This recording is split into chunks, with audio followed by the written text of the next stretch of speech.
to North Indians, also a mix of Hindus as well as Muslims, and which is where the whole battle game lies. In fact, we've seen Arvind Sawant getting those kind of a vote support, particularly because of the Hindu and the Muslim vote bank that now, in fact, the Shiv Sena is eyeing over. Yes. Well, why should we divide the voter based on their community is one question that perennially is asked, but eventually the electoral conversation is always based on those community lines. But more importantly, जिसे भी चाहिए vote कर पर जाकर vote कर, Malabar Hills, that's the most important point. 30 to 40% average, everybody should be ashamed. If you're watching in Malabar Hills, you should have to go out and vote from one place that hardly comes out to vote to another place which in the Mumbai has a very, very low average. That is Vishal Chatkara joining us from Juhu. Are the stars going to go out and vote? Not just the stars. Along with that, their fans, along with clicking selfies and taking pictures, will they also go and cast their ballot? Well, sure they will, and Janhvi Kapoor is one of the first one who's expected to go out and vote early in the morning at 7 o'clock at Pali Hill. Good morning, Anand. However, I am at Mumbai's Jamnabai Nursery School, which is in Juhu, that comes in the northwest constituency of the Lok Sabha of Mumbai. Juhu is the hub of some of the biggest Bollywood names, Bollywood stars. So we are expected Amitabh Bachchan to come and vote with his family, Jaya Bachchan, Abhishek Bachchan, Aishwarya Rai. We are also expecting here Dharmendra, the old family, Dharmendra, Sunny and Bobby. Hema Malini is expected to come here along with daughter Isha Deol. Anupam Kher is expected he's very active and he surely will be coming and vote here. However, there are 3 polling stations in Juhu. Where I am right now is Jamnabai Nursery School. That's the school where Alia Bhatt studied. But Anupam Kher will be coming here. Jitendra lives close by. He will be coming along with his family and his son and daughter. One after the other, it's the big brand names who will be coming and big names who will be coming. Thanks for that. And we will go across to them. What's their message to the people? Will they all go and do the Ungli? That's what they said. The Ungli Kar campaign is something that stays back with me. The fact is that you can do the Ungli when it comes to cribbing about it. But are you doing the Ungli when it comes to voting about it and casting and doing your fundamental, not just exercising your fundamental right, but also doing what is supposed to be a duty of every citizen of this country, that is go out and vote. The numbers have been picking up after the phase, but will phase 5 set a new record? These 49 seats are critical, ladies and gentlemen, and in pockets where historically voter turnout has not been very, very high. Let's try and understand what are the X factors when it comes to Mumbai, the 7 seats of Mumbai and also Maharashtra. Factionalism. The split in the Shiv Sena and the NCP could cause confusion. Will the voter be true to cadre loyalty, local leader and ideology, or will there be this family bloodline loyalty conversation which will be in impact? First test for Ajit Pawar and Eknath Shinde after switching loyalty. Can they be leaders? Will they be able to exercise the authority they always felt they had? Uddhav Thackeray and Sharad Pawar could capitalize on the emotional aspect, sentiment. Dhoka diya mujhe is what both of them are going and saying on ground. My own betrayed me. That's what the betrayal aspect. And the Maratha sentiment, if it swings and believes that someone has been betrayed, so no matter how wrong they are, will they go and vote for them, or will they say, you are the one who betrayed the original ideologies, you are the one who betrayed the voter, you are the one who betrayed my mandate? Will they remember that? That's the big question. And these are aspects which will come into play. Also, BJP believes sympathy for them over the MVA alliance. So that's the original betrayal that's being claimed, ladies and gentlemen. But is that in the distant past? Is the latest betrayal what's going to stay? This is betrayal versus betrayal story which is being talked about on ground. And of course, infrastructure. Big boost from big ticket projects which will come to the fore. They have shown the Vikas story there. Although the Uddhav Balasaheb Thackeray Sena will in Mumbai claim that most of these projects have been initiated by them, completed by them. But Devendra Fadnavis say it was actioned and put into play with me. And we would have only continued it had you not given me dhoka. So this is the conversation which is happening on ground. The story of taking Maharashtra to making it a 1 trillion economy, the first state in Bharat to become a 1 trillion economy. So who is taking it towards a Bimaru state and who is taking it towards 1 trillion economy? Who's bringing investments and who is pushing away investments? These are all questions. 50% cap, a hurdle for reservation for Marathas. This Maratha reservation aspect, everybody has voiced it. but then they blamed the courts for halting it or stopping it. Now, will this come into play on ground? We'll have to wait and watch. BJP on the back foot, as many groups are also feeling let down with respect to the Maratha quota. Now, how much of this will come into play is the big question, Rahul Shankar, the Maratha quota aspect, because Devendra Fadnavis has backed it. But it was the courts that shot it down. Now, this game of trying to play one versus other, and Shiv Sena and Sharad Pawar has always played this 3M combination. Well, historically. Sorry to be a bit of a party pooper here, Yeah. Anand, but I think this is really a clash of personalities. It's Modi. This is a vote for Modi and his guarantees. Can Modi inspire Maharashtra to turn up and vote for the BJP, for the NDA again? And let me just very quickly tell you that in Maharashtra, the combined new NDA, so to speak, has 11 out of 13 seats. Lot to defend here. The BJP itself is very strongly placed in Maharashtra. I'm interrupting you right now because you go talk to the pictures a bit, Rahul. You talked about PM Modi Yes. personality, and he is at Puri Jagannath. There you go. So the Prime Minister is a great past master at choreography. So here he is again. Now this is very important. This religiosity is going to play out in Uttar Pradesh fantastically right now on the ground. This is the reason. Why? Because it is that entire area around Ayodhya, Lucknow, all those seats that are going to polls, and Hindutva, the Ram card is on test tonight. Though, of course, Jagannath Puri has a significance of its own. Odisha also has elections going on there. So, look, competitive religiosity, there is no better at the Prime Minister than executing it. But coming back to Maharashtra, which is really where the election is right now. Puri Jagannath will also have an impact in Mumbai. Because who's carrying forth the Hindutva flag, the religiosity aspect will also come into play here. Absolutely. It's all very well choreographed. You know, you can take the strand and fit it anywhere today. But let me just tell you, Anand, you were spot on when you said that, look, at the end of the day, it's going to be about a test of loyalties. Who is going to stand with whom? Who do they think was the greater betrayer to the mandate? That is what really this is about. And many people are already saying that the bellwether state this time is Maharashtra. I'm not so sure statistically if you can extrapolate and say that Maharashtra has been an all-time bellwether state, but certainly this election, Maharashtra holds the key to the BJP's fortunes. Its dominance there to the NDA's fortune. Its dominance there was for all to see. It had, out of those 48 seats, the second largest block that goes to the Lok Sabha, friends, 39 of those seats were with the NDA last time. It's a huge chunk. It's a huge chunk from one state. I mean, you can pretty much settle this election between Uttar Pradesh and Maharashtra. If you have those two working for you, you have a little bit of the Hindi heartland, you're almost the halfway point. See, in the sense, despite the NDA splitting, the BJP held a certain number of seats. If the BJP holds its seats, and there are some gains out of the 15 that had there, and plus 18 that have been given to their allies within the NDA, Shiv Sena Shinde, and of course Ajit Pawar's NCP, plus some of the others. I'm just saying, is it a greater test for Sharad Pawar and Uddhav Thackeray? That's what I've been saying from day one. If they are not able to make a dent, this is a make or break election for Uddhav Thackeray. It is a make and break election for the Sharad Pawar faction. Look, Ajit Pawar has many races left. He is at the end of the day the organizational man at the Baramati level. Let's not forget that. The organization spins and revolves around him. But let me just give you an idea of how critical this phase really is. Look at Maharashtra, 11 out of 13 for the NDA. Uttar Pradesh, 13 out of 14.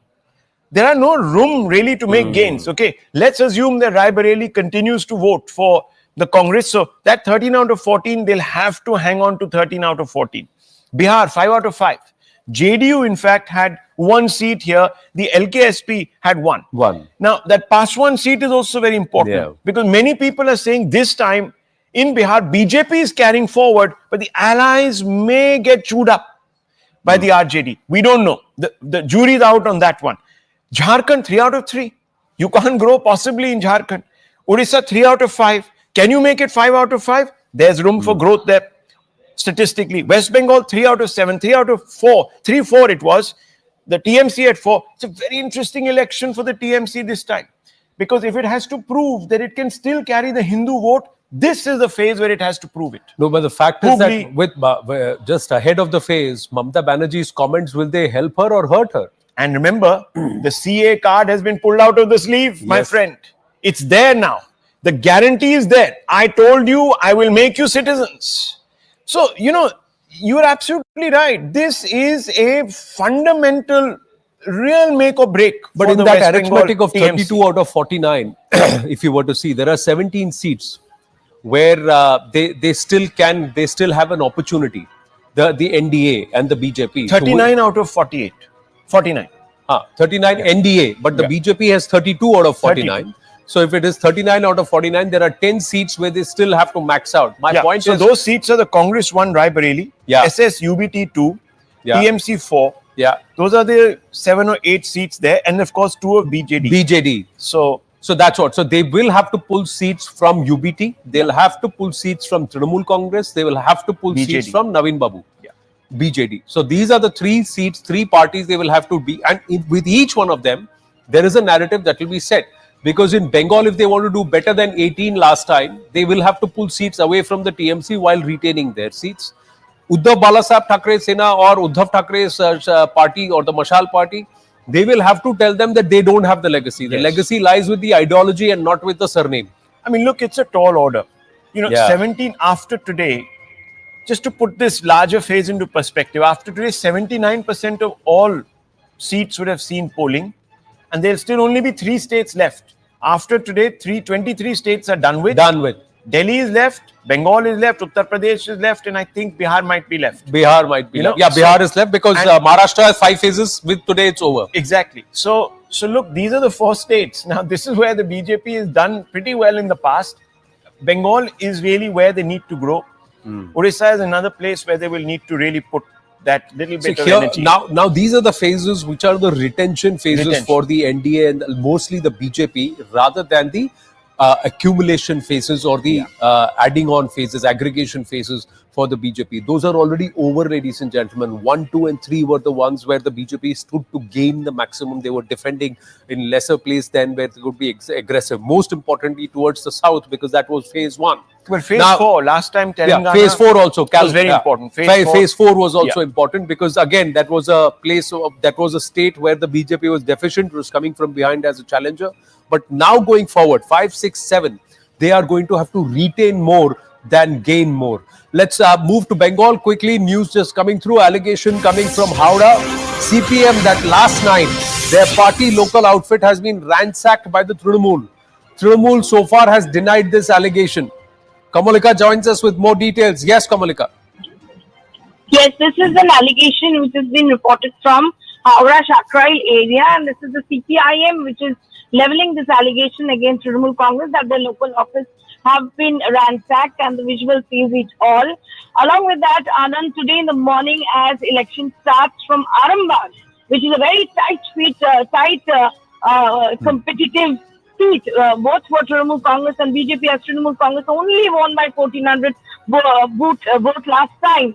There also the report is coming that BJP Upa Pradhan has been hurt on head. So these are the 2 reports of violence still now coming in.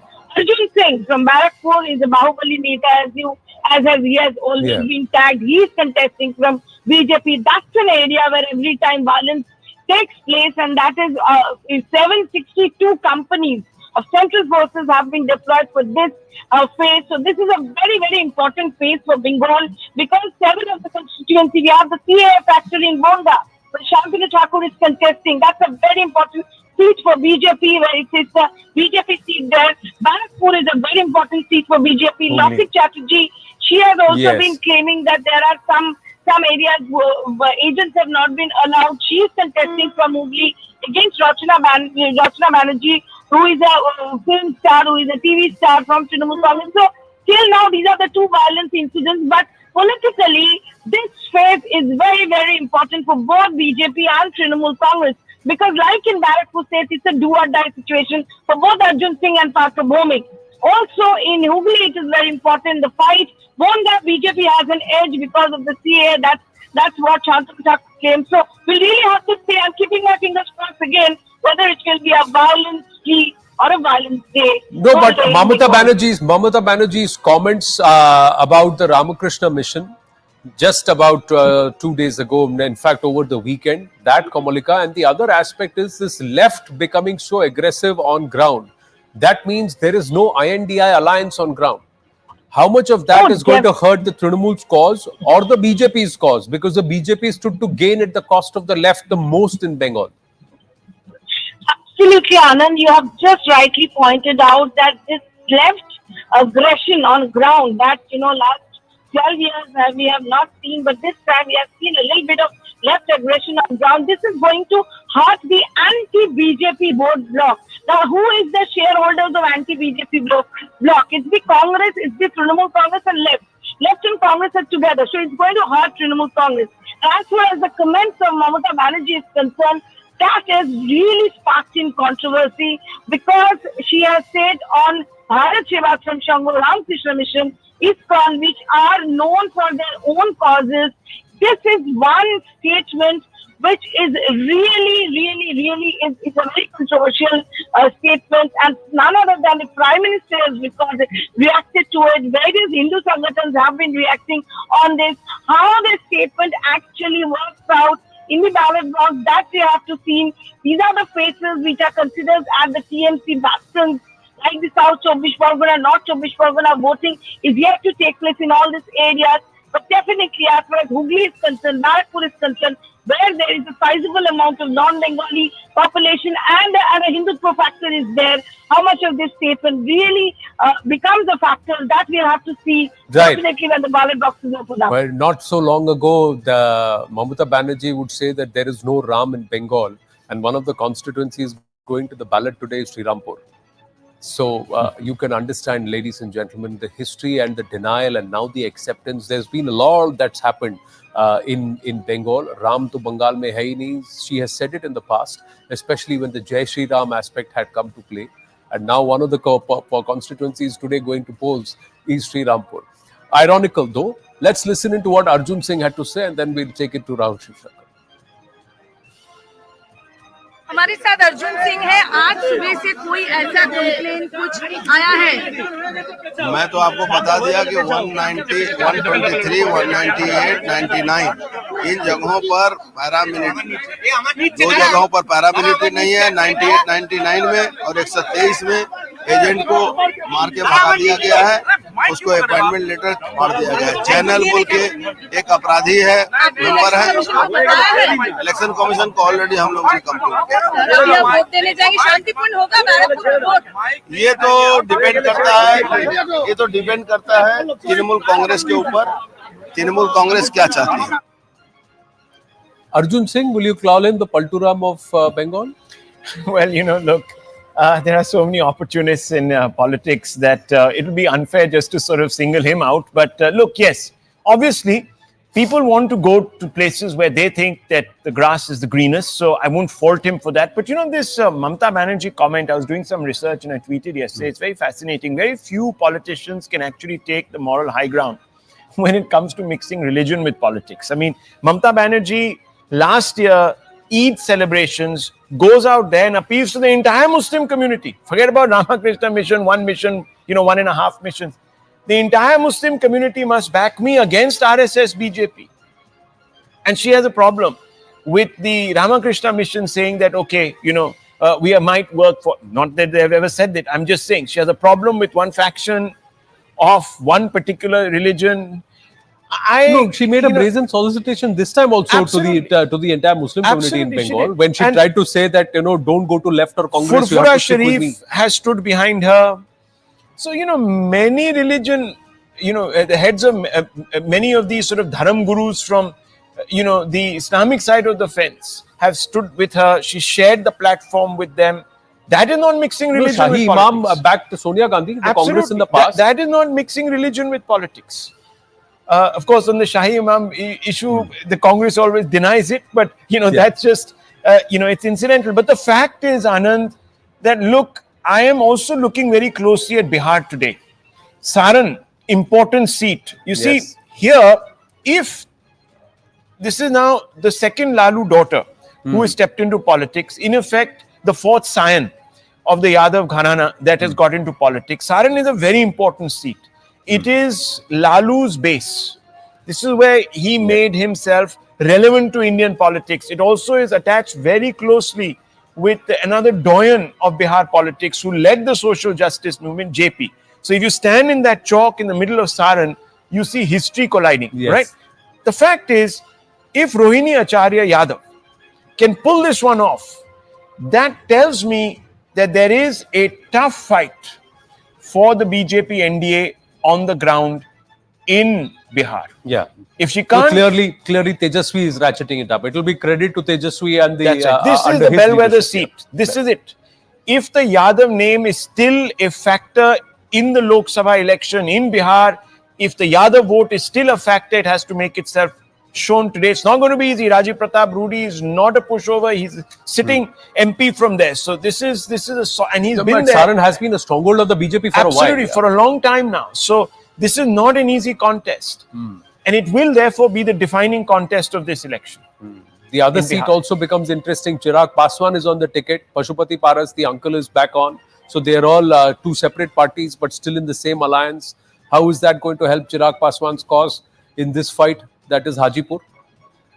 Yeah, I think, there is a sympathy factor for Chirag. His father used to win this seat by record margins. He was in the Guinness Book of World Records for the margin that he once scored. I think the Prime Minister, from day of sort of faith in him, that's of course one of the stars of Bollywood. Yeah, Farhan Akhtar and Zoya Akhtar, they are there.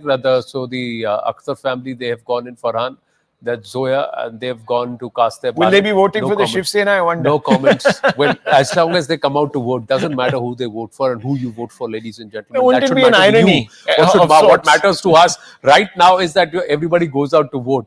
Kisko vote kiya? That's not a question that we need to ask today. Kisko vote kiya? That will be evident on result day. But the fact is that... But it's an important factor. Yeah, if the Muslim vote, and I'm not trying to suggest here that we should categorize people by their faith, etc. But the Muslim vote is an important one in this area of Maharashtra, Mumbai and Greater Mumbai. And if that starts moving towards the Shiv Sena, UBT, that's an interesting development. It just tells you the entire... In that case, then are they moving to the INDI alliance because of the Congress being a part of it, or is it because of Uddhav Thackeray? And where does that... Or are they going to choose based on what work is done, and are they looking? And that's the ideology question, isn't it? Yeah, that's the ideology question. What does a real committed voter of the Shiv Sena then do? Correct. Well, but more importantly, right now, the Akhtars have come out to vote. Will they, Farhan Akhtar, Zoya, they have come out to vote. Will the others come out to vote? That's the other aspect. And will not just the celebrities and the stars, but the normal common denizens of Mumbai, Greater Mumbai, will they also come out to vote, cast the ballot, and better the average of Mumbai as it has been in the past compared to what it has been in the past is the big question, ladies and gentlemen. We'll continue the conversation and the coverage on Battle for Bharat after a very short break. Stay with us.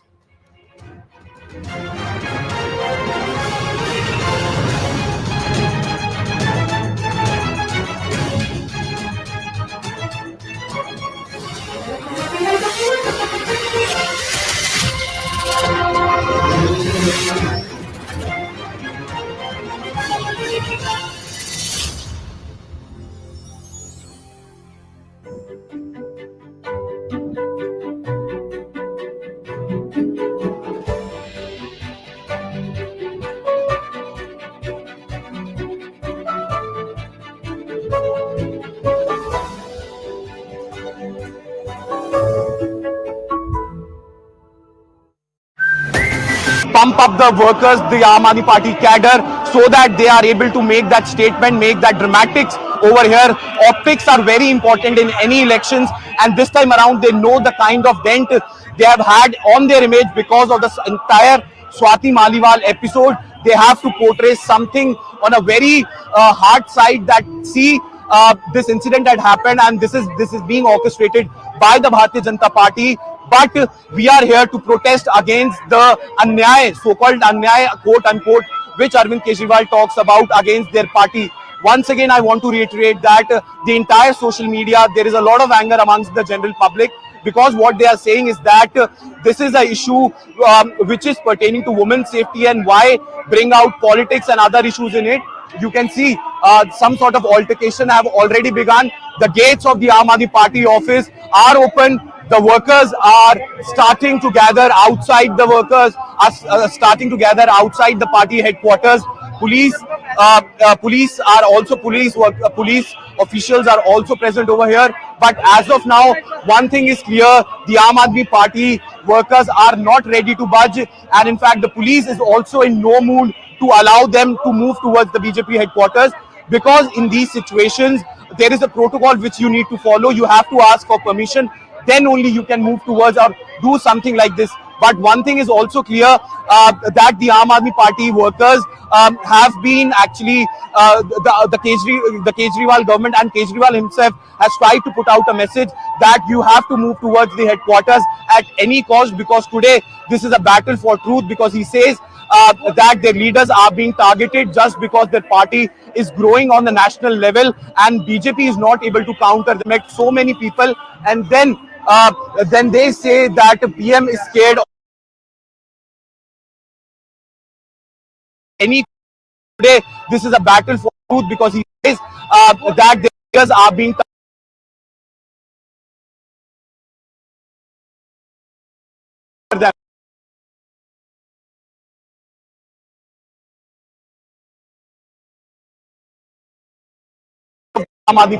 Let's try and get you the visuals from this very side. The workers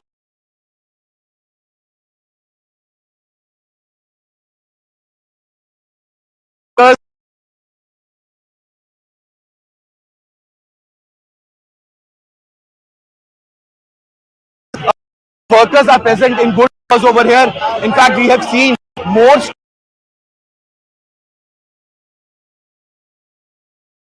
are here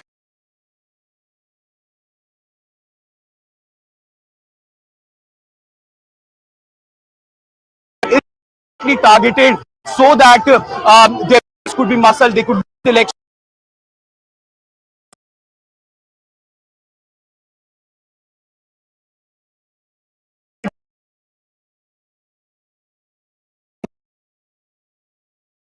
See the workers started coming out of the premises. We can see Delhi police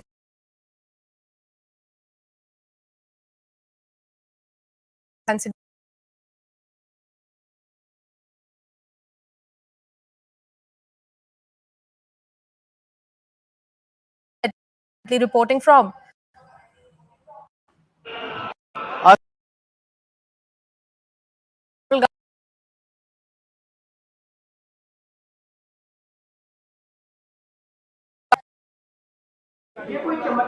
Nowhere Sakshi, nowhere he mentioned Swati Maliwal.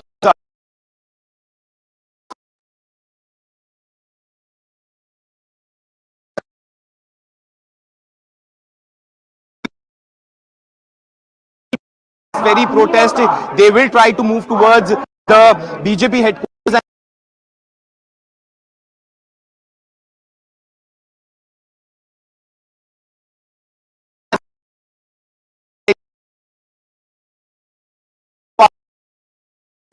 Arvind Kejriwal. That is the big question, why Arvind Kejriwal is not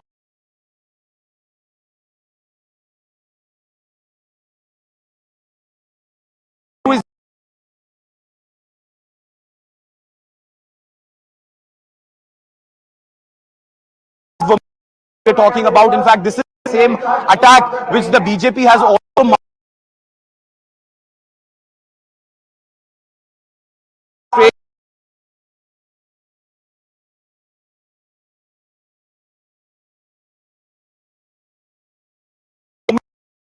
we will be seeing leaders moving out of this very door, so that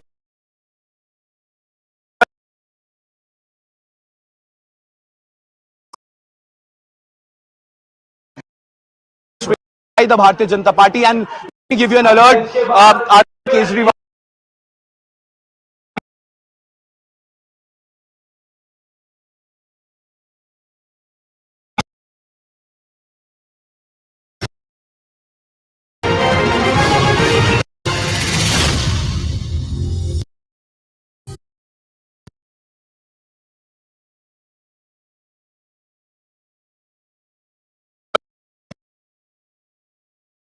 Mumbai's go out to vote. Piyush Goyal is stepping out to cast a ballot. He's also on the ticket.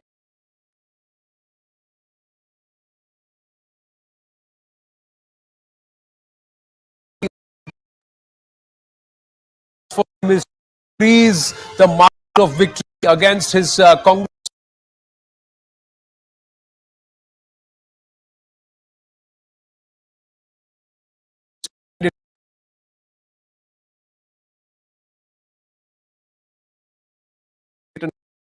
that are just coming through. If he speaks, let's listen to if he's speaking. Yeah.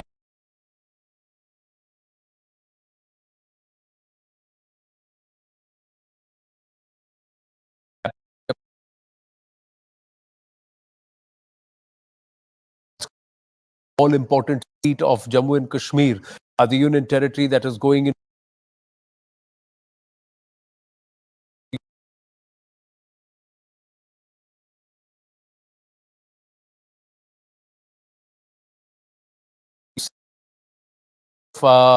complaints that have come through. There have also been a replacement of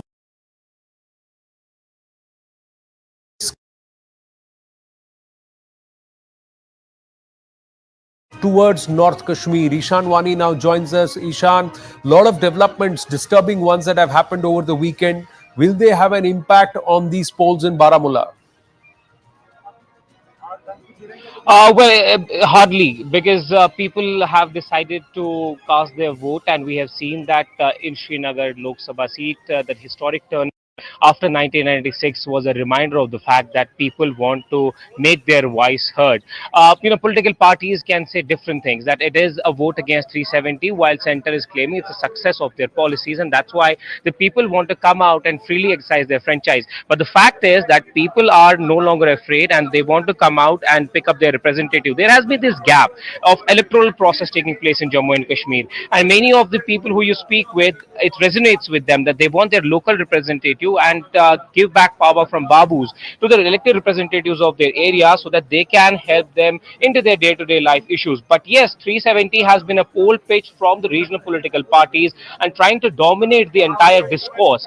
We haven't seen much talk about development from the regional political parties, but they have been talking about 370 and restoring what they call as people's right. But yes, we have seen first-time voters in numbers coming out, who people who haven't voted earlier, they are for the first time voting in these elections. People who have boycotted, stayed away, they have come out. Even Jamaat-e-Islami has traditionally been a pro-Pakistan outfit and has been trying to instigate boycott in Kashmir, have also casted their vote. This queue in Baramulla constituency, both young and old have come out. You will get a color of how vibrant the elections are this time around in this particular Baramulla constituency as well. Key figures like Umar Abdullah, Sajad Lone, and a dark horse like Engineer Rashid, who has been in jail and his sons have been campaigning for him, is something which is bringing up more interest in these elections. This is a very difficult seat. It will not be easy. We'll speak to some voters here. क्या मुद्दे हैं जिन पर आप आज vote करना चाह रहे हैं? बिस्मिल्लाहिर्रहमानिर्रहीम जी।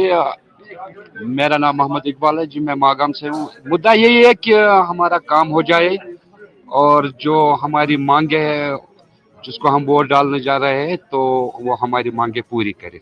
Thank you. But yes, delivery, Ishan. Delivery, Ishan. Where we have seen National Conference versus PDP versus JKPC, and then you're also saying that Engineer Rashid is also there, so his sons have been campaigning. But more importantly, it's encouraging to see people are coming out to vote, and they're doing it in Baramulla, they're doing it in Ladakh. And of course, Prime Minister Narendra Modi is on his temple run this early morning phase 5. Every election phase, he has gone to a religious place or a landmark position. And then there will also be a rally, which will be close to a constituency that is going to a ballot. It's been choreographed like brilliantly, like Rahul Shankar was mentioning. He's a past master at this election choreography. And why not? Because right now, he's not just the Prime Minister of the country, he's the star campaigner of the BJP. But more importantly, ladies and gentlemen, this Astha is not put on. This Astha is real. And you can see it in the bhakti that the Prime Minister shows. Puri Jagannath is an important destination for a lot of people, and especially the comments that have been made recently. And this will have an impact in neighboring Bengal too. Based on the comments made by Mamata Banerjee, who's tried to call out the Ramakrishna Mission and ISKCON and some of the other outfits and trying to blame them of trying to support the BJP. But more importantly, Prime Minister coming out and saying, my Astha remains solid, my work remains solid. And of course, the messaging is clear. Who stands for Hindutva and who stands otherwise. The Hindutva versus rest, that's the messaging that's also coming out. Another important development, Taka Jacob is in the studio. caffeine overload or not. We'll have to see. But the magic wall gets active, ladies and gentlemen, but after a short break. Stay with us. बस मैं यही कहना चाहूँगा, मैं चाहता हूँ कि मेरा भारत जो है वो विकसित रहे, वो मजबूत रहे, एंड बस उसी को दिमाग में रखते हुए मैंने वोट किया, और उसी हिसाब से पूरा भारत वोट करे जो उनके दिमाग में सही लगे.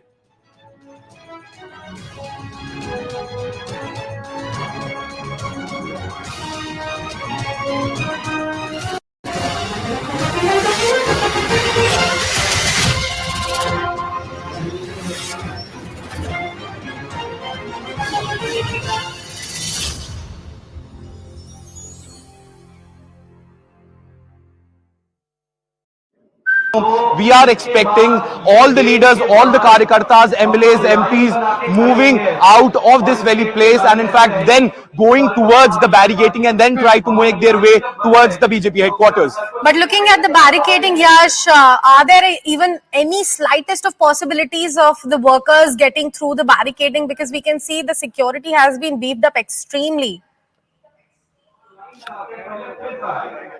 Well, Sakshi, the work of the Aam Aadmi Party workers will be to actually get to the BJP headquarters, because this is what they've been told by the senior leadership and in fact Arvind Kejriwal himself. On the other hand, the police is there to stop them, and the reason is that no permission has been sought. In fact, you can see the leaders have started to move out and the Karyakartas have started to actually move out of the party headquarters, and they are actually starting to go towards the BJP headquarters. The music is on. They are trying to pump up the workers, the Aam Aadmi Party cadre, so that they are able to make that statement, make that dramatics. Over here, optics are very important in any elections, and this time around they know the kind of dent they have had on their image because of the entire Swati Maliwal episode. They have to portray something on a very hard side, that this incident had happened and this is being orchestrated by the Bharatiya Janata Party. But we are here to protest against the anyay, so-called anyay, quote unquote, which Arvind Kejriwal talks about against their party. Once again, I want to reiterate that the entire social media, there is a lot of anger amongst the general public, because what they are saying is that this is an issue which is pertaining to women's safety, and why bring out politics and other issues in it. You can see some sort of altercation have already begun. The gates of the Aam Aadmi Party office are open. The workers are starting to gather outside. The workers are starting to gather outside the party headquarters. Police officials are also present over here. But as of now, one thing is clear: the Aam Aadmi Party workers are not ready to budge, and in fact, the police is also in no mood to allow them to move towards the BJP headquarters, because in these situations there is a protocol which you need to follow. You have to ask for permission, then only you can move towards or do something like this. But one thing is also clear, that the Aam Aadmi Party workers have been actually, the Kejriwal government and Kejriwal himself has tried to put out a message that you have to move towards the headquarters at any cost, because today this is a battle for truth, because he says that their leaders are being targeted just because their party is growing on the national level and BJP is not able to counter them. In fact, he also went on to say that how he met so many people, and then they say that PM is scared of the Aam Aadmi Party. Let's try and get you the visuals from this very side where the workers are trying to get of the AAP headquarters. As of now, some workers are trying to get out, but the leadership is still inside. Probably they are trying to make their way out of the AAP headquarters. Workers are present in good numbers over here. In fact, we have seen more strength by the AAP workers, but this time around the strength is not that great. But still, workers are here in very huge numbers, trying to put across that one message that Arvind Kejriwal and the entire Aam Aadmi Party is deliberately targeted so that their voice could be muffled, they could lose elections. But as of now, Swati Maliwal has also come out and spoken about it, how her image is being targeted, a character assassination is being done in this entire situation. Are you doing the ungli when it comes to voting about it and doing casting and doing your fundamental, not just exercising your fundamental right, but also doing what is supposed to be a duty of every citizen of this country, that is go out and vote. The numbers have been picking up after the phase, but will phase 5 set a new record? These 49 seats are critical, ladies and gentlemen, and in pockets where historically voter turnout has not been very, very high. Let's try and understand what are the X factors when it comes to Mumbai, the 7 seats of Mumbai, and also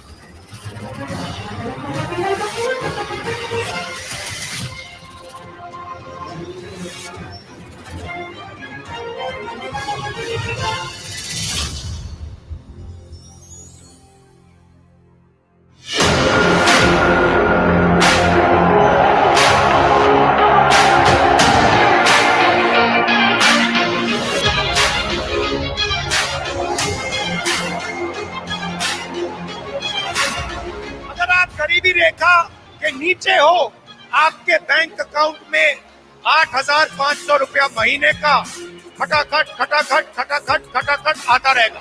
महलों में पैदा होने वाले कहते हैं देश का विकास अपने आप होगा, और कहते क्या है, विकास कैसे होगा? बोले खटाखट खटाखट।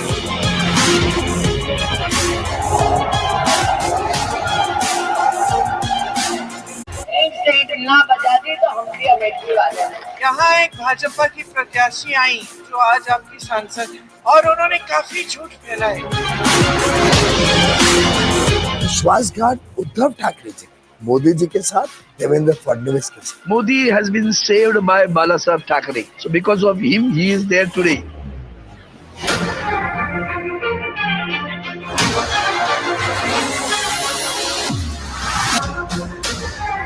আমরা সরকার তৈরি করব, আমরা জোটে থাকবো, জোটে আছি আমরা। अभी ये लोग तो ये सब बोलेंगे, देख के लोग थोड़ा सा लग रहा है मोदी जी को देख।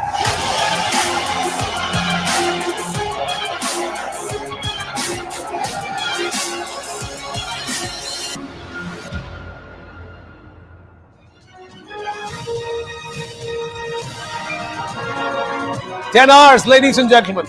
Just 10 hours on phase 5 that you have if your vote is in any of these 49 constituencies that are going to the ballot to cast your vote. And that's why we are telling you, go vote. That's the campaign here at CNN News 18. The numbers have increased phase by phase. Let these 49 seats in phase 5 turn out record number of voting. And that's the appeal the Prime Minister and the Home Minister have also made. That's the appeal that the BSP Supremo Mayawati has also made.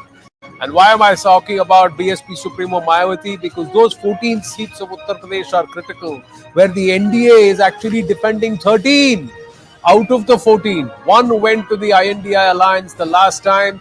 Will that be the story this time around? Or will there be a certain level of attrition or gain, whichever way you look at it? Some very interesting contest this time around, ladies and gentlemen, as we set up the X factor for Uttar Pradesh at the top of 8 a.m. in this battle for Bharat. The BJP hopes to ride on fulfilling the Mandir promise. The Prime Minister is at Puri Jagannath. There was a lot that was happening at Amethi. There's a lot that's happening at Ayodhya. Ayodhya goes to the ballot this time around in this phase. And the number of devotees thronging Ram Mandir and Ram Lala to do a darshan of Ram Lala is immense. The opposition's controversial remarks, will it hurt their cause? Is the Astha now an underlying sentiment which is there parallelly along with all the Vikas issues? Yogi Modi double engine. If there is a Modi vote in UP, there is a Yogi vote in UP. Ye mere bhi CM hai is something the PM has said multiple times. And Yogi Adityanath was right next to the Prime Minister all around in Varanasi too. Focus on the infra projects and women's safety, law and order. Big statement on ground. The Labhartis in Uttar Pradesh, will they come out to vote in large numbers? Center-state collaboration is in focus. The double engine ki Sarkar manifest best in Uttar Pradesh. It's the case study for the NDA. Family bastions are at stake for the opposition, but there is also the challenge for Braj Bhushan Saran Singh and his son. So, BJP hoping to maximize its footprint with new allies. The prestige battle, alliances have also changed. On ground, there are some configurations, some alignments and realignment. The opposition hoping to capitalize on this caste fault lines. Somewhere they are picking up the Brahmins are upset. Elsewhere they are picking up the Kshatriyas are upset. Third place, they are picking up another caste fault line. That's what the opposition is quietly trying to do on ground. Will it manifest? Caste census chorus wanes as more phases are voting. They are not focusing on that. They are actually trying to create fissures within BJP's core voting. The Kisan distress, the opposition vowing MSP and loan waiver for farmers. Is that a factor this time around? Big question. And pre-poll clearance of key proposals by the state is also something which is important. But it's a personality clash, ladies and gentlemen. The Yogi Modi combine and the local neta on ground, how much of an impact, especially the family bastions of Amethi and Rae Bareli. Zaka Jacob is with us, so let's begin with the magic wall and help you beat that jet lag as you dash from the airport straight into our studios. Zaka, so I think, like you said, the personality battles are going to be in focus, particularly Amethi and Rae Bareli. We've seen the drama and the politics. So Mr. Rahul Gandhi shifting from the Amethi constituency, fighting now from Rae Bareli, taking on Dinesh Pratap Singh of the BJP. Remember, he used to be in the Congress. His family was a Congress family some years ago. And then, of course, he's been an MLC with the BJP. Last time around, he took on Sonia Gandhi and he reduced her winning margin to a little over 1 lakh or so. In the neighboring seat, of course, this is the reason why Rahul Gandhi shifted his constituency. Smriti Irani beat him for the very first time. Rahul Gandhi has been an MP since 2004. For the very first time in his 20 years as MP, he got beaten in 2019 by 55,000 votes by Union Minister Smriti Irani. There was this whole drama surrounding, will he fight from there? Will Priyanka Gandhi fight from there? Will it be a Smriti versus Priyanka battle? But KL Sharma, who was sort of a man Friday for the Gandhis in both Amethi, Rae Bareli, a man who was managing the constituency for the Gandhis, he has been given the ticket. Will it be a David versus Goliath like it happened last time? Smriti Irani felling Rahul Gandhi. Will KL Sharma be able to do that this time around? I'm not sure. I was not on ground. Anand was on ground. But these are the two big high-profile battles. I also want to quickly run you through some of the others. Lucknow, again, a very prestigious seat, not least because it's the capital of Uttar Pradesh. It's a seat that was held by the legendary, the great man Atal Bihari Vajpayee for a number of terms. Rajnath Singh seeking a third straight term from Lucknow. And then, if of course, we have this whole battle that's been going on in Kesarganj, the whole drama around Brijbhushan Sharan Singh, the former WFI president. He was accused by India's top female wrestlers of molestation and sexual harassment.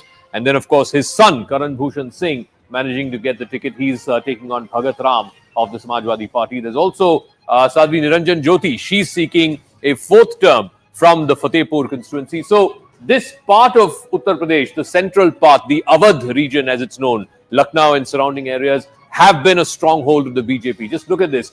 Only the Rae Bareli seat was won by the Congress. All the other seats out of the 14, 13 were won by the BJP at over 50% margin. The India bloc having just one seat of Rae Bareli. This seat, again, the BSP, this region, it's not so much of a stronghold of the BSP. The BSP is much more active in Western Uttar Pradesh or in Eastern Uttar Pradesh. But in the central part, and Rahul Shivshankar weigh in on this, it's always been sort of heartland BJP. And this is, Amethi Rae Bareli not too far away from Ayodhya, which is where, of course, this election seems to be centered around the Ram Mandir issue. So certainly expect some impact in this belt. Yeah, the Awadh region really has been polarized very effectively by the Bharatiya Janata Party around the symbolism of Ram and Hindutva. The Bundelkhand area, of course, is where you can see a lot of traction for the BSP. It does pick up some votes from there. But fundamentally, and let's not forget this, if you just look at that board, viewers, the BJP starts at 50% in most of these seats. The opposition India bloc starts much lower. In the last election, when the BSP and SP were together, at least they started from a number, vote share terms, which was close to the NDA. Right now, there's a massive gap. So unless there is a massive swing away from the BJP, it's going to be virtually impossible. It's a The only 20% thing, difference. 50% BJP, absolutely, 30% for that's India Alliance. 20% is You don't very see 20% swings. No, It's and if you were seeing that, Rahul Gandhi would have been contesting from Amethi, Correct. and Priyanka from Rae Bareli, and perhaps there would be a huge number of other people in the fray too. So, look, that seat is important. It's a prestige battle. It is really about whether the Gandhi Parivar or the UP will be mukt of the Gandhi, so to speak, as the BJP claims. That's really where this fight is, because there's really no other room for the BJP to grow here. It will hope that the Ram card will continue to consolidate its vote base. I think there will be attrition, but I don't think it will be 20%. Here is the thing. I'll tell you what. One of the things with Bundelkhand is the Ken-Betwa project. The water issues in the Bundelkhand region and also the corridor that's building. See, the Vikas issue, the economics issue around the Vindhyavasini corridor project, all of these things, development has happened. It's changed the lives of people. And 2014, they are getting 24 when hours Modi water went to now. this area, he promised that project. Yes. The first promise he actually made in Uttar Pradesh. The delivery aspect is more important. And with Ayodhya, Zaka and Rahul, along with Ayodhya, Sultanpur is getting developed. That entire belt between Amethi and Ayodhya are getting developed. Because the new Udan project is coming there. That airport, which was being used as a family bastion and a landing area only for the dons, mafia dons and the big families, has now become an Udan airport. Highways are coming there. The connectivity from Lucknow to Amethi, it's taken me 4.5 hours in the past. It takes us less than 2 hours and 15 minutes now.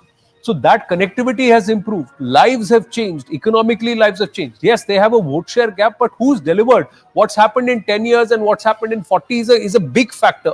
Yes, there is a family sentiment. Will that affect in Rae Bareli? Let's try and find out. Sherin Elizabeth is with us from Rae Bareli, Siddhant Mishra in Lucknow, Arun Dhata and Amethi. Sherin, what's the voter turnout in Rae Bareli? Rahul Gandhi's late entry versus Dinesh Pratap Singh's continued perseverance in Rae Bareli. Well, that is quite visible on ground, the continuing perseverance by Dinesh Pratap Singh. In fact, if I ask my camera person to zoom and show you that this is the BJP candidate, Dinesh Pratap Singh, who has just come here, has in fact done casting his vote and is speaking to the media. And right now he is in fact talking about how the achievement as far as Rahul Gandhi and Priyanka Gandhi are concerned is only that they look like their grandmother Indira Gandhi. Apart from that, they have not done anything on ground. Also hitting out at Sonia Gandhi, saying that in last 20 years they have not really done anything much on the ground. So he's very confident that both Amethi and Rae Bareli will in fact be won by the BJP and Congress account. That was just one particular constituency was there in 2019. That constituency, Rae Bareli, will also be closed down by the BJP is what he's in fact talking while speaking to the media. We'll also try to get in a few words from him. But you can see the voter turnout, as I was talking about. There is huge number of voters that are already pouring in since it's just been like an hour since the voting has started, and huge lines can be witnessed at the booth, polling booth here at Rae Bareli. I'll speak to some of them who are coming. आप लोग vote करने के लिए जा रहे हैं? किस क्या दिमाग में रख के वोट करने के लिए जा रहे हैं आज? अरे प्रधान तो जीत जाए लोगों और क्या रख के जा रहे हैं दिमाग में। लेकिन यहाँ पे क्या समस्याएं हैं, क्या दिक्कतें हैं? समस्याएं भैया ऊपर वाले काटेंगे। अच्छा, आप वही है भैया। क्या यहाँ पे मूड क्या है लोगों का? सिर्फ भगवान ही देखेंगे, आपके एमपी सांसद? No, Sherin, the point is that for the first word that she said and then she kept quiet. See, this is something which is symbolic of the voter everywhere. They know who they want to vote for, what they're going to vote for, but they will not tell us. It's not about samasya, it's about the change that's happened in Amethi and Rae Bareli. When you ask them about that's what they will talk. The first word that she let slip was Pradhan, and then she kept quiet. So they will keep their cards close to their chest, but that's what we will see. But will that translate, and is that the story booth after booth? The results will declare or will determine. Siddhant Mishra is in Lucknow. And Rajnath Singh ji has been actively campaigning, but there is a lot. Lucknow is a city which in itself becomes the destination everybody wants to go to once they go to Lucknow. It's a beautiful city in itself. What's the story for Rajnath Singh, and what's the story in Lucknow? Is it a no contest, or is he going to win with a larger vote? That's right, Anand. So we are in Lucknow, and in fact, we can expect Rajnath Singh, along with his family, to come and vote in some time from now. Right now, we're waiting for Deputy CM, and in fact, the cops are right now asking us to move outside. Anand, sorry Yeah. for the Yeah, please inconvenience, do it. but While at you're this like that. time, we are in Lucknow, Anand. And the good part about Lucknow city is, Bimba sir, छोड़ दीजिए, वो अपना काम कर रहे हैं. The good part, Anand, about Lucknow city is that whenever you are reporting in Lucknow city area, then people do come out in large numbers to vote in the morning only. And since morning, I have been witnessing a lot of people coming to polling booth. In fact, I was at a Mall Avenue polling booth also. Now I have come to the polling booth where Deputy CM Brijesh Pathak is going to cast his vote. And in fact, people are turning out in large numbers. So this time again, Lucknow is ready with a muskurahat, with a smile, to break all previous records. And as far as Rajnath Singh is concerned, Ravidas Mehrotra is in fray from Samajwadi Party. But the target that Bharatiya Janata Party has set from Lucknow seat, Anand, is to win by the margin of 8 lakh votes. So 5 lakh is the target campaign slogan that they have given. But the margin that they want to achieve is 8 lakh votes. 8 lakh Perhaps votes. for that, Rajnath Singh's son Neeraj Singh has been working very hard. So And in fact, the entire apratyashit cadre- jeet. Apratyashit Yes, jeet. When Brajesh Pathak comes there, and if we get a word, we'll try and come back to you. Just quickly going across to Arun Dhanta and Amethi. Lot of talk on ground being spread around. Rumor mongering has happened. I was in Amethi. The transformation for me was visible with my naked eye compared to when I went there last when I'd gone in 2014, 2017, 2019, 2022, and also now 2024. So over a period of last 10 years, I've gone there multiple times between years. Arun Dhanta, what's the response of the voter on ground? I think what's critical on ground is the fact that the voter must turn out to vote. Are the voters turning out to vote in Amethi?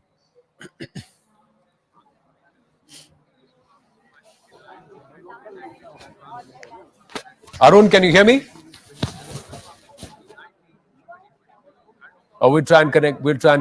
We'll try and connect with Arun Dhanta in just a bit. But critically, we'll just try and see if we can. When we were speaking with Smriti Irani, she espoused a lot of confidence, but there was a lot of talk on ground that the family loyalties will be rekindled. And will that happen with the likes of Mr. Sharma, who's the candidate against Ms. Smriti Irani? One of the questions that Smriti ji was asking repeatedly is that if they are so confident that I have done a bad job, why is it that one of the Gandhi scions did not come and fight in Amethi?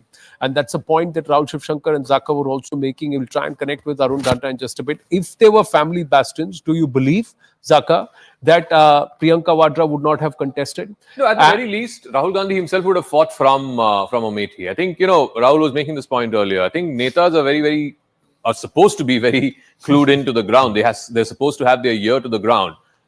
Somewhere, Rahul Gandhi felt that if he were to be locked in again in that battle with Smriti Irani, and if he were to lose to her a second time, that would be a debilitating blow, which means that, it would actually imperil his chances of leadership, if you will. Of course, he is the de facto leader of the Congress party, no doubt about it. But I think there was a sense that, look, Rae Bareli might be a safer seat and let's go for the safer option. The problem is, I think the voter has reached a stage in this country where the voter can sense this. I mean, as they say in this part of the world, Maidan chhod diya.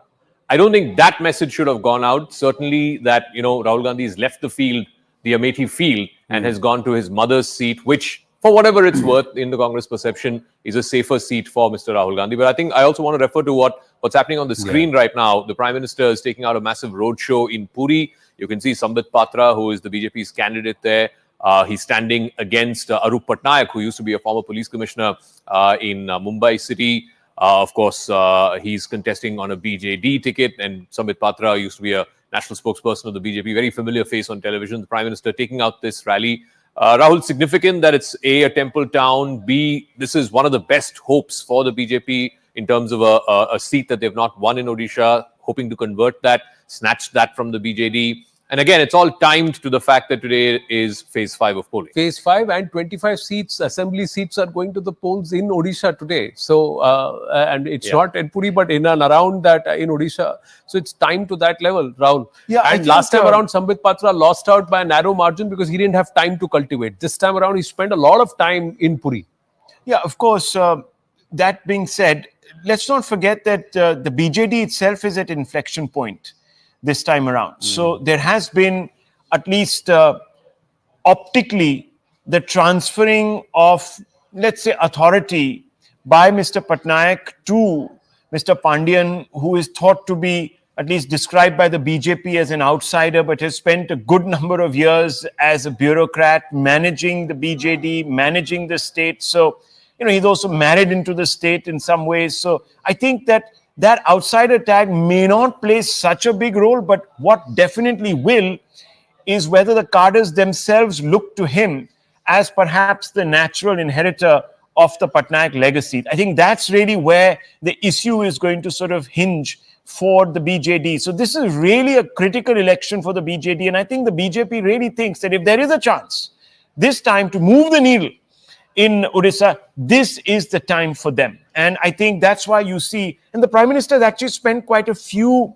he's been there to Odisha now about 4 times this entire sort of last 5 months. So he has really spent a lot of time, and it's old school campaign in a sense. I know that it's not easy anymore to campaign without getting personal, but here the campaign has been largely free of acrimony. They have criticized each other through the shadows. They've talked about each other's records, but never really gone for the jugular in the way the Prime Minister has done against the Gandhis, or perhaps against the Thakres, or even the Pawars. So there has been a little bit of shadow boxing, and many people think, especially the Congress, this is some sort of a fixed match, but I don't think so. I don't think so. The BJP is really looking to make inroads. I think it even believes it has a chance in the assembly election this time.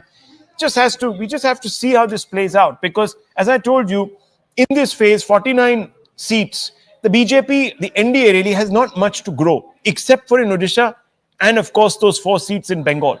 So this is really where in this case, what happens is the like you said, shadow boxing. It's been more against the incumbent or the heir apparent rather than Naveen Babu himself. And the BJP is wanting to cash in on the flux, because there are many within the BJD who are very upset. Long-timers, old-timers who've served and who've worked hard for the party sometimes feel cheated. Although Mr. Pandian, Zakha has interacted with him, he feels very confident that he will have the support of the people. And he may have South Indian roots, but he speaks Odia, and he's applied his wares a lot. Outsider tag applies to him as far as Odisha's public is concerned. I think it's the cadre. As I was saying, the alignment within the cadre in terms of transfer of leadership. Does he actually own it? Is he a people's person? He may have administrative caliber, but is he a people's neta? Is he a neta in the true sense is the question. We'll come to that existential aspect in just a bit and come back to these pictures of the Prime Minister's roadshow. Smita Prakash and Javed Ansari also with us. Namaste, good morning. Thank you for your patience. Just quickly going to Arun Dhanta in Amethi, and then I'll come across to you. Arun Dhanta, we did not have contact with you earlier. Now, if you can hear me, how's the voter turnout?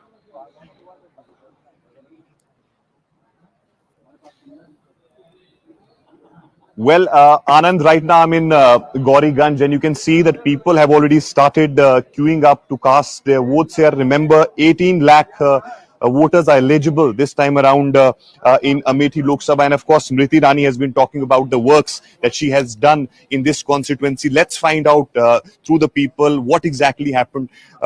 आप बताइए क्या issues हैं इस बार चुनाव? क्या issues हैं, किन मुद्दों को लेकर आप? विकास का इशू है. No infrastructure has been increased actually, and more about whatever infrastructure was raised that have been closed also. IIT has gone somewhere away, and अस्पताल also victimized. Many victimized things were done, and mainly विकास का मुद्दा है, बदलाव भी का मुद्दा है. आपके लिए क्या मुद्दा है, किन मुद्दों को लेकर आप वोट डाल रहे हैं? विकास का मुद्दा क्या हुआ, क्या काम हुआ है, किस तरह काम हुआ है अमेठी में? काम हुआ है, विकास मुद्दा है. अच्छा, कुछ we have few women, Anand also will try to speak to them as well. आप बताइए माता जी, क्या किन मुद्दों को लेकर आप लोग वोट डाल रही हैं? क्या अच्छे के लिए? अच्छा, क्या कुछ अच्छा हुआ है पिछले सालों में यहाँ पर? अरे पिछले सालों के लिए बहुत अच्छा हुआ है. और आगे क्या क्या चाहती हैं और क्या चीजें? अरे क्या चाहते हैं, सब भविष्य बना है और सब जैसे है. अच्छा, आप बताइए आपके लिए क्या मुद्दा है माता जी? हमारे लिए तो बहुत मुद्दा है. हाँ, हमारे लिए अमेठी में काम वाम हुआ है? हाँ, हुआ है. किस तरह का काम? जैसे अभी वो हमारे द्वारे खरंजा चाहिए. अच्छा. हाँ, सरकारी नलका चाहिए. अच्छा. और कॉलोनी चाहिए. हम बहुत बचपन में हमारा आदमी खत्म हो गया था, तो सुविधा तो मुझे मिलना चाहिए। कभी आप रखोगे या कभी आप बाहर कर दो तो क्या करूँगा मैं? अच्छा। हाँ, ये सुविधा मुझे मिलना चाहिए। तो राहुल गांधी इस बार चर्चा थी कि यहाँ से चुनाव लड़ेंगे, अब वो रायबरेली से लड़ रहे हैं। हाँ, राहुल गांधी लड़ते तो कैसा चुनाव होता? अब राहुल गांधी लड़ते तो कैसा चुनाव होता है मुझे नहीं मालूम है। कुछ अब गरीबन के लिए कुछ मिल नहीं रहा है, अमीरन के लिए मिल रहा है वो सामान तो। अच्छा, आप बताइए, आपके लिए क्या मुद्दे हैं? सब ठीक है। अच्छा, हाँ, जो सबका है वही हम होगा। जो सबका है वही हमका विकास इस मुद्दा तरह है। we'll go to that side also, Anand. Point is that they when we speak to the voters on ground, especially in areas like Gauriganj, etc., it's very simple, straightforward. अच्छे के लिए वोट कर रहे हैं, विकास के लिए वोट कर रहे हैं, कौन आया, कौन गया. There is a history, ladies and gentlemen. 1977, at a time of emergency, Sanjay Gandhi was the first to look at Amethi from the Gandhi family. He lost there, came back in the 80s. Then there was a lot of drama in 85 and 89 when Rajiv Gandhi and Menaka Gandhi were at loggerheads, or they were contesting against each other. The matter went to the courts with allegations of booth capturing and, of course, ill treatment of Menaka Gandhi in 85. 89, Rajmohan Gandhi, descendant of Mahatma Gandhi, went against Rajiv Gandhi, and there were incidences there. Vidhan Sabha election, Sanjay Singh was shot.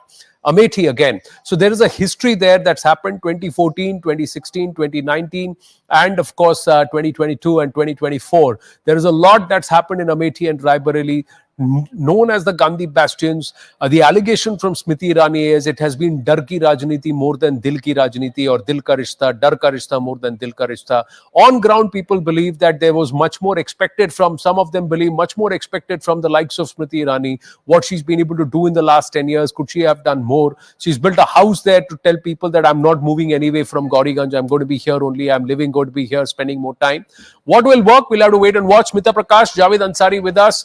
As the Prime Minister's roadshow in Puri, does it also become existential for a few who are in the poll fray in this phase, phase 5, be it in Maharashtra, be it in Uttar Pradesh, be it in Odisha? Smita Prakash.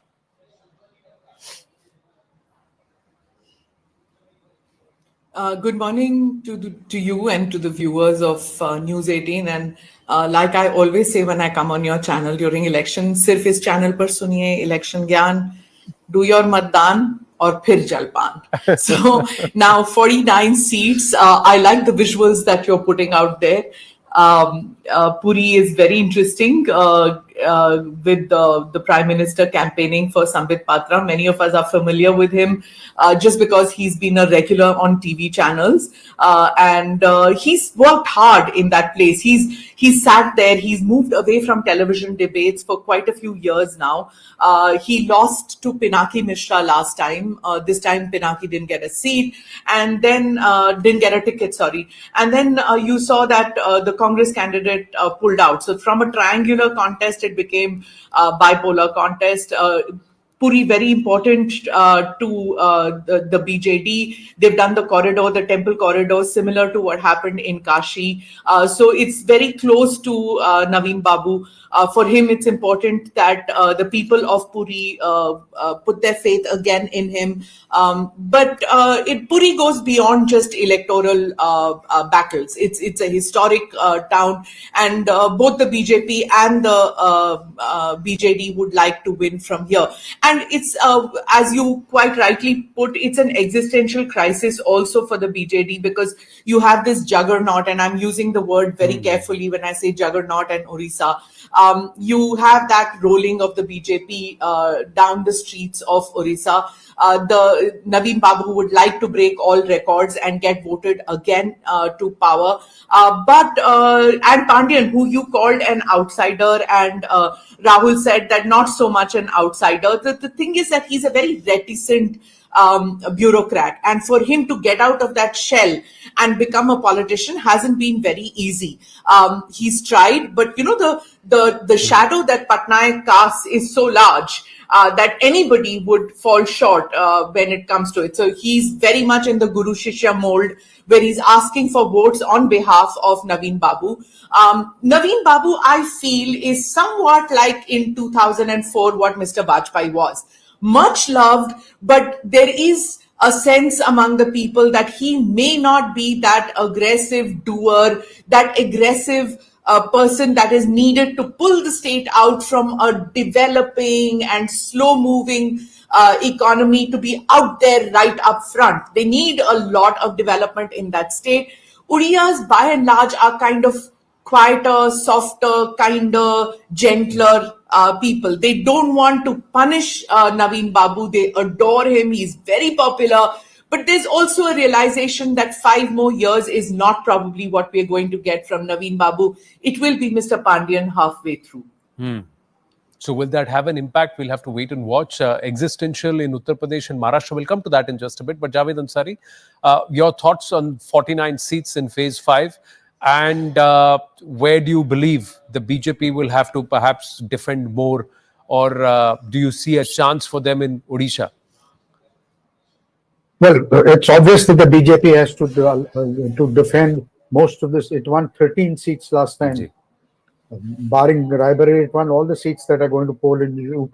So it's very important for them to do as well as they did the last time around. As far as Odisha is concerned, I do believe that what we are witnessing is perhaps the last of Mr. Naveen Patnaik's reign there. Naveen Patnaik's health is not what it used to be, and he's really laboring hard. He doesn't step out. He's finding it difficult. Most of his campaigning is now done through that limousine of his. He will. Ground reports seem to suggest that he will certainly do a lot better in the assembly elections than in the Lok Sabha elections. In the Lok Sabha elections, it's the BJP that will make the gains. And Sambit Patra, I must say, has changed. And it's been, he realized the last time around that you can't parachute and then suddenly expect, just because you appear on TV, that people will start voting for you. So he spent the last 5 years, he's done the hard yards. He's put in the hard yards, and he's hoping to reap the dividends this time. And it's remarkable how things have changed in Odisha. I used to know Naveen Babu's father, Biju Patnaik, very well, and what a personality he was. I mean, he was a doyen. He was an icon, but he never enjoyed the kind of success that Naveen Babu had done. And at that time, I mean, if you ask somebody, or if you even mention the fact that he is going to be the political legacy, he is going to inherit the political legacy of his father, people would have laughed you off the table. But look how Naveen has transformed himself, and he's now proved to be perhaps the most successful and long-lasting chief minister that Odisha has had. His father never won so many consecutive terms. He used to, off and on. But if you, as personalities go, they are as different as chalk and cheese. But look at the kind of success. If we were betting people, none of us in the beginning would have bet on Naveen outdoing his father, but he's done it. Correct. I don't know much about Mr. Pandian, and we'll be have to wait. That's why many believe that if Naveen Babu could, then why can't Pandian? So that's another question, but that also will take time. Because the political scenarios, situations on ground are far different than what they were at the time when Naveen Babu came and he parachuted literally into the seat and replaced Biju Patnaik there. But what he achieved for himself is credible, like you said, Javed sir. But the fact is that can Pandian do the same? Coming back to this existential aspect, and I'm just going to bring it into the studio with Zaka and Rahul and then take it forward with the two of you. The aspect is BJD in Odisha, with the Trinamool Congress in Bengal, Lok Sabha wise, and also their national narrative. Right. Uddhav Thackeray, Sharad Pawar, and of course, if you look at the Congress in Uttar Pradesh. Important, especially when we look at Mumbai today. I'm bringing it the focus to. When it comes to Mr. Patnaik and the BJD, I wouldn't call it an existential crisis. I think it's a little early to say that it's going to just go off the map unless there is something really churning in the state. I think it is a point of inflection. It's an inflection point. It's a point where obviously Mr. Patnaik has decided to go with Mr. Pandian as his successor. Can he galvanize the party and the cadre around Mr. Pandian? That really is the challenge here. In any succession, you have to ensure that the road is paved for your successor. Has he been able to do this? Is blood at the end of the day, thicker than water when it comes to the BJD's electors? Do they see, would they have seen, perhaps, would they have gone along with another Patnaik, perhaps? That is the question that we have to begin to ask ourselves when it comes to the BJD. I think it's just a matter of finding the right person to carry that baton forward. So let's just park that aside. But yes, very importantly, for the UBT Sena in Maharashtra, it is very much an existential crisis, because this election determines who the people believe are the real legatees of the ideology on which the Shiv Sena was built, which is Bal Thackeray, and has the cadre transitioned from that sort of very Hindutva straitjacket to the more inclusive liberalism that is championed by Thackeray Jr., which is Uddhav Thackeray. That is the importance. So again, here, I think one of the other important things, you went to Maharashtra, I don't know how much you picked this up on ground, that in some pockets, some of the older Sena voters, Uddhav does still retain a degree of sympathy. If in any phase we're going to see that sympathy play out, it's going to be in this phase. It's Mumbai, the 6 seats. It's really more than BJP versus Uddhav Sena. It is really Uddhav Sena versus Shinde Sena. Out of 4 seats. Out of the 6 seats, I think in 4 seats, it's a direct fight between Shinde Sena and Uddhav Sena. And I think really the winners in those seats will really determine, as Rahul said, the legacy of Balasaheb Thackeray. Who has, is it the Thackeray name, or is it Mr. Shinde and his ilk who carry forward the legacy of Balasaheb Thackeray?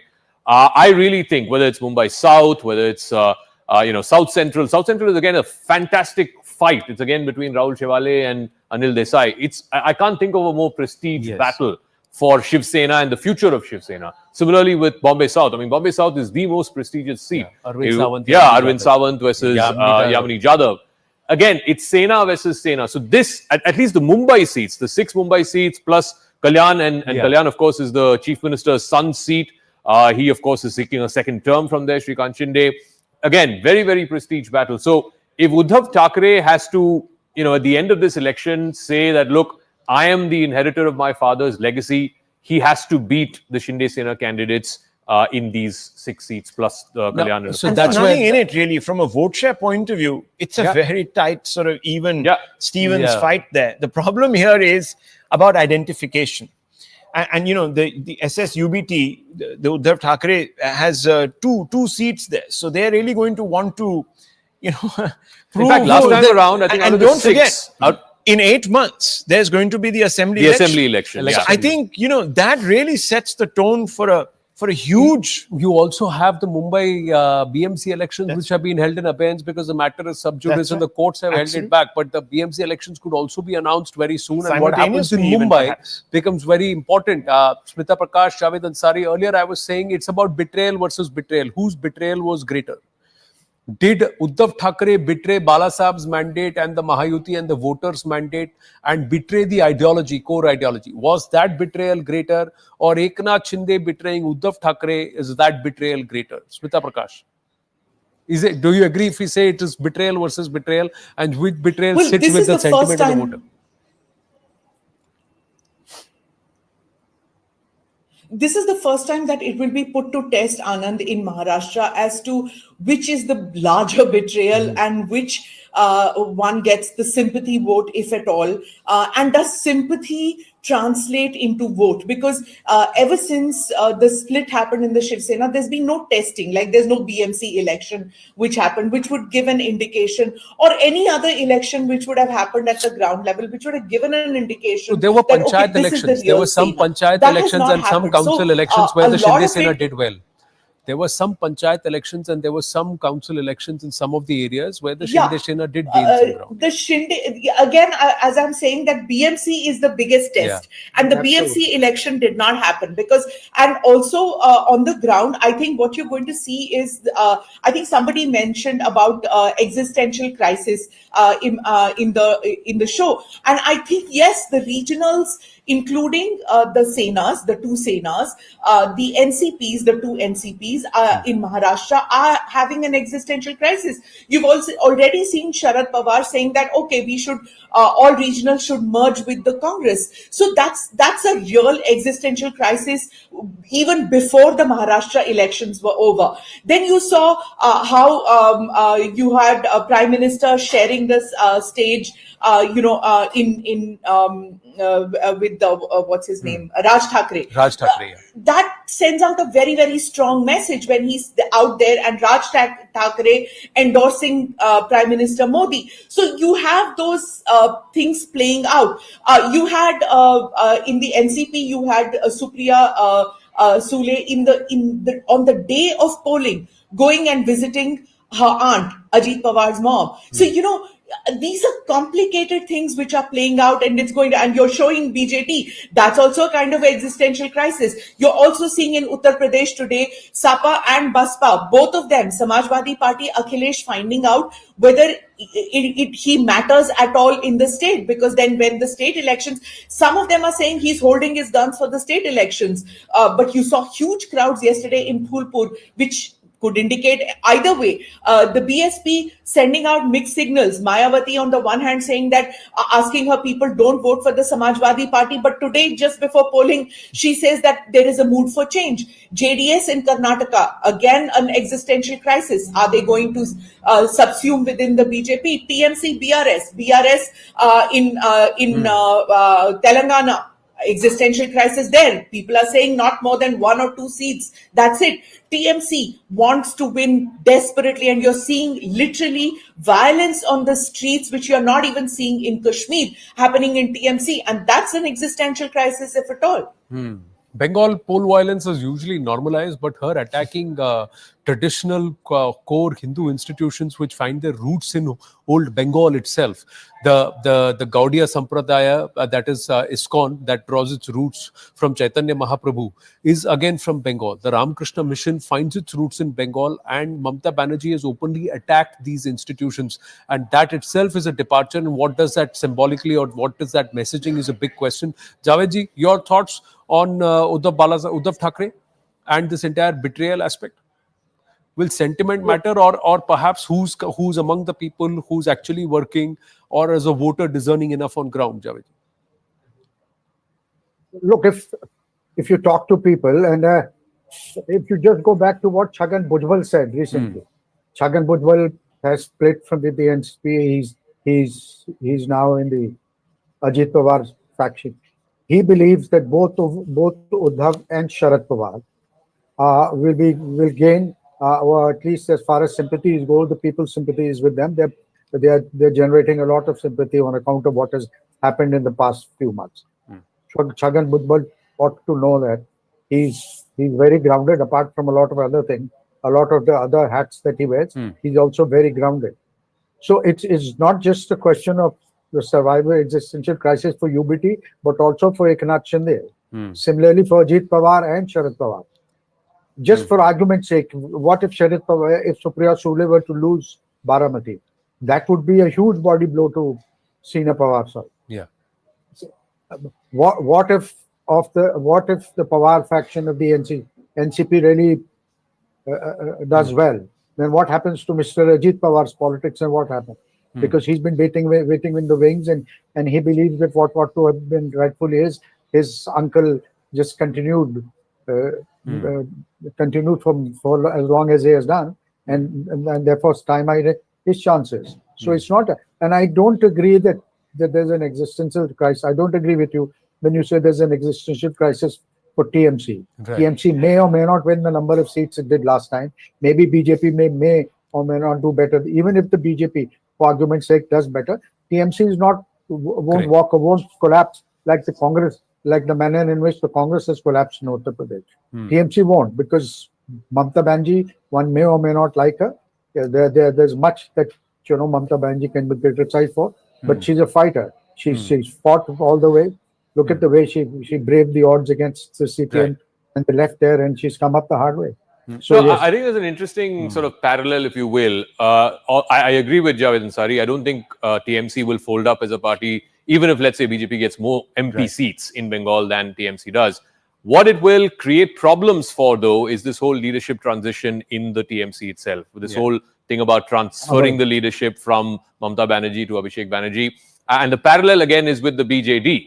of course, there's no blood relation really between Mr. Naveen Patnaik and Mr. Pandian. And of course, this whole outsider tag, we'll have to wait and see. I, in fact, asked Mr. Pandian this in our Rising Bharat event a couple of months ago about this. I mean, the only example, perhaps the most famous example I can think of an outsider who made it big in the politics of another state was that of MGR. And incidentally, Mr. Pandian is from that same state and from that same place where MGR sort of built his political roots, the Madurai belt. And he said that, look, as far as I'm concerned and as far as the people of Odisha are concerned, I am one of them. You know, I speak their language. I've worked with them for the last 20 years. I'm married into Odisha. His wife is also a bureaucrat who's been serving the state for the last many years. So he doesn't consider himself an outsider. I think what this will also signal, if of course the BJD does well, is that the party itself, are there other claimants to the legacy? Are there other claimants to the leadership?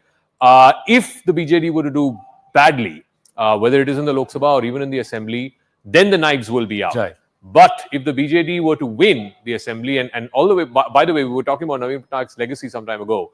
I think if he were to win again, and by August of this year, he will cross Jyoti Basu as the longest serving Chief Minister in the history of India. I don't think that is something anybody would have said about him 20 years ago when he made the political plot. Absolutely. Nobody had even given him a chance, even of one term. So what he's done for himself is commendable. But Zaka, here's the challenge for Mr. Pandian, and not taking away from his ability. MGR was a mass leader because he was a film star. Of course. He had public, and he plied his wares in Tamil Nadu for many decades before he entered the political foray. And he knew how to work with the masses. So there was a mass appeal already. With Mr. Pandian, he has administrative capability. But as Smita Prakash was saying, he's quite reticent. So that transition to becoming a neta, that's where the challenge will be for Mr. Pandian, because he will have to come out into the fore and transform into a neta per se. Both Javed Ansari and Smita Prakash have their hand up. Quick comments and then we'll take a break. Yes, Smita Prakash. Yeah, so Naveen Patnaik has already beaten Jyoti Basu. He has to beat Chamling. That is the thing, the change that will happen. And as far as Pandian is concerned, you know, when you say that Pandian is this outsider who might become a chief minister, we've had outsiders or people born outside the state who have become chief ministers in the past. So he won't be the first one to do that. MGR, as you mentioned, was not born. Jayalalitha was not born. MGR, in fact, is born in Kandy, Sri Lanka. Jayalalitha was born in Mysore. She wasn't born there. And there have been other chief ministers also who were not born. Kamal Nath was not born in Madhya Pradesh. There was Sucheta Kriplani, the first chief minister of Uttar Pradesh, if my memory serves right. She was not born. Sheila Dikshit was not born in Delhi. Arvind Kejriwal, chief minister of Delhi, was not born in Delhi. He was born in Haryana. So there have been instances, but of course you've not had a Tamil speaking person who has been chief minister anywhere else. So that will be a radical change that will happen if he does. And as far as him facing a kind of rebellion, even if BJD wins, there is a sense of disgruntlement. It's all about that Odia pride, Odia Smita that everybody talks about, and that's the one that BJP is playing up. So you believe that the outsider aspect and that card of a non-Odia speaking person who's coming in. No, in the sense, fact, he speaks very fluent. Yeah, I know. When I say, in fact, it's the opposite. When I say that born a Tamil and not an Odia born. As I was saying, that aspect, it's not. She's really saying it's a factor. Others are saying it's not a factor. I don't think the public so much is sort of connecting with that as much as the cadre needs to sort of get rid of at the end of the day. Apprehensions. At the end of the day, that's a challenge that I hope Mr. Pandian and Zaka, you had that conversation with him. He accepts that he will have to transform into a neta, and there is a road ahead. There is a learning curve for him acceptability in any transition is something that person has to negotiate for himself. Right. Let's be honest. Quick comment from Javed Ansari. Yes, we've got some disturbing news about the Iranian president. We'll take that up in a bit. Yes. Yeah. So we were talking of existential crisis. The one party that is really facing a battle for survival is Mayawati's BSP. Look what they've been reduced to, from kingmakers and queenmakers. She is just about an also ran. She can't decide whether she is with the government or against it, whether she's voting for, she wants a change or she wants the status quo. to continue. She anointed her nephew, clearly declared that he's going to be, he'll inherit a political legacy. That guy went and blew his top, and the very next day he was changed. She suddenly discovered that he's not mature enough to take on the leadership, and she's replaced him. So Mayawati is the one which is really, Mayawati did, even the Congress did a bit better than Mayawati in UP, which is, climbing Mount Everest. So Mayawati has a lot to think about and a lot to worry about, because a lot of her vote has already lifted. It's only the Jataf chunk which is with her, and her diktats are also now weakening. Interesting point. So more than Uddhav Thackeray or Sharad Pawar, the question will be for Mayawati. And since power center in Uttar Pradesh is Lucknow, Brajesh Pathak has just come to cast his vote. Siddhant Mishra is right there.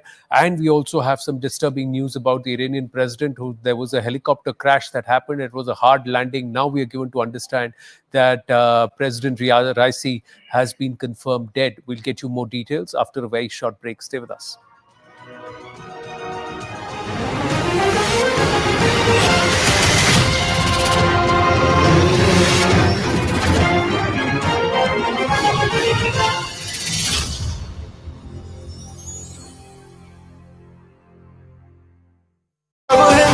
Factionalism. The split in the Shiv Sena and the NCP could cause confusion. Will the voter be true to cadre loyalty, local leader and ideology, or will there be this family bloodline loyalty conversation which will be an impact? First test for Ajit Pawar and Eknath Shinde after switching loyalty. Can they be leaders? Will they be able to exercise the authority they always felt they had? Uddhav Thackeray and Sharad Pawar could capitalize on the emotional aspect, sentiment. Dhoka diya mujhe is what did me. That's what the betrayal aspect, and the Maratha sentiment, if it swings and believes that someone has been betrayed, so no matter how wrong they are, will they go and vote for them, or will they say, you are the one who betrayed the original ideologies, you are the one who betrayed the voter, you are the one who betrayed my mandate? Will they remember that? That's the big question. And these are aspects which will come into play. Also, BJP believes sympathy for them over the MVA alliance. So that's the original betrayal that's being claimed, ladies and gentlemen. But is that in the distant past? Is the latest betrayal what's going to stay? This is betrayal versus betrayal story which is being talked about on ground. And of course, infrastructure. Big boost from big ticket projects which will come to the fore. They have shown the Vikas story there. Although the Uddhav Balasaheb Thackeray Sena will in Mumbai claim that most of these projects have been initiated by them, completed by them. But Devendra Fadnavis say it was actioned and put into play with me. And we would have only continued it had you not given me dhoka. So this is the conversation which is happening on ground. The story of taking Maharashtra to making it a 1 trillion economy, the first state in Bharat to become a 1 trillion economy. So who is taking it towards a Bimaru state and who is taking it towards 1 trillion economy? Who's bringing investments and who is pushing away investments? These are all questions. 50% cap, a hurdle for reservation for Marathas. This Maratha reservation aspect, everybody has voiced it, but then they blame the courts for halting it or stopping it. Now, will this come into play on ground? We'll have to wait and watch. BJP on the back foot, as many groups are also feeling let down with respect to the Maratha quota. Now, how much of this will come into play is the big question, Rahul Shivshankar, the Maratha quota aspect, because Devendra Fadnavis has backed it. But it was the courts that shot it down. Now, this game of trying to play one versus other, and Shiv Sena and Sharad Pawar has always played this 3M combination. Well, historically. Sorry to be a bit of a party pooper here, Anand, but I think this is really a clash of personalities. It's Modi. This is a vote for Modi and his guarantees. Can Modi inspire Maharashtra to turn up and vote for the BJP, for the NDA again? And let me just very quickly tell you that in Maharashtra, the combined new NDA, so to speak, has 11 out of 13 seats. Lot to defend here. The BJP itself is very strongly placed in Maharashtra. I'm interrupting you right now because you go talk to the pictures a bit, Rahul. You talked about PM Modi's personality and he is at Puri Jagannath. There you go. So the Prime Minister is a great past master at choreography. So here he is again. Now this is very important. This religiosity is going to play out in Uttar Pradesh fantastically right now on the ground. This is the reason. Why? Because it is that entire area around Ayodhya, Lucknow, all those seats that are going to polls, and Hindutva, the Ram card is on test tonight. Though, of course, Jagannath Puri has a significance of its own. Odisha also has elections going on there. So, look, competitive religiosity, there is no better at the Prime Minister than executing it. But coming back to Maharashtra, which is really where the election is right now. Puri Jagannath will also have an impact in Mumbai. Because who's carrying forth the Hindutva flag? The religiosity aspect will also come into play here. Absolutely. It's all very well choreographed. You know, you can take the strand and fit it anywhere today. But let me just tell you, Anand, you were spot on when you said that, look, at the end of the day, it's going to be about a test of loyalties.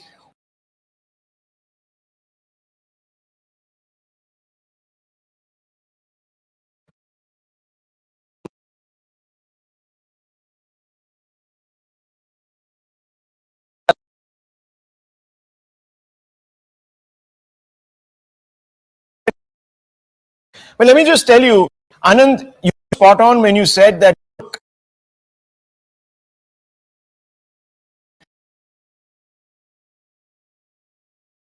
After prolonged search and because of inclement weather, rescue operations were delayed.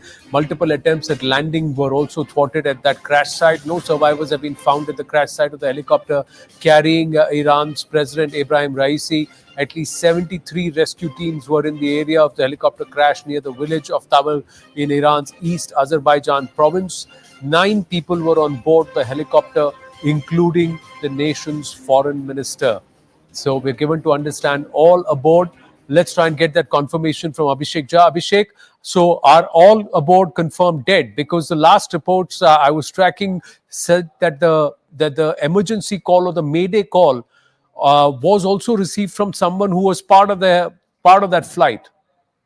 Well, Anand, it has been almost 15 to 16 hours since the crash was reported and the search and rescue teams tried to reach to that mountainian terrain, which was very tough to access. And even if some survivor had their phones switched on, and that probably sent the signal to the central command, leading to search teams to reach to the site. Probability of him surviving in this harsh, inclement weather is very less. It's about 10 degrees Celsius in the temperature is. It's a snowy. It's a very foggy condition. Highly unlikely that any survivor would be there in the helicopter crash. We have seen the footages that shows the wreckage has been completely burned. It is spread across a vast area. It is completely dismantled, and it is also sitting on top of some mountains. So reaching there is also very difficult, and finding sign of any survivor after about 15 to 16 hours of crash is highly unlikely. This is what the Red Crescent, which has been involved in the rescue and search operation, has told us, that survivors' sign are highly unlikely. There are hope that maybe some have had some phones switched on, or the signals that they probably sent even few hours earlier. Also, the search team said that some signals are coming from the rescue from the side where the helicopter crash has happened. But now it is being confirmed by Have they recovered any bodies? 73 rescue teams there. Quickly understanding, Abhishek, has there been any confirmation of any bodies received? The Iranian foreign minister was also on board that flight, along with the President Raisi. Well, yeah, Anand, a government confirmation or government press statement on the entire search operation and whether any survivors are there is still to come. But the search team have almost reached to the site where they have found no sign of any survivors. So that is believed that all the nine passengers on board, including President Raisi, Foreign Minister Amir Abdollahian, and the governor of the state where the plane has crashed, have all been dead. Right. Thank you. Thank you for that update. Disturbing news. That means that the vice president takes charge immediately, and within 50 days, Iran will have to elect a new president. We'll get you more details along with the focus returning to Battle for Bharat when we come back. Stay with us.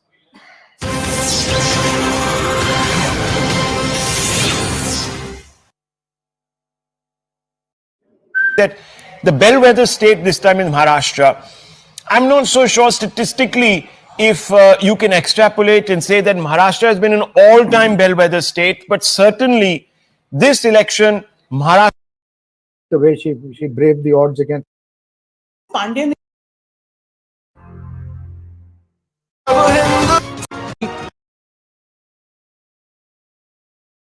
claim that most of these projects have been initiated by them, completed by them, but they do not. for Modi and his guarantees. Village of DC, at least 73 rescue teams were in the area of the helicopter crash near the village of Tabal in Iran's East Azerbaijan province. The combined new NDA, so to speak, has 11 out of 13 seats. Lot to defend here. The BJP itself is very strongly placed in Maharashtra. I'm interrupting you right now because you go talk to the pictures a bit, Rahul. You talked about PM Modi's personality and he is at Puri Jagannath. There you go. So the Prime Minister is a great past master at choreography. So here he is again. Now this is very important. This religiosity is going to play out in Uttar Pradesh fantastically, right? Yoda, the respect will found in Iran, 70th side of the helicopter carrying Iran's President Ebrahim Raisi. At least 73 rescue teams were in the area of the helicopter crash near the village of Tabal in Iran's East Azerbaijan province. 9 people were on board the helicopter, including the nation's foreign minister. So we're given to understand all aboard. Let's try and get that confirmation from Abhishek Jha. Abhishek, so are all aboard confirmed dead? Because the last reports I was tracking said that the emergency call or the Mayday call was also received from someone who was part of that flight. Well, Anand, it has been almost 15 to 16 hours since the crash was reported and the search and rescue teams tried to reach to that mountainous terrain, which was very tough to access. Even if some survivor had their phones switched on, and that probably sent the signal to the central command, leading to such teams to reach to the site. Probability of him surviving in this harsh, inclement weather is very less. It's about 10 degrees Celsius in the temperature is. It's a snowy. It's a very foggy condition. Highly unlikely that any survivor would be there in the helicopter crash. We have seen the footages that shows the wreckage has been completely burned. It is spread across a vast area. It is completely dismantled, and it is also sitting on top of some mountains. So reaching there is also very difficult, and finding sign of any survivor after about 15 to 16 hours of crash is highly unlikely. This is what the Red Crescent, which has been involved in the rescue and search operation, has told us, that survivors' sign are highly unlikely. There are hope that maybe some have had some phones switched on, or the signals that they probably sent even few hours earlier. Also, the search team said that some signals are coming from the rescue from the side where the helicopter crash has happened. But now it is being confirmed by have they recovered any bodies? 73 rescue teams there. Quickly understanding, Abhishek, has there been any confirmation of any bodies received? The Iranian foreign minister was also on board that flight along with the President Raisi. Well, Anand, a government confirmation or government press statement on the entire search operation and whether any survivors are there is still to come. But the search team have almost reached to the site where they have found no sign of any survivors. So that is believed that all the nine passengers on board, including President Raisi, Foreign Minister Amir Abdollahian, and the governor of the state where the plane has crashed, have all been dead.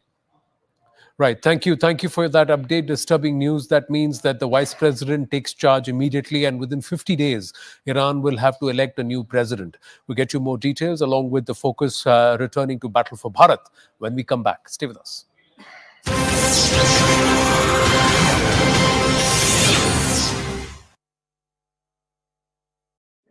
That the bellwether state this time in Maharashtra, I'm not so sure statistically if you can extrapolate and say that Maharashtra has been an all-time bellwether state, but certainly this election, Maharashtra holds the key to the BJP's fortunes. Its dominance there to the NDA's fortune. Its dominance there was for all to see. It had, out of those 48 seats, the second largest block that goes to the Lok Sabha, friends, 39 of those seats were with the NDA last time. It's a huge chunk. It's a huge chunk from one state. I mean, you can pretty much settle this election between Uttar Pradesh and Maharashtra. If you have those two working for you, you have a little bit of the Hindi heartland, you're almost the halfway point. See, in the sense, despite the NDA splitting, the BJP held a certain number of seats. If the BJP holds its seats, and there are some gains out of the 15 that had there, and plus 3, 18 that have been given to their allies within the NDA, Shiv Sena, Shinde, and of course Ajit Pawar's NCP, plus some of the others. I'm just saying, Is it a greater test for Sharad Pawar and Uddhav Thackeray? That's what I've been saying from day one. If they are not able to make a dent, This is a make or break election for Uddhav Thackeray. It is a make and break election for the Sharad Pawar faction. Look, Ajit Pawar has many races left. He is at the end of the day the organizational man at the Baramati level. Let's not forget that. The organization spins and revolves around him. But let me just give you an idea of how critical this phase really is. Look at Maharashtra, 11 out of 13 for the NDA. Uttar Pradesh, 13 out of 14. There are no room really to make gains. Okay, let's assume that Rae Bareli continues to vote for the Congress. So that 13 out of 14, they'll have to hang on to 13 out of 14. Bihar, 5 out of 5. JDU, in fact, had 1 seat here. The LKSP had 1. Now, that past 1 seat is also very important because many people are saying this time in Bihar, BJP is carrying forward, but the allies may get chewed up by the RJD. We don't know. The jury is out on that one. Jharkhand, 3 out of 3. You can't grow possibly in Jharkhand. Odisha, 3 out of 5. Can you make it 5 out of 5? There's room for growth there. Statistically, West Bengal 3 out of 7, 3 out of 4, 3-4 it was. The TMC at 4. It's a very interesting election for the TMC this time because if it has to prove that it can still carry the Hindu vote, this is the phase where it has to prove it. No, but the fact is that with just ahead of the phase, Mamata Banerjee's comments, will they help her or hurt her? And remember, the CA card has been pulled out of the sleeve, my friend. It's there now. The guarantee is there. I told you I will make you citizens. So, you're absolutely right. This is a fundamental, real make or break. But in that arithmetic of 32 out of 49, if you were to see, there are 17 seats where they still have an opportunity. The NDA and the BJP. 39 out of 48. 49. 39 NDA, but the BJP has 32 out of 49. 32. So if it is 39 out of 49, there are 10 seats where they still have to max out. My point is... So those seats are the Congress 1, Rae Bareli, SS UBT 2, TMC 4. Those are the 7 or 8 seats there. And of course, 2 of BJD. So that's what. So they will have to pull seats from UBT. They'll have to pull seats from Trinamool Congress. They will have to pull seats from Naveen Babu. BJD. So these are the 3 seats, 3 parties they will have to be. And with each one of them, there is a narrative that will be set. Because in Bengal, if they want to do better than 18 last time, they will have to pull seats.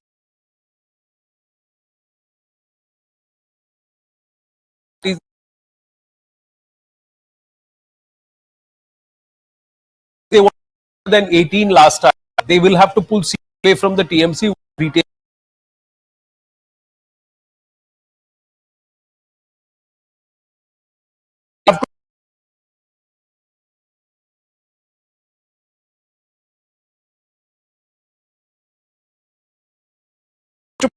Larger phase into perspective. After 79%.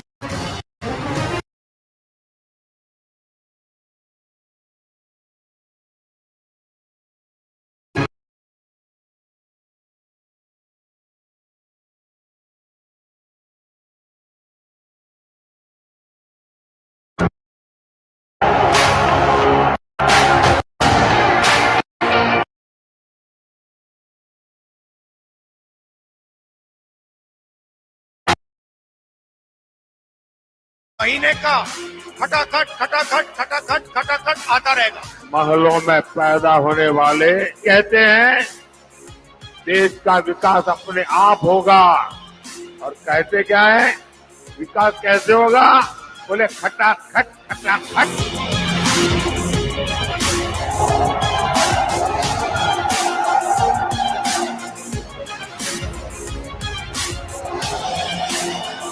Congress में तो पताका हाथ लगाकर दिखा दे, एक seat ना बजा दी तो हम भी अमेठी वाले हैं। यहाँ एक भाजपा की प्रत्याशी आई जो आज आपकी सांसद है और उन्होंने काफी झूठ फैलाए।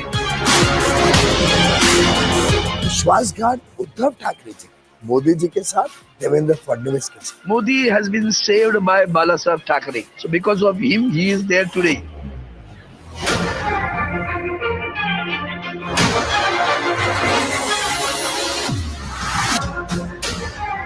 আমরা সরকার তৈরি করব, আমরা জোটে থাকবো, জোটে আছি আমরা। अभी ये लोग तो ये सब बोलेंगे देख के लोग थोड़ा सा लग रहा है मोदी जी को देख।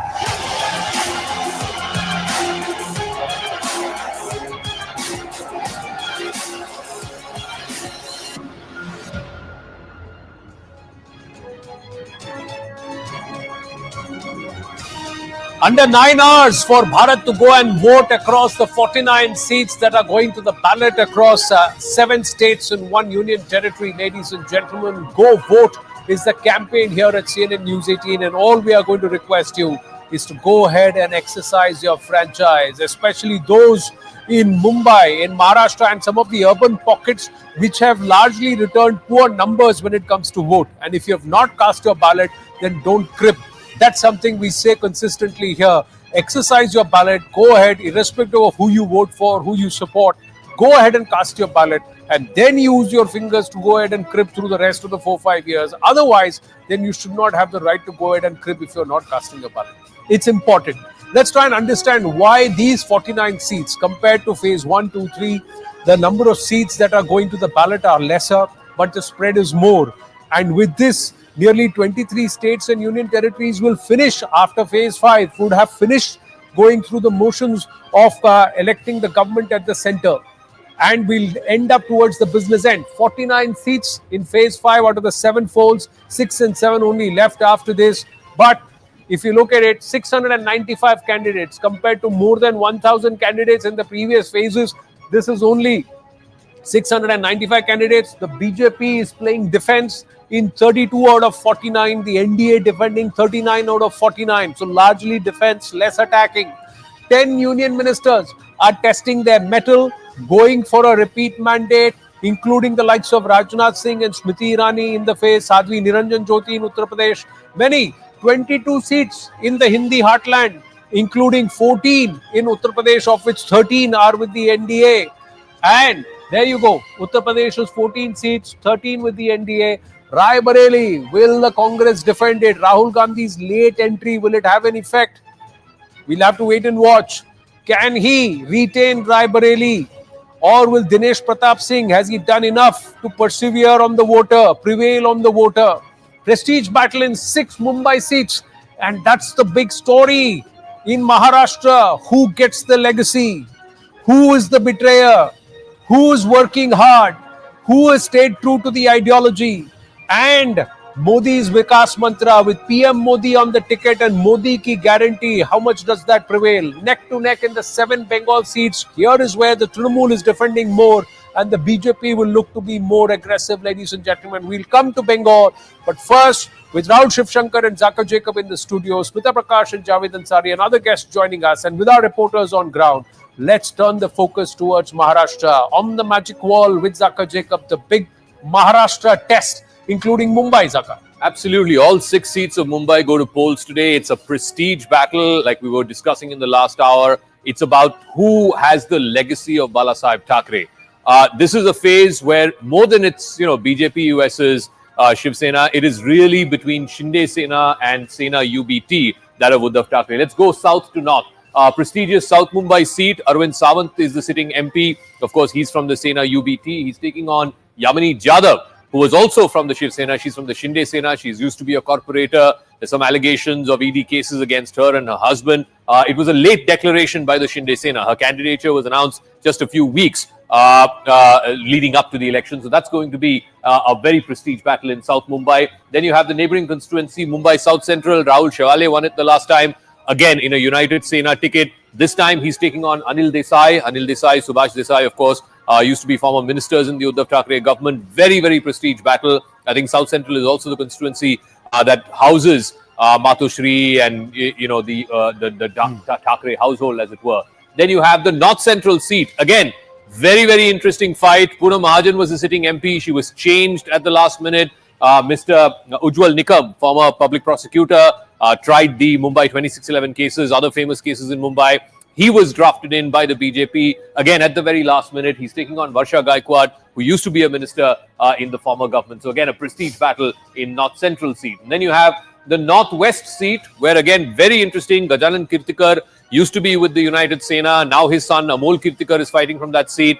That's the seat that Sanjay Nirupam had a problem with. He said Amol Kirtikar should not have gotten that ticket. Amol Kirtikar, of course, now with the Shinde Sena. And then you have the Mumbai North seat, which is a prestige battle because Union Minister Piyush Goyal is contesting his first Lok Sabha election from here. He's up against the relatively lesser known Bhushan Patil of the Congress party. So that's the BJP versus Congress direct fight. And then you, of course, have the prestigious constituency, prestigious because the Chief Minister's son is the sitting MP there. He's fighting for a second term, Shrikant Shinde. This is the Kalyan seat.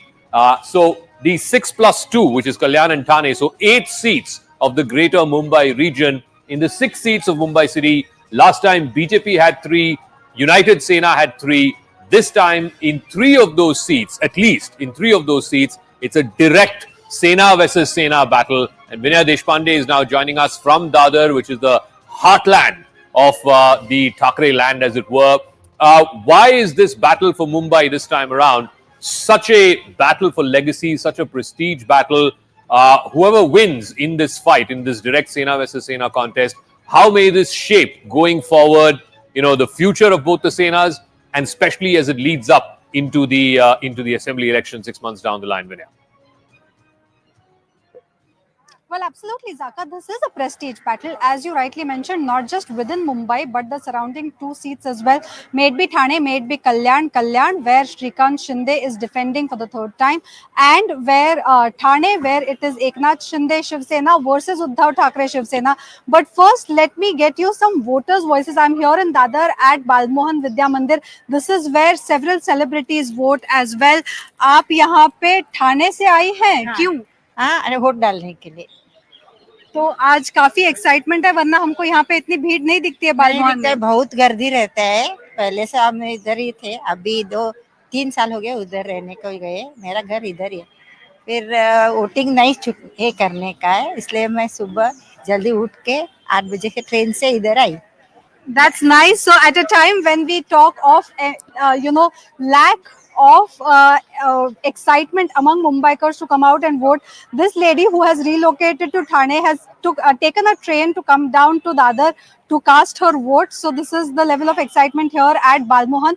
Yes, definitely Mumbai South Central seat is something where all eyes are set, particularly because it's the first time where we will see a Sena versus Sena face-off. Remember, this is the same seat where we had seen that the Congress was quite keen to get the seat.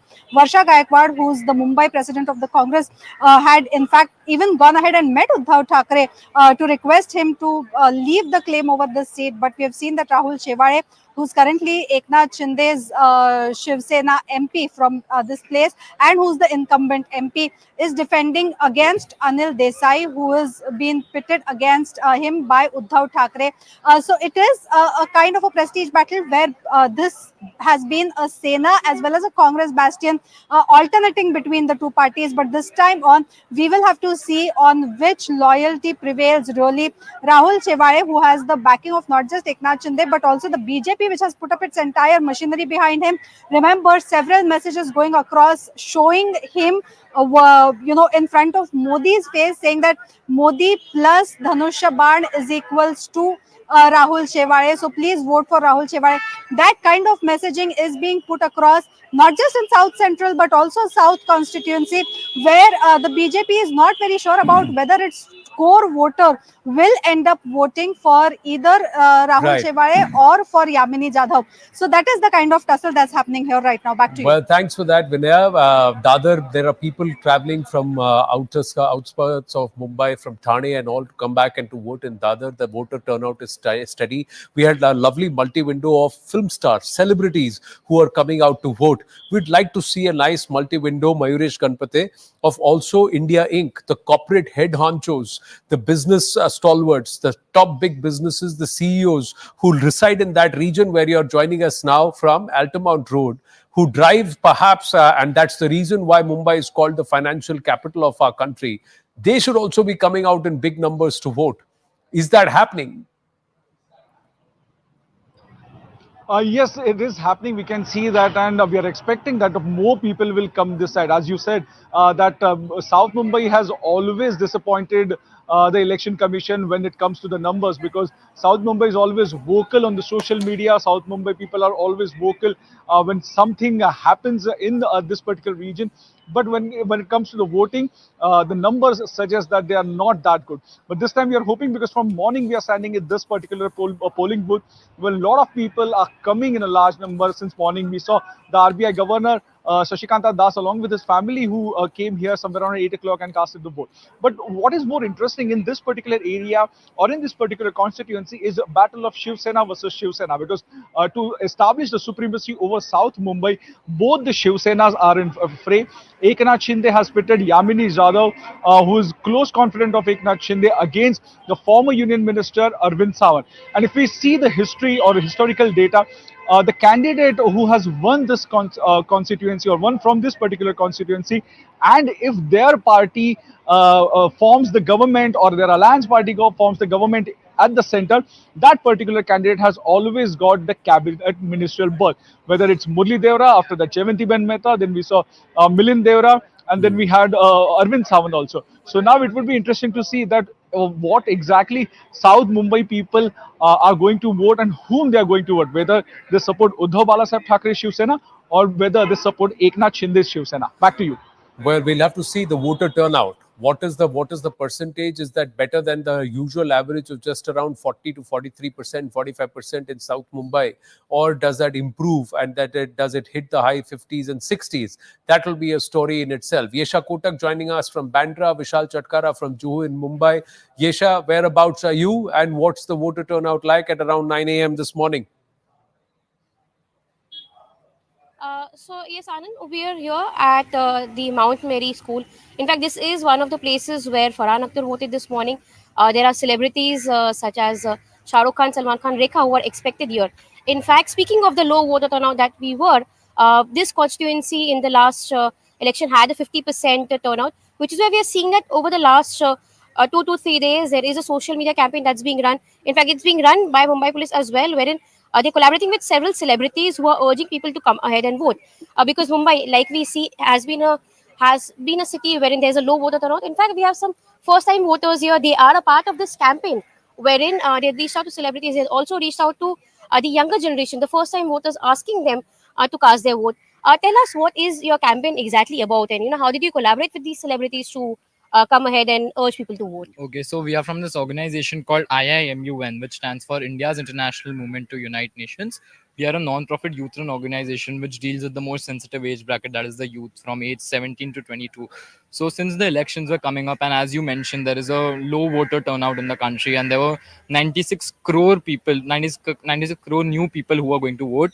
So we decided to start this campaign and reach out to celebrities in order to amplify the message of voting and to amplify that voting is an individual's responsibility. And since we are the youth of the country, it's our responsibility to go and cast our first vote.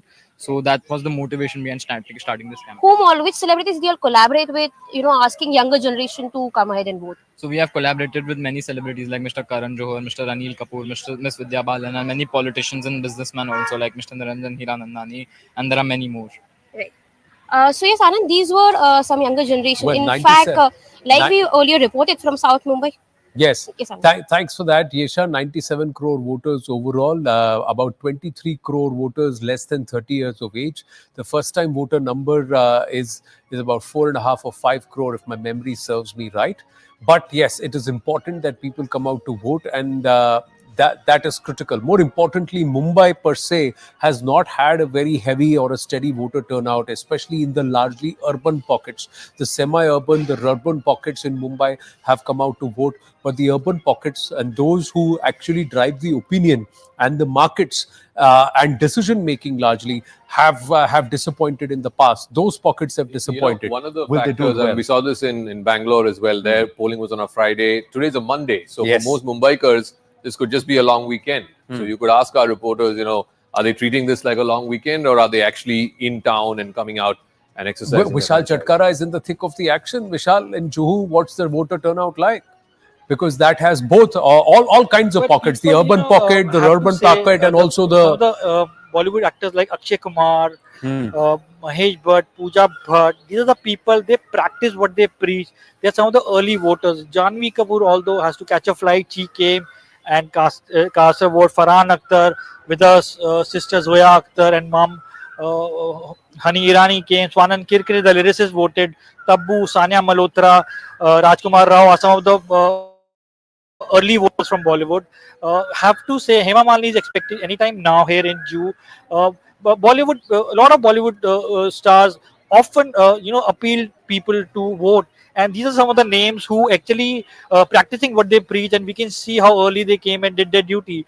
For example, Tiger Shroff and Ajay Devgan, who were shooting in Kashmir over the weekend, are expected to come and vote, and they will be surely they are responsible citizens. So we can expect some of the big names from vote come out in big numbers and vote later in the day. While we the surprisingly it's not a surprise, although, that Akshay Kumar was one of the early voters from Bollywood, because his day starts at 4 a.m. Yes. So yeah. True. So the celebrities are coming out to vote. Well, but at the end of the day, every vote is a number. It's a ballot. And that's what adds to the percentage. So your vote counts, and that's why go vote is what we are trying to say. Mumbai has to vote in big numbers. Thank you to all our reporters. Great job done. Hopefully it's not a hot day. There has been some rains, and that gives you some respite in terms of the weather as they are casting the ballot. The weather also plays a big factor, but let's bring it back into the studio at this time. Rahul Shivshankar, you had some points to make on Mumbai. I just want to talk a little bit about the turnout in Maharashtra. I've been sort of reading up a little bit on it, and I was actually going to focus on this as the day sort of evolved, because phase 4 actually saw an 8.8% drop in turnout compared to 2019. So we are going into this phase with already sort of some amount of attenuation when it comes to voter interest. Why do you think that is? Is it the heat? Is it complacency? It's a very tough question to answer, Zach, because, at the end of the day, this is supposed to be really the one so-called bellwether state of this election. This is where there has been the maximum churn. One would have thought that each faction would have wanted to drive its voter out to come to the polling booth. And, both parties, the Shiv Sena, the BJP, and to some extent the NCP, are really cadre-based parties. So they have a very strong cadre. I can't say that about the Congress right now, only in certain pockets, and revolves around personalities where the cadre remains very sort of in some way coet and consolidated. But in most other parts, you would have expected the vote to have come out. Now, in Baramati, for example, it's very interesting. The voter turnout went down by 2.1%. Despite the high-profile fight. Despite the high-profile contest. So how are you supposed to read voter interest and then sort of extrapolate it into the larger picture that we get animated about in our studios? Or this is a fight to the finish, this is an existential crisis, the cadre will come out, so and so. When the voter itself seems to be a little disinterested. When you say 8.8%, that means 1 out of every 10 voters, almost 1 out of every 10 voters who voted last time is not showing up. Is not showing up. For whatever reason. I mean, it's heat or disinterest, whatever it is. Let's also bring in the guests. Javed Ansari, R. Rajagopalan, Smita Prakash are all joining us. Mr. Rajagopalan, the fight for Mumbai, and particularly South Bombay, people talk about it. George Fernandes used to hold that seat sometime many years ago. Subramaniam Swamy was elected from that seat. Of course, Murli Deora held it for 3 terms, and then his son Milind Deora held that seat. This time around, again, it's a straight Sena versus Sena fight. Yamini Jadhav of the Sena Shinde faction, and of course, Arvind Sawant, who's the sitting MP of the Sena Uddhav Thackeray faction. Why has this become not just about this election or this seat? Why has this election in Mumbai, the 6 seats there, been almost like, and we've been using this word quite a bit since morning, almost existential for many of these factions and these parties? Because it is financial capital, Jaka. Apart from that, I draw certain things with Rahul Shivshankar's, exponential explanation that why the drop. I feel, as a political correspondent, this Rahul Gandhi made it a lighter vein, cut. This type of thing, people don't like it. Voters don't like it. And moreover, on the other side also, giving 1 lakh rupees every month. This is the financial capital, Mumbai. They understand the financial system, and they think that Rahul Gandhi is wasting his energy and creating this type of atmosphere. Second thing, BJP also overblown it. Apki baar, 400 ki par. Voters thought that BJP is coming back. Why should we go and vote? This is the fatigue. And moreover, we have to understand on 5th of June why the voters turn up. But on the contrary, Jaga, women voters are more. Men voters are coming down. Second thing, my interesting aspect is, as Prime Minister just now gave an interview, no head or leg for the Congress poll campaign. That is also one reason. There is no systematic thing. BJP meticulously approached the voters, whereas Congress did not do. These are all certain factors. And being a financial capital, Mumbai should at least vote for 70 to 75%. Otherwise, it is Nakli versus Asali. I think last time around it was under 50%, if I'm not mistaken. Yeah. It was barely about 50%, or at least in South Bombay and stuff, it was less than 50%. And there is another interesting development in all of this. If you analyze the turnout across gender, actually women voters, fewer women voters have turned out to vote. Fewer women compared to men, or fewer women compared to women in 2019? Compared to men. So there is also that. And there was a column in one of the newspapers that did an entire deep dive into the turnout so far.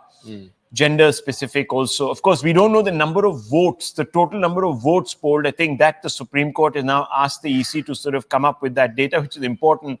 So as far as vote share, turnout in percentage terms is concerned, women voters slightly trending lower than the men this time.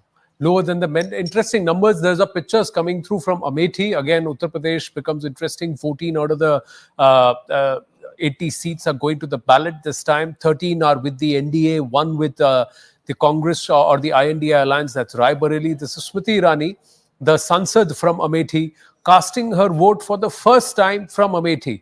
So she just did in February, she did the Grah Pravesh for her house in Gauriganj, right in the middle of the fields. There is some land that she has acquired, and that's where her residence is. And she has decided that this was a promise that she had made in 2019, that ahead of the next elections, I will be a resident of Amethi. So she's not somebody who's going to be a paratrooper anymore or parachuter anymore. She is going to be somebody who's a resident of Gauriganj, and she has her address. And as a voter, she's registered in Amethi. So Smriti Irani casting her vote from Amethi for the first time, standing in queue and then just going in. Arun Danta is in Amethi. We will try and go across to him if possible and see if Smriti Irani does speak to the media once she comes out of the polling booth, and about 100 meters away, if she does speak with the media that will be waiting outside. There's been a lot of conversation, a lot of rumor mongering, a lot of accusations and counter accusations between who has done more for Amethi. And she has very simply said, look at the data, look at the delivery, look at what's been done in the last 10 years compared to 4 decades of the Gandhis being ruling the roost in Amethi and in Rae Bareli. Look at the change that we've brought. And that's what she believes. She believes that she should win by more than at least 1 lakh votes. Although on ground, many believe that it's going to be a very, very tight election. And how much of it will work, we'll have to see. It's all the voter of the constituencies, including Gauriganj, who will decide. Javed Ansari, Rajagopalanji, Smita Prakash also with us. Smita Prakash, your thoughts on Amethi, Smriti Irani showing the intent, building a residence there. She spent there for the last 3 months, ever since February. Her Grah Pravesh, she's not moved out of Amethi. She's been there largely coordinating everything from there. Compare that to KL Sharma being pit in Amethi against her. Someone who stands on stage and says, I'm proud to be just a humble servant or a knocker of the Gandhi family.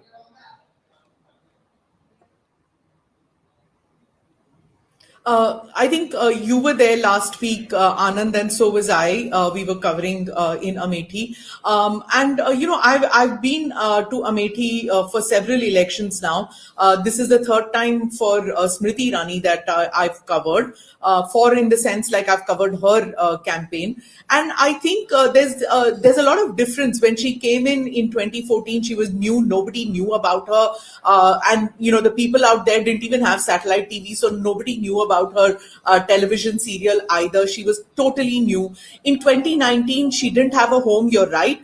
She had rented a place above some shops, very dilapidated and very bare minimum, 2 little rooms, no electricity. I remember electricity was just about 2 hours in a day. Rest of the time there was a genset which was blowing. This time she has a house of her own. She's voting out there. People know who she is. So there's no doubt about that. In Amethi, Amethi, there is Noora Kushti, which is going on, because even though you have Mr. Sharma out there, it is quite clear it is Priyanka Gandhi who's fighting the election from Amethi. Though, you know, they've not announced Priyanka's name, but it is quite clear that it is Priyanka Gandhi versus Smriti Irani now. Why she didn't file on her nomination from Amethi? Why didn't she fight it openly against Smriti? I think it's also because the Gandhis are led a lot by their coterie, and there's this thing that, you know, the Gandhis should not lose the first election that they fight. So Priyanka has time on her hands. She can fight the election later. You can't really have Rahul Gandhi from Rae Bareli and Priyanka Gandhi from Amethi. So I don't know, this is, even though there is no old guard left in the Congress, there is still the remnants of the advice that the old guard gives the Gandhi family, and the Gandhi family defers to that kind of advice. So though Priyanka Gandhi has been campaigning actively in both Rae Bareli and Amethi, and it's totally her doing. Rahul has hardly been there in Rae Bareli. He's not been seen. There's no connect that he has with the people there. It's more with Amethi that he has. KL Sharma, I covered his rally out there, and I just feel that, you know, she's speaking. Nice, Smriti Irani is speaking. Gentleman. Let's just go across to Amethi.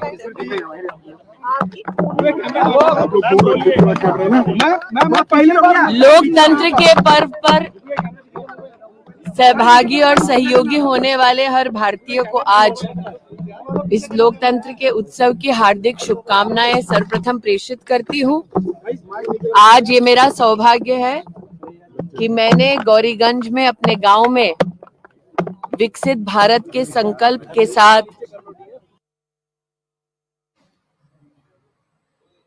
We've just lost that feed. Let's let it all come in, and then we'll play it out properly. Smita Prakash, who were making a point, 2019, it was just 20 days that she had. But even though she lost that election by more than 1 lakh votes, there was her claim was, okay, she's back. So let's play that out, and then we come back to the history and of Amethi. Bharat और भारत के भविष्य के प्रति ये हमारी जिम्मेदारी है, इसका निर्वहन करें। मैं पुनः कहती हूँ, ये मेरा सौभाग्य है कि आज गौरीगंज में विकसित भारत के संकल्प के साथ गरीब कल्याण एवं महिला शक्ति को समर्पित एक नेता को, एक राष्ट्र सेवक को मैंने अपना मत दिया। अभिलाषी हूं कि जनता उनको अपना स्नेह और आशीर्वाद निरंतर देती रहे। मैडम ये बताइए, प्रत्याशी बदल गया है अमेठी का, भाई साहब चलते जाइए। धन्यवाद। मैडम चलिए। So not saying much beyond just that I have cast my ballot, and I request everyone else to also cast their vote. 2014 to 2019 to 2024, there's been a transition in her commitment to the people of Amethi. Will that translate? She has herself alleged that Priyanka Vadra is the one fighting this election from the shadows. And why from the shadows? She lost by 1 lakh votes, and she says that it was Mulayam Singh Yadav, the late Mulayam Singh Yadav, who openly said 1 lakh of the Sapa votes were transferred, and she lost by a margin of 1,07,000 votes in 2014. She won by 50,000 votes in 2019. What will be the difference this time around? Or will there be the fight from the shadows or the mandate for the Gandhis? The voters of Amethi have to decide. We've just got news coming in from Bengal. We'll quickly go across to that, and then we'll come back to Uttar Pradesh. Arjun Singh is claiming that voters are being intimidated. He's on the spot. This is Barakpur. Arjun Singh is claiming that voters are being actually beaten up. Go back slogans have been raised against Arjun Singh some time ago. So there is tension in Barakpur. So this is again one of the seats that will be keenly contested. We'll try and also listen into what's been said on ground, and then go across to Kamalika. Here we have come in a place in Kashrapara where one side you can see Arjun Singh, and the other side there are some people who are asking Arjun Singh who are confronting Arjun Singh. We'll try to ask him, Arjun, what happened? Hello, अरे बार-बार बोल रहे हैं बोलने के लिए, आपको बोलने दीजिए। अरे आप क्या कर रहे हैं? हमारा पूरा झमेला हो रहा है। क्या हुआ सर? मेरे महिला को मार के एकदम हॉस्पिटल भेज दिया। क्या? একজন মহিলাকে মেরে মাথা ফাটিয়ে দিয়েছে, হসপিটালে নিয়ে যেতে হয়েছে। कौन ही बोले? एक नंबर दूसरा कौन क्या सर? कौन क्या नाम है?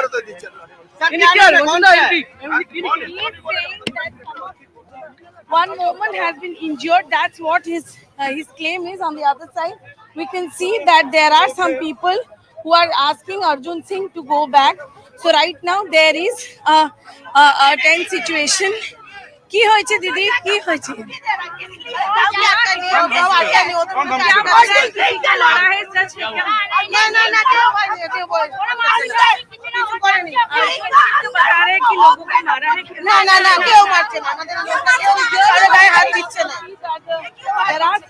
There are some people from this area who are trying to say Arjun go back. Kamalika now joins us. So Barakpur, important somewhere, sometimes here, sometimes there. Once again back into the mix with the BJP. Arjun Singh, how critical is it, this fight, and what is his claim? What's happening on ground, Kamalika? This is an area called Kachapara. Right now, the police has gone, the CAPF has gone. The situation right now is okay as what it was couple of 15 minutes back. There was some complaints which came to Arjun Singh that his voters were intimidated and they were not allowed to cast their vote, and somebody was hurt badly. So he went there, and the moment he went there, we were also there. We saw that there was some protest from the people, one section of people to whom Arjun was saying that they were all TMC people, and they were the people who were intimidating. Arjun Singh had a heated discussion with them, and then the police and CAPF reached there, and now the things are okay. To your question that how important Barakpur is very important. Last time the margin of Arjun Singh was near about 14,000. This time it is a Mahabharat here in Anand, because Arjun versus Partho Bhomik. So Arjun is a person who was in TMC, then in BJP, then in TMC, and again in BJP. And Partho Bhomik is a very close lieutenant of Abhishek Banerjee, a minister heavyweight here, who is contesting Arjun Singh. Arjun Singh has grown up in this region. There is a non-Bengali population. He has his own pool, but Trinamool has kept no stone unturned here to get back the seat, and that's why Barakpur is also known as violent. Still now, these complaints are coming, but I'm keeping my fingers crossed. No bombing and all till now, because Bengal, these are certain things. As you can understand, I'm in the car, I'm following Arjun Singh, because there can be any incident any time. So that is one factor which is always there in Bengal, and Bengal elections are different. So I'll keep my fingers crossed so that less violence takes place, because last time, let me tell you, Anand, I broke my finger here in Barakpur in 2019. 2019, yes, I remember that incident there when you got injured, Kamalika. But comparatively this time around, and it's ironical we say this about Bengal, far less violent, less bombing. How poll violence is normalized as far as Bengal is concerned always remains an irony. But Zaka, these 7 seats are critical because the Trinamool is playing defense in majority of them. Yeah, they're defending 4 and the BJP 3. Again, very little in terms of vote share, about 2.5% between the BJP and the TMC. Barakpur is an interesting one. I think last time it was Dinesh Trivedi versus Arjun Singh, and Arjun Singh defeated him. Then he shifted back to the TMC, now back with the BJP. He's like the strong man there. He's the Bahubali of Barakpur. Again, a prestige battle. Like I said in the earlier hour, many of the candidates that the TMC has put up this time around are Abhishek Banerjee's candidates. So he is on test as much in this election. And really, it's about whether his candidates win. And if his candidates win, then what happens to the leadership transition in the TMC? What we're also seeing is, as we now come to the final 3 phases in Bengal, you're seeing more and more TMC seats. You're coming into, the Greater Calcutta seats. You have the Howrah and the Hooghly seats that are polling today. Of course, you're also going to see North and South 24 Pargana seats that will be going into polls in the next few phases. So you are essentially coming into territory which the TMC has to defend. Last time they had 22 or 24. Much of those seats are in South Bengal. So as we are now coming to the fag end, the slog overs of this election in Bengal, and remember, Bengal has been voting in every single phase, all 7 phases. Some of the other constituency in Bengal has been polling. In these slog overs, it's the TMC that has much more to defend. Quickly run you through some of the other seats that are polling today. Shantanu Thakur from Bongaon, again, very, very big seat. This is also a seat where the Matua factor will be at play, the CAA, whether it actually has any resonance on the ground. That is something, again, it'll be in test in Bongaon. And then, of course, we talked about the neighboring seat of Barakpur. But then there is also the Hooghly seat. Again, prestige battle. Loket Chatterjee won this seat last time around. This time, Rachna Banerjee, who I think used to be an actress, She has been fielded by the TMC.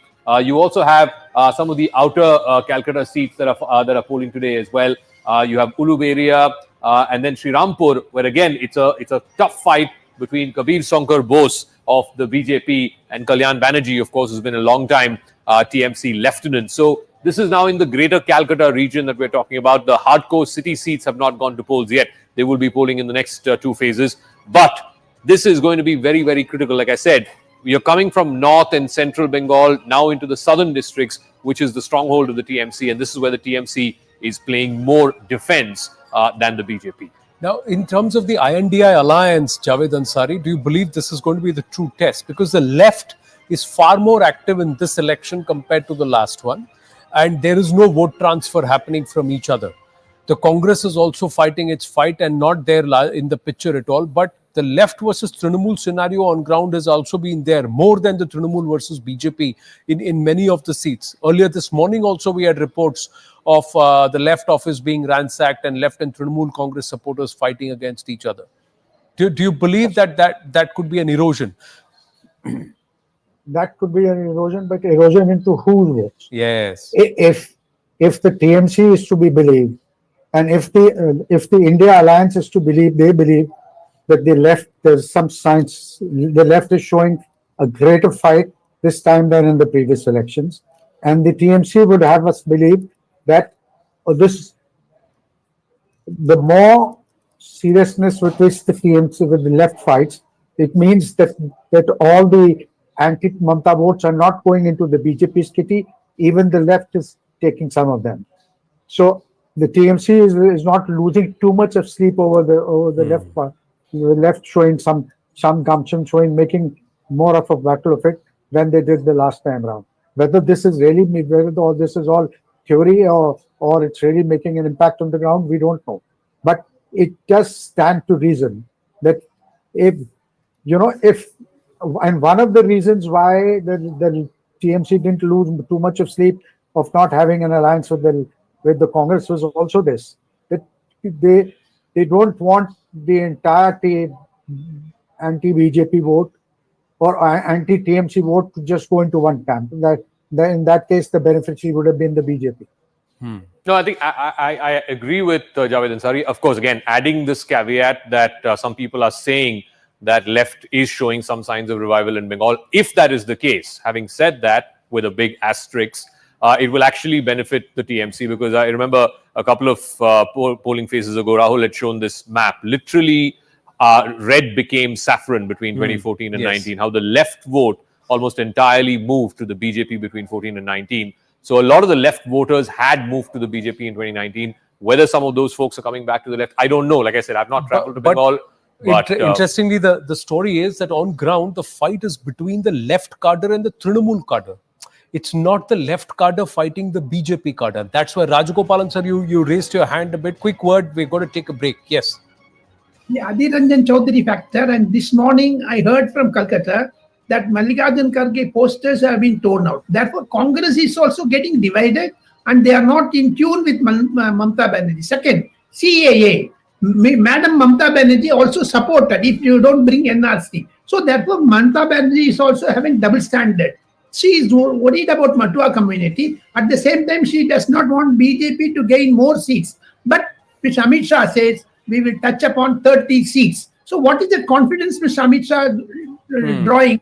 From which sources? We have to understand that. That is anti-left votes are coming to BJP. That is my surmise, Anand. So anti-left votes or anti-Mamata votes are coming to the BJP. That's one question. The Trinamool believes they will touch 30 this time and the BJP will suffer. So there are claims both ways. But what we are seeing on ground is the left cadre clashing with Trinamool cadre, left cadre not clashing with the BJP cadre. So that's where the aspect is who's going to hurt whom on ground. But yes, it is politically charged. Is it less violent than last time around? Somewhere one gets the impression, at least till the fifth phase, it is. We're going to take a short break. We continue the conversation when we come back. Stay with us.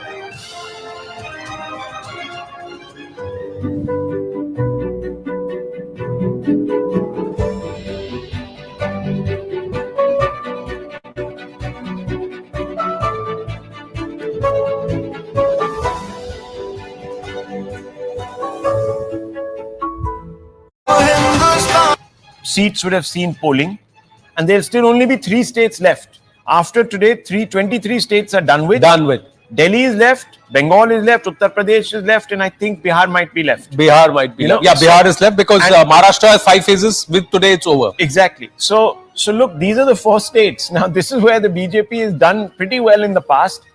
Bengal is really where they need to grow. Odisha is another place where they will need to really put that little bit of energy. Now these are the phases which are the retention phases for the NDA and mostly the BJP, rather than the accumulation phases or the adding on phases, aggregation phases for the BJP. Those are already over, ladies and gentlemen. 1, 2 and 3 were the ones where the BJP stood to gain the maximum. They were defending in lesser place than where they could be aggressive. Most importantly towards the south, because that was phase 1. Well, phase 4, last time Telangana phase 4 also was very important. Phase 4 was also important because again, that was a place, that was a state where the BJP was deficient, was coming from behind as a challenger. But now going forward, 5, 6, 7, they are going to have to retain more than gain more. Let's move to Bengal quickly. News just coming through. Allegation coming from Howrah. CPM that last night their party local outfit has been ransacked by the Trinamool. Are you doing the ungli when it comes to voting about it and doing casting and doing your fundamental, not just exercising your fundamental right, but also doing what is supposed to be a duty of every citizen of this country, that is go out and vote. The numbers have been picking up after the phase, but will phase 5 set a new record? These 49 seats are critical, ladies and gentlemen, and in pockets where historically voter turnout has not been very, very high. Let's try and understand what are the X factors when it comes to Mumbai, the 7 seats of Mumbai, and also Maharashtra. Factionalism. The split in the Shiv Sena and the NCP could cause confusion. Will the voter be true to cadre loyalty, local leader and ideology, or will there be this family bloodline loyalty conversation which will be an impact? First test for Ajit Pawar and Eknath Shinde after switching loyalty. Can they be leaders? Will they be able to exercise the authority they always felt they had? Uddhav Thackeray and Sharad Pawar could capitalize on the emotional aspect, sentiment. Dhoka diya mujhe is what both of them are going and saying on ground. My own betrayed me. That's what the betrayal aspect. And the Maratha sentiment, if it swings and believes that someone has been betrayed, so no matter how wrong they are, will they go and vote for them, or will they say, you are the one who betrayed the original ideologies, you are the one who betrayed the voter, you are the one who betrayed my mandate? Will they remember that? That's the big question. And these are aspects which will come into play. Also, BJP believes sympathy for them over the MVA alliance. So that's the original betrayal that's being claimed, ladies and gentlemen. But is that in the distant past? Is the latest betrayal what's going to stay? This is betrayal versus betrayal story which is being talked about on ground. And of course, infrastructure. Big boost from big ticket projects which will come to the fore. They have shown the Vikas story there. Although the Uddhav Balasaheb Thackeray Sena will in Mumbai claim that most of these projects have been initiated by them, completed by them. But Devendra Fadnavis said it was actioned and put into play with me. And we would have only continued it had you not given me dhoka. So this is the conversation which is happening on ground. The story of taking Maharashtra to making it a 1 trillion economy, the first state in Bharat to become a 1 trillion economy. So who is taking it towards a Bimaru state and who is taking it towards 1 trillion economy? Who's bringing investments and who is pushing away investments? These are all questions. 50% cap, a hurdle for reservation for Marathas. This Maratha reservation aspect, everybody has voiced it, but then they blame the courts for halting it or stopping it. Now, will this come into play on ground? We'll have to wait and watch. BJP on the back foot, as many groups are also feeling let down with respect to the Maratha quota. Now, how much of this will come into play is the big question, Rahul Shivshankar, the Maratha quota aspect, because Devendra Fadnavis has backed it. But it was the courts that shot it down. Now, this game of trying to play one versus other, and Shiv Sena and Sharad Pawar has always played this 3M combination. Well, historically. Sorry to be a bit of a party pooper here, Anand, but I think this is really a clash of personalities.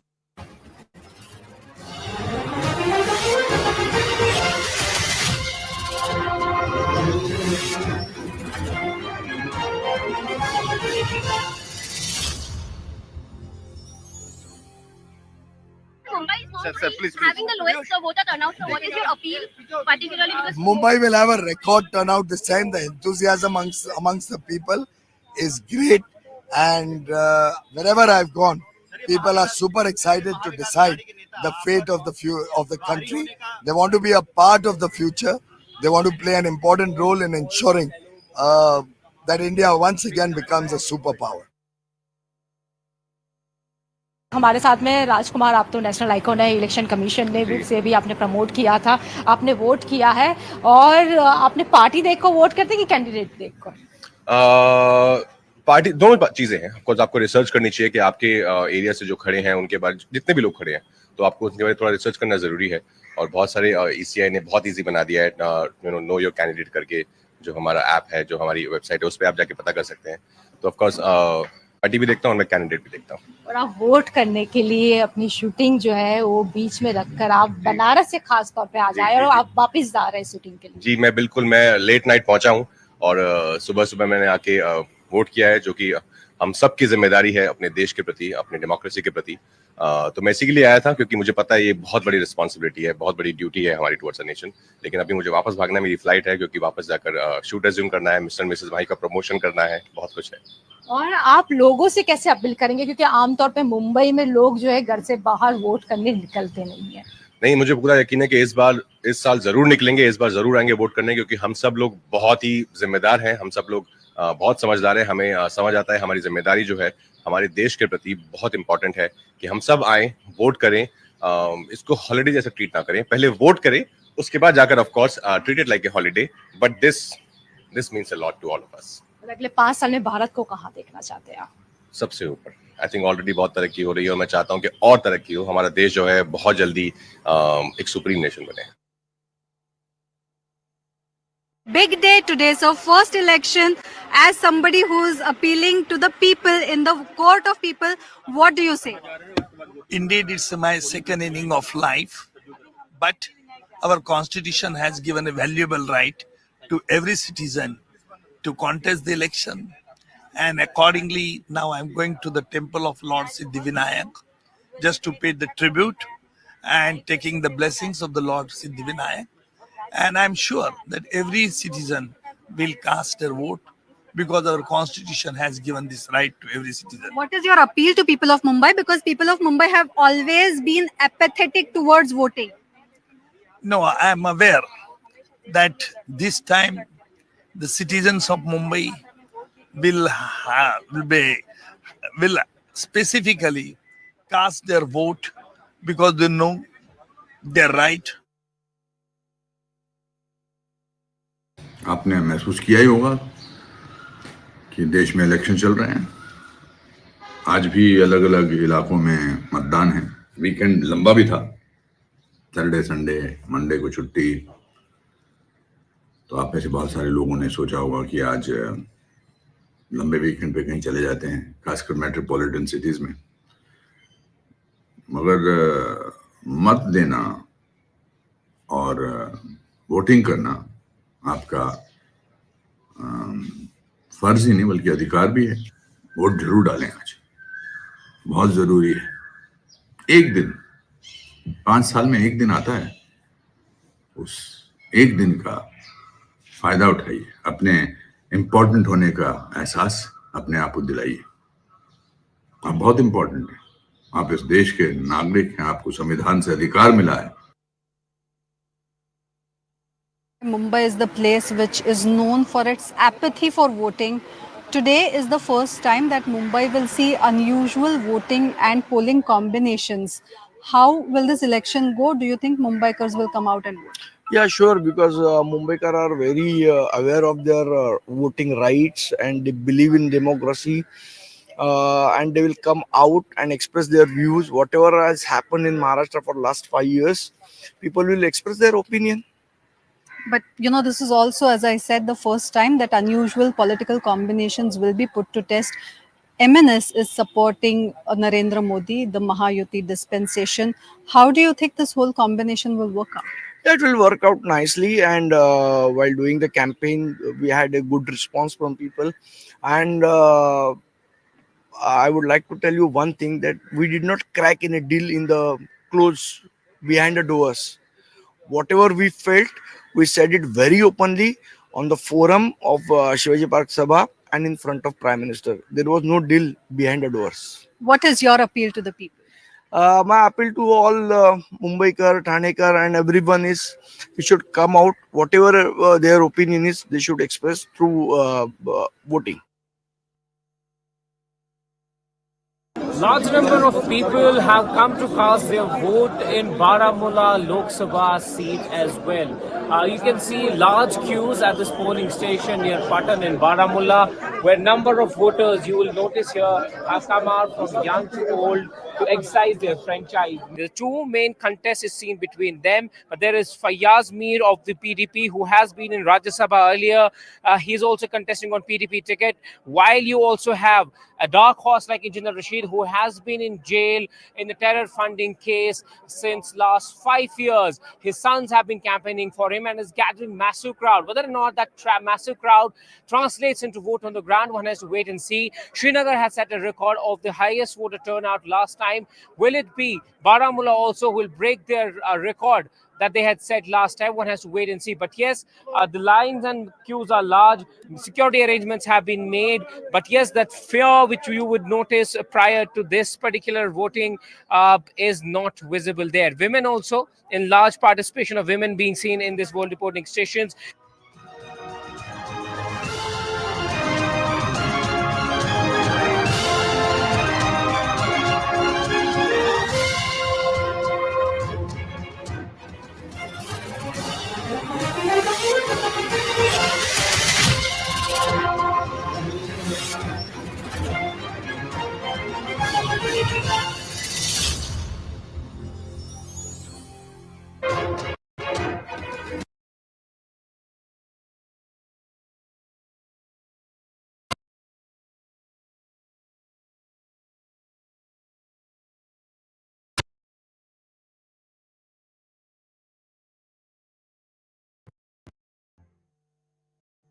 India's one Modi, this so to speak, has 11 out of 13 seats. Lot to defend here.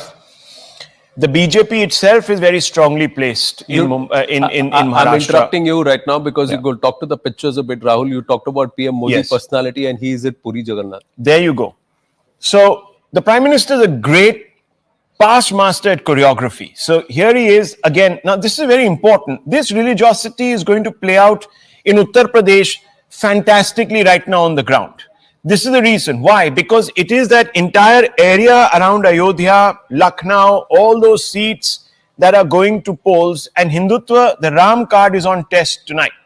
Though, of course, Jagannath Puri has a significance of its own. Odisha also has elections going on there. So, look, competitive religiosity, there is no better at the Prime Minister than executing it. But coming back to Maharashtra, which is really where the election is right now. Puri Jagannath will also have an impact in Mumbai. Because who's carrying forth the Hindutva flag? The religiosity aspect will also come into play here. Absolutely. It's all very well choreographed. You know, you can take the strand and fit it anywhere today. But let me just tell you, Anand, you were spot on when you said that, look, at the end of the day, it's going to be about a test of loyalties.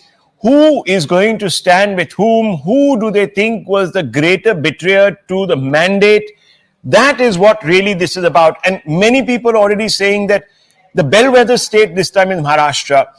I'm not so sure statistically if you can extrapolate and say that Maharashtra has been an all-time bellwether state, but certainly this election, Maharashtra holds the key to the BJP's fortunes. Its dominance there to the NDA's fortune. Its dominance there was for all to see.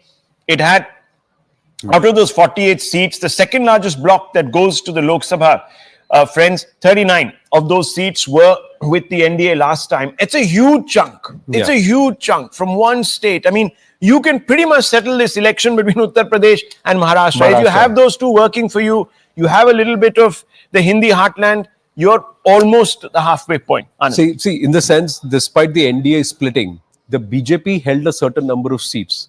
If the BJP holds its seats, and there are some gains out of the 15 that had there, and plus 3, 18 that have been given to their allies within the NDA, Shiv Sena Shinde, and of course Ajit Pawar's NCP, plus some of the others. I'm just saying, Is it a greater test for Sharad Pawar and Uddhav Thackeray? That's what I've been saying from day one. If they are not able to make a dent, this is a make or break election for Uddhav Thackeray. It is a make and break election for the Sharad Pawar faction. Look, Ajit Pawar has many races left. He is at the end of the day the organizational man at the Baramati level. Let's not forget that. The organization spins and revolves around him. But let me just give you an idea of how critical this phase really is. Look at Maharashtra, 11 out of 13 for the NDA. Uttar Pradesh, 13 out of 14. There are no room really to make gains. Okay, let's assume that Rae Bareli continues to vote for the Congress. So that 13 out of 14, they'll have to hang on to 13 out of 14. Bihar, 5 out of 5. JDU, in fact, had 1 seat here. The LKSP had 1. Now, that past 1 seat is also very important because many people are saying this time in Bihar, BJP is carrying forward, but the allies may get chewed up by the RJD. We don't know. The jury is out on that one. Jharkhand, 3 out of 3. You can't grow possibly in Jharkhand. Odisha, 3 out of 5. Can you make it 5 out of 5? There's room for growth there. Statistically, West Bengal 3 out of 7, 3 out of 4, 3-4 it was. The TMC at 4. It's a very interesting election for the TMC this time because if it has to prove that it can still carry the Hindu vote, this is the phase where it has.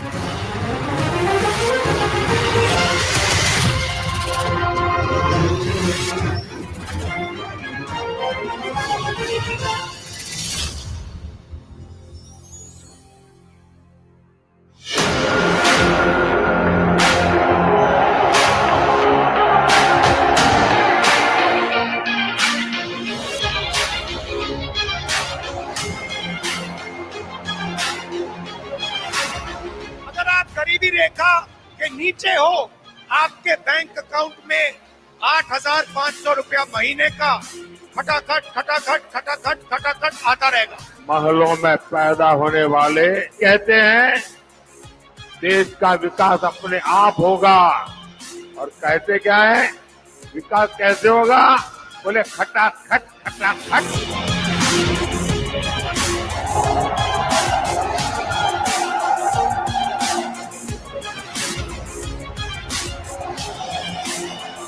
Congress में तो पताका हाथ लगाकर दिखा दे, एक seat ना बजा दी तो हम भी अमेठी वाले। यहाँ एक भाजपा की प्रत्याशी आई जो आज आपकी सांसद है और उन्होंने काफी झूठ फैलाए।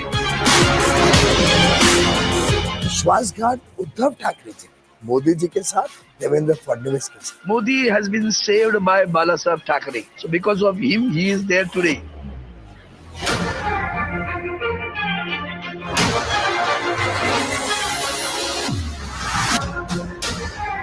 আমরা সরকার তৈরি করব, আমরা জোটে থাকবো, জোটে আছি আমরা। अभी ये लोग तो ये सब बोलेंगे देख के लोग थोड़ा सा लग रहा है मोदी जी को देख।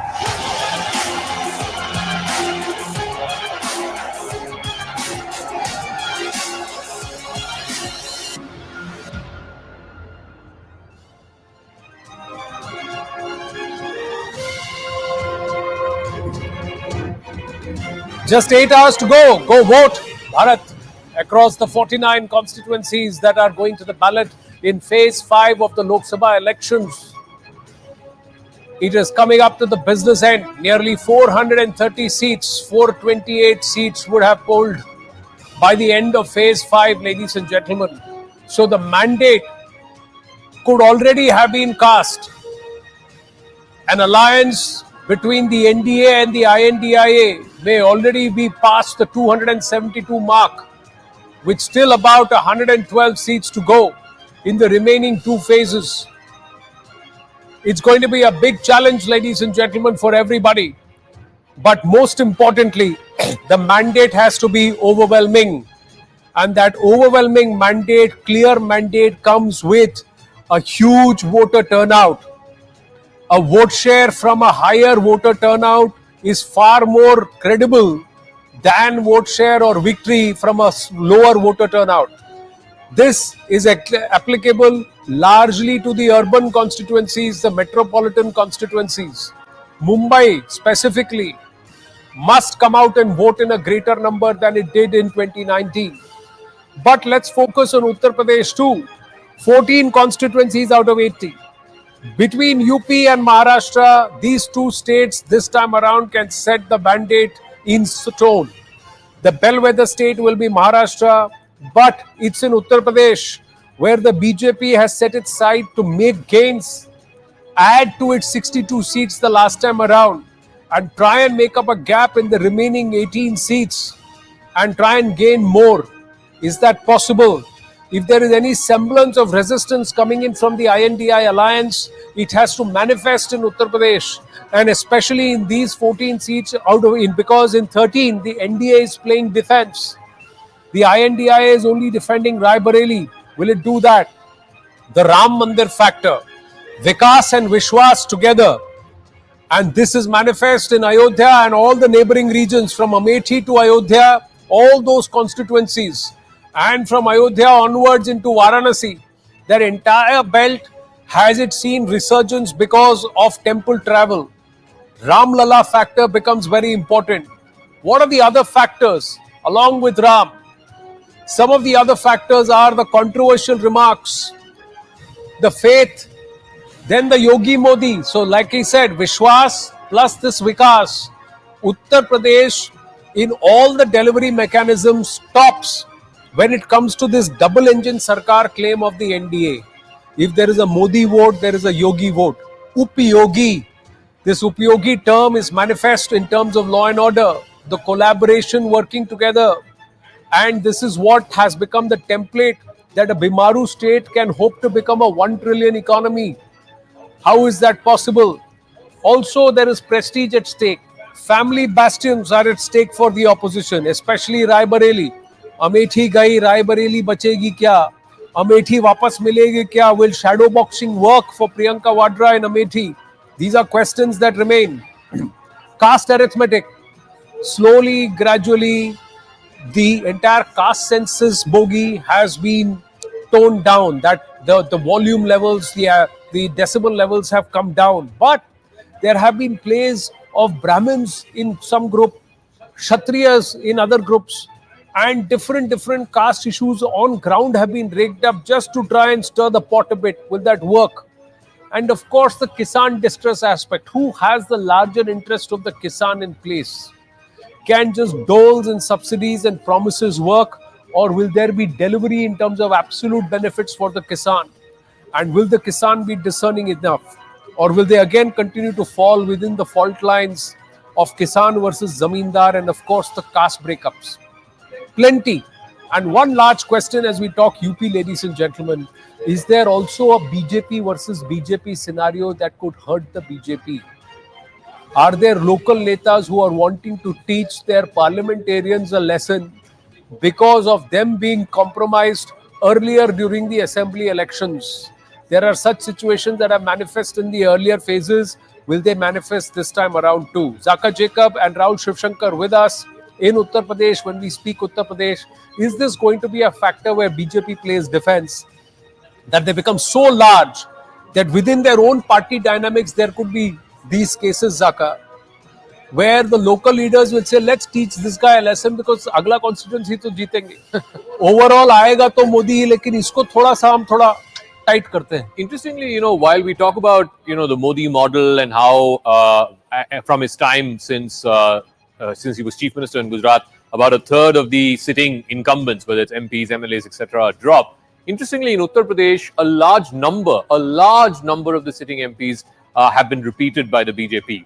The comfort zone that the BJP has as far as UP is concerned, we'll talk about this phase in just 1 second, is that out of the 62 seats, 40 seats out of 62 that the BJP won last time, they won by over 50% votes. They won by over 2.5 lakh margins. So which means that if they're going to come down, if there is anti-incumbency, as Anand was saying, maybe not at the national level, maybe not against the Prime Minister, but certainly if it is there at the local level, मुझे अपने विधायक को सबक सिखाना है, अपने संसद को सबक सिखाना है. If that sentiment is there, then the comfort zone that the BJP has in at least 40 out of those 62 seats is the margin is so high, how much can you fall by? So that's the critical question for the BJP. Let's look at this phase. Like we've been saying, a battle of personalities. The big one, of course, is in Rae Bareli. Rahul Gandhi deciding to fight from his mother's seat. In fact, interestingly, in 2004, when Rahul Gandhi made his electoral debut, Sonia Gandhi then shifted her seat from Amethi to Rae Bareli. It was the seat of the late Indira Gandhi. And of course, she has been winning from Rae Bareli since 2004. And then, of course, in 2024, she gave up that seat for Rahul Gandhi to fight. He's taking on Dinesh Pratap Singh of the BJP, who has been a corporator there. He's been working on the ground there in Rae Bareli. Is that enough to defeat Rahul Gandhi? Then, of course, the neighboring seat. And the reason why we're talking about Rae Bareli is because of what has happened in Amethi. In 2019, Smriti Irani defeated, it was one of the giant killer elections of that election in 2019, Smriti Irani defeating Rahul Gandhi by about 50,000 votes. And then this time around, there was so much speculation. Will Rahul Gandhi fight from there? Will Priyanka Gandhi be fielded from Amethi? They've eventually given the ticket to a Congress worker called KL Sharma, who was apparently the constituency manager. He was the manager for the Gandhis, both in Amethi and Rae Bareli. Will this humble Karyakarta, now the roles have been reversed, will he be able to be the giant slayer in this election, defeating Smriti Irani? Just quickly running you through some of the other VVIP constituencies as well. Lucknow, the capital, is polling today. Rajnath Singh last time around won by a 3 lakh plus margin. This time they're targeting a 5 lakh margin. It's a prestige seat. It was represented by none less than the late Prime Minister Atal Bihari Vajpayee. It's a BJP stronghold. Of course, they would want to retain Lucknow as well. Then you have just neighboring to Rae Bareli, you have the Fatehpur seat. Sadhvi Niranjan Jyoti, she's seeking again a third term from that seat. Just quickly running you through the Bundelkhand region as well. Remember, Jhansi is going to polls today as well. About 4 seats in Bundelkhand. And this is where it becomes critical. This always used to be the stronghold of the BSP. This is one of the lesser developed parts of Uttar Pradesh. But that BSP vote, a large part of the Dalit BSP vote, maybe the non-Jatav Dalit vote, has shifted to the BJP and has shifted across elections from 14 Lok Sabha to 19 Lok Sabha, 17 Assembly, to 22 Assembly. You've seen evidence of the non-Jatav Dalit vote, most definitely in the Bundelkhand region, shifting to the BJP. Whether or not they'll go back to Mayawati. And remember, even in this phase, Mayawati generally polls around that 20% figure. In this phase, despite the 4 seats of Bundelkhand, she only has 13% vote. And given all the tumult we've seen within her party, her anointing her nephew and then removing him from the top post and so on, what is the message that's going to the hardcore BSP voter? I think in the earlier hour, Javed Ansari was talking about how this is an existential battle for Mayawati. And I think he's right. This is an existential battle. Is there a perception, we'll ask this to our reporters, but Rahul Shivshankar, is there a perception for Mayawati's core voter that, look, she's not taking on the BJP enough. She's sort of waiting it out on the sidelines for whatever reason. And therefore, she's basically saying, I'm sort of not getting into this fight. Tacitly, she is sort of supporting the BJP. Well, you know, the assumption that we're going in with is that there is now really still a BSP core voter that is still very loyal to Mayawati. I think that for a while, we have to sort of move away from that assumption. Even amongst the Jatavs. Even amongst the Jatavs, because a large number of the Jatavs, non-Yadavs, have started voting for the BJP. Remember, this is Ram and Rashan. So Ram and Rashan, there are 2 double engines. There's Modi and Yogi and Ram and Rashan. And Rashan is very important for the BJP in the larger schemes of things. This has been talking about saturation coverage of ration, which is that you have targeted subsidies, you have targeted food, you have targeted insurance, you have a large number of enabling welfare measures that allow for the BJP to attract the larger castes. On top of it is the mobilizing engine of Ram, and this time, even during the inauguration of the Ram temple, the emphasis was on not just Ram representing a particular caste, but the larger story of Ram representing all castes, especially those that were traditionally aligned perhaps with also the BSP. There is also the Mathura factor that we must not think of, must not forget. Look, the Yadav vote was focused in that particular area, but look at how the BJP has even made inroads there by talking about Mathura in the same bracket as Kashi and Ayodhya. So there is a larger thing. But very interestingly, in this particular phase, you know, we are fixating a lot on Rae Bareli, but the Congress is also in play in 2 other seats, which is Barabanki and Jhansi. And in Jhansi, of course, is a strongman of the BJP. He's been there for a while now. But the point is, that is not where the SP is in play at all. Those are the seats that have been given by the SP to the Congress. Yeah. So the Congress, whether it will be able to, first of all, retain Rae Bareli, of course, I think that there Rahul Gandhi starts with an advantage. But here against the BJP in 2 seats, you have the Congress, which is perhaps going to be a bit of a no-show. So the BJP is on a very strong wicket. See, here's the thing. Congress had a crib when the 11 seats were offered by this one. Akhilesh Yadav, the first time around, even before the alliance was spoken about, the Congress's crib was, you have given us the seats where there is no chance of winning. Exactly. There is this gap that Zaka was also talking about. That's why the important question is, within the BJP, how much of an infraction is there? How much of friction is there? Infighting is there? Is there a BJP versus BJP scenario which the BJP will have to contend with? They may eventually win more seats and retain all the seats. It's a possibility. But the margin of victory will be critical, and that will perhaps reflect on how much of there is an infighting that's happening within the BJP itself. Absolutely. You've been talking about the tumult, but when you add really also the turnout, see, there has been a depressed turnout this time in Uttar Pradesh. Yes. And many people are sort of seeing this perhaps as fatigue amongst voters. But I think that what is actually happening really on the ground is that the opposition is not being able to pull out its voters. They've kind of thrown in the towel, and had that not been the case, I mean, remember, the Samajwadi Party has gone into about 9 seats in this particular UP election by changing their candidate at the last. Akhilesh Yadav, was somebody who entered the fray after they had already announced a particular candidate for a seat. So there is this very interesting theory that the BJP is able to pull out its voter, the opposition is not able to woo the voter, and there is a group of Labharthis who may not want to vote for the BJP or who may be drawn to the opposition, but they're not coming out to vote only because they're thankful for the lab. We've got Lucknow, Siddhant Mishra is with us. Brajesh Pathak had cast his ballot. Rajnath Singh is contesting from Lucknow, seeking a 3rd-time mandate. What's happening, Siddhant? Yes, that's right, Anand. So this is Rajnath Singh's convoy, which is arriving at Adarsh Matdan Kendra in Gomti Nagar, where he's going to cast his vote along with his family members, and we are next to his convoy.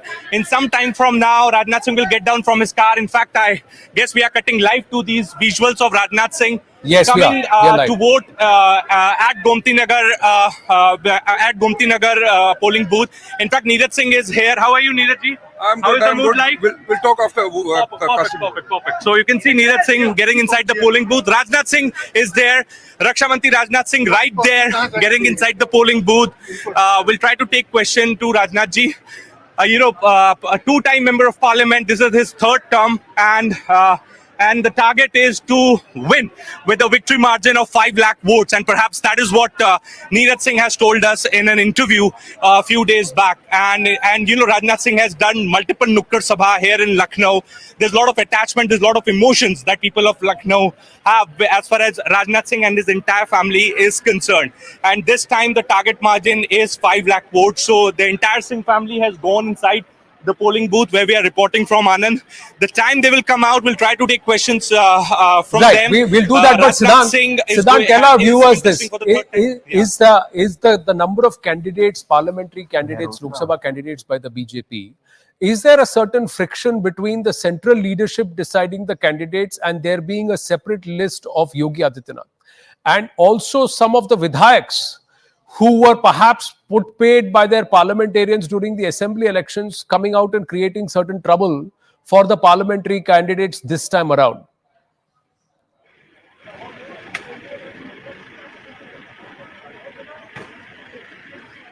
Can you hear me, Siddhant? Well, Arun Danta is in Amethi and Sharon is in Rae Bareli. Sharon, how's the voter turnout in Rae Bareli? Very critical for the INDI alliance and also for the BJP.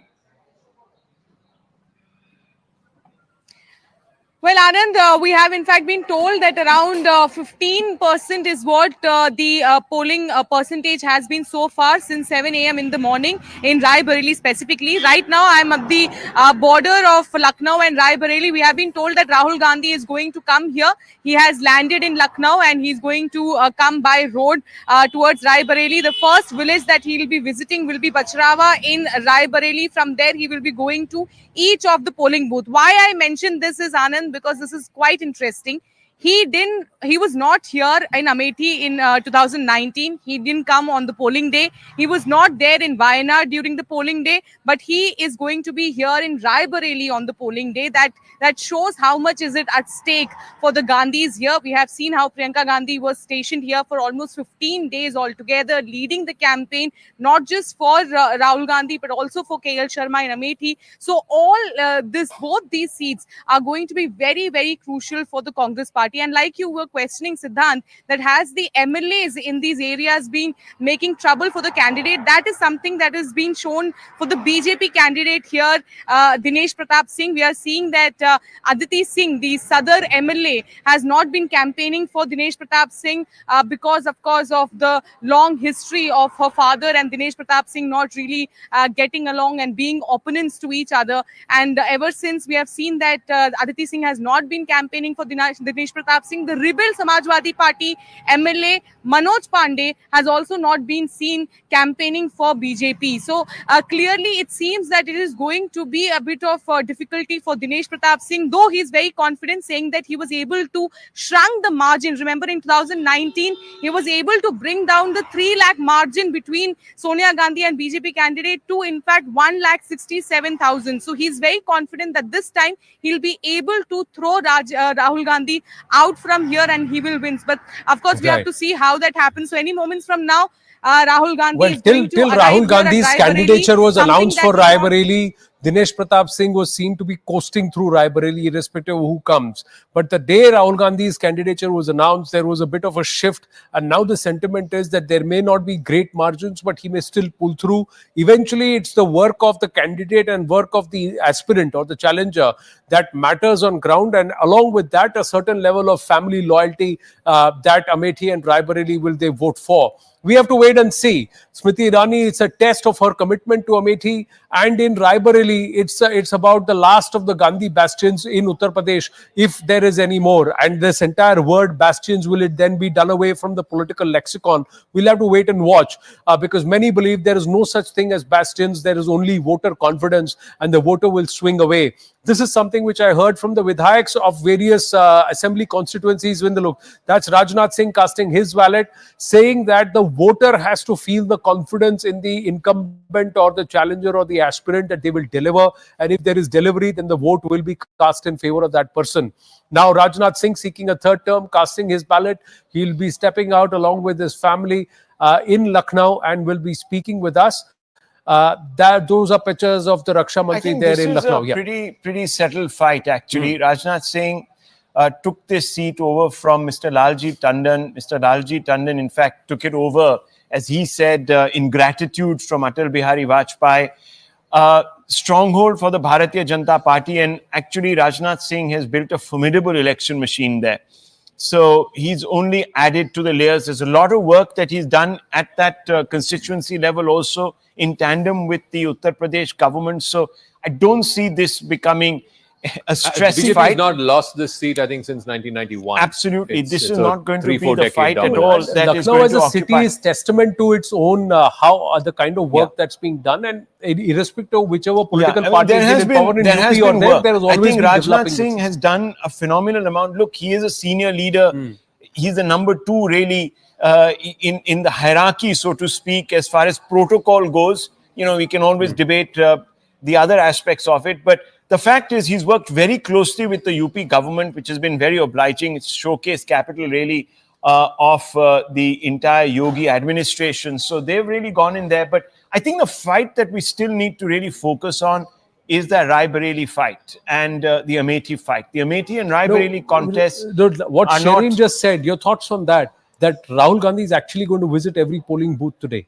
Yes, what does that imply? I feel that this is therefore the high stake battle. This, if anything, is a survival battle really for the Gandhis in Uttar Pradesh. Amethi lost cause. They're not fighting under their own name. I don't know what will happen there because we're hearing all sorts of news from there which seems to sort of be counter-indicative to what many people assume would be a no contest, but one doesn't know. One would obviously be foolish if one wanted to say that Smriti Irani doesn't start as a favorite there. She obviously does, but there is a bit of a fight on. And could it be sympathy? Is it because of Priyanka Gandhi lurking in the shadows, fighting? Then why lurk in the shadows? Why not fight openly? Is the question that was asked. That's the one reason why. That's the one reason why I don't go along with this talk that this is really one of those tight fights. But Rae Bareli certainly is a prestige battle now for the Gandhi family. See, many would also look at this. This is the only seat in which, except for once in 1977, Gandhi has never lost. Let me ask you this, Rahul. I'm interrupting you here. Arun Nehru won. No, I'm interrupting you here. If Rahul Gandhi wins Wayanad and Rae Bareli, which will he give up? Well, this is a very good question, but I think he'll stay with Rae Bareli because will he stay with Rae Bareli, or will he give up Rae Bareli and will Priyanka contest from Rae Bareli? Anand, I think exactly. Priyanka Gandhi might actually be moved out to contest from Wayanad. From Wayanad. It's a very good. Yeah, well, let me tell you. That's a theory I've heard as well. That the he's likelier to give up Wayanad than give up. Yeah, because the reason he can make a good case for Rae Bareli is because it is. Then why not declare the intentions earlier? Now this is something. This chatter on ground. That's a very good question. The chatter on ground is that aren't you then betraying the people of Wayanad who propped you up when Amethi had rejected you? Yeah. And then you are rejecting Wayanad. You didn't even tell them you're going to contest from another this one, and now you're saying that you will reject Wayanad if you win Rae Bareli. So then tum to kisi ke nahi hue. Now this is something which is being spoken on ground, and whether it's going to matter to the voter or not, we'll have to wait and watch. Rajnath Singh casting his ballot. We've just got more news coming through as voting for the 14 Uttar Pradesh Lok Sabha seats is currently underway. The Samajwadi Party is alleging rigging. It is claiming slow voting in some areas and it wants the Election Commission to step in. So this is the current claim that's being made. Let's try and go across to Siddhant and try and get an update from him. Where is the SP alleging this slow voting, Siddhant? Well, this is very routine of SP social media handle. Each time around, whenever there is some phase going on in Uttar Pradesh, they come out with the allegations that there is a rigging going on. Police is not allowing their voters to come out to vote. In fact, last time around also when elections happened in Kannauj, Akhilesh Yadav himself made a lot of accusation on police and government machinery working in Kannauj, Anand. So it is kind of a strategy that Samajwadi Party put in place on every election day, so that there is always a pressure on the government machinery from Samajwadi Party workers. So it's a well thought out strategy on which Samajwadi Party works, and each time around the government here, in fact the district magistrate from their social media handle, reply back to the SP social media post saying that is prakar ki koi सूचना नहीं है, हमने verify कराया. So this goes on between Samajwadi Party and district magistrates of various districts in Uttar Pradesh. Right now, Anand, I am in Lucknow. And in fact, that's the polling booth. Rajnath Singh, along with his family members, is inside the polling booth. He has come to cast vote. And very interesting, I was listening to the conversation Zaka, you and Rahul were having in the studio. So this time, BJP कार्यकर्ताs, they're going to Nukkad Sabha, Anand, and what they're telling is कि जब दुश्मन देश को पे नजरें उठाएगा तो BrahMos missile India भेजेगा और वो ब्रह्मोस मिसाइल दुश्मनों को बोलेगा मुस्कुराइए मैं लखनऊ से हूँ. जी हाँ. So this time's election pitch of BJP in Lucknow is कि ब्रह्मोस अब लखनऊ में बन रही है. In fact, there are a lot of hoardings also. This defense corridor is another big conversation, big talking point. The defense corridor, Ken Betua project in this entire region, including Bundelkhand, where the Bundelkhand Expressway is coming. A lot of the defense corridor industries are going to be set up in that Sultanpur belt and around that area, Zaka and Rahul. And that's also a conversation which is coming through. That industry is coming there. Connectivity is coming there. The Udan projects are coming there. So airports are going to come into that area. So all of that is being spoken about. So where is the sentiment aspect? We have R. Rajgopalan with us, Pratim Ranjan Bose with us, and Sumant C. Raman with us. So Sumant Raman, test Amethi and Rae Bareli, Rahul Gandhi is going to be in Rae Bareli. Zaka and Rahul believe that if Rahul Gandhi wins from Wayanad and Rae Bareli, he'll give up Wayanad. Yeah, I think that that is most likely the plan, is to hold on to Rae Bareli and perhaps Priyanka or someone else contest from Wayanad. But Anand, I was listening to this entire conversation over the last few minutes. I think this assumption that UP is merely going to be a repeat of 2019 with, very minor variations. I'm not too sure how accurate that is. From all reports that journalists have been filing on the ground, there is a contest in at least, 1/3 of the seats in UP. Now, I'm not saying that the BJP will lose 1/3 of the seats. I'm not saying that at all. But to assume that, that this is 70 out of 80 or 75 out of 80, it's not a done deal yet. And I think that if you look at the assembly elections of 2022, the difference between the two sides, as it were, was hardly 5.5–6%. Whereas in the Lok Sabha elections of 2019, it was a massive difference, despite the fact that there was a Mahagathbandhan with the BSP also being part of it. So the point is, we are working on a lot of assumptions here. We are going with, all of these places are done deals. We are not, and today, for instance, except Rae Bareli, all the other seats in UP are held by the NDA. So therefore, the pressure is squarely on the NDA to make it count. And with every passing phase, we have seen that there have been suggestions on the ground that there is a fight emerging in UP. I agree fully that the BJP will win the majority of seats. There is no doubt about that. But to assume that this is going to be a 70-10 kind of a verdict, it may be a bit premature for us to go down that road. So that's one very important point that we need to remember.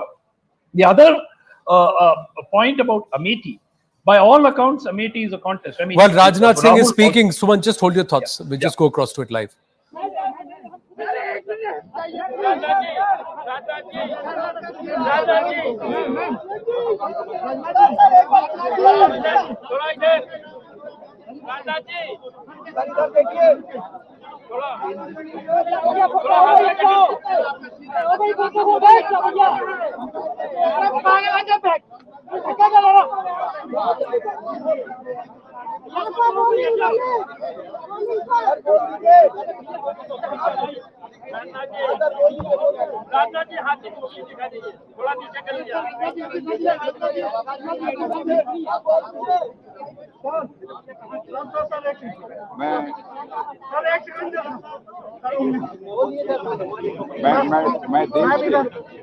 मैं देश के लखनऊ सहित मैं देश के सभी मतदाताओं से ये अपील करना चाहता हूँ कि वह आज के दिन अपने परिवार के सभी सदस्यों को साथ लेकर वह मतदान निश्चित रूप से करें।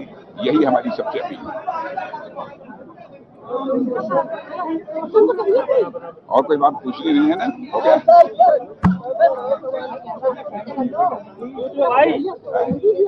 अब तो कुछ नहीं पूछना है ना? ठीक है। क्या उम्मीद है बीजेपी को? क्या उम्मीद है बीजेपी को? अब देखिए, फैसला तो जनता के हाथों में है, लेकिन हम लोगों का एनडीए का संकल्प 400 प्लस का है।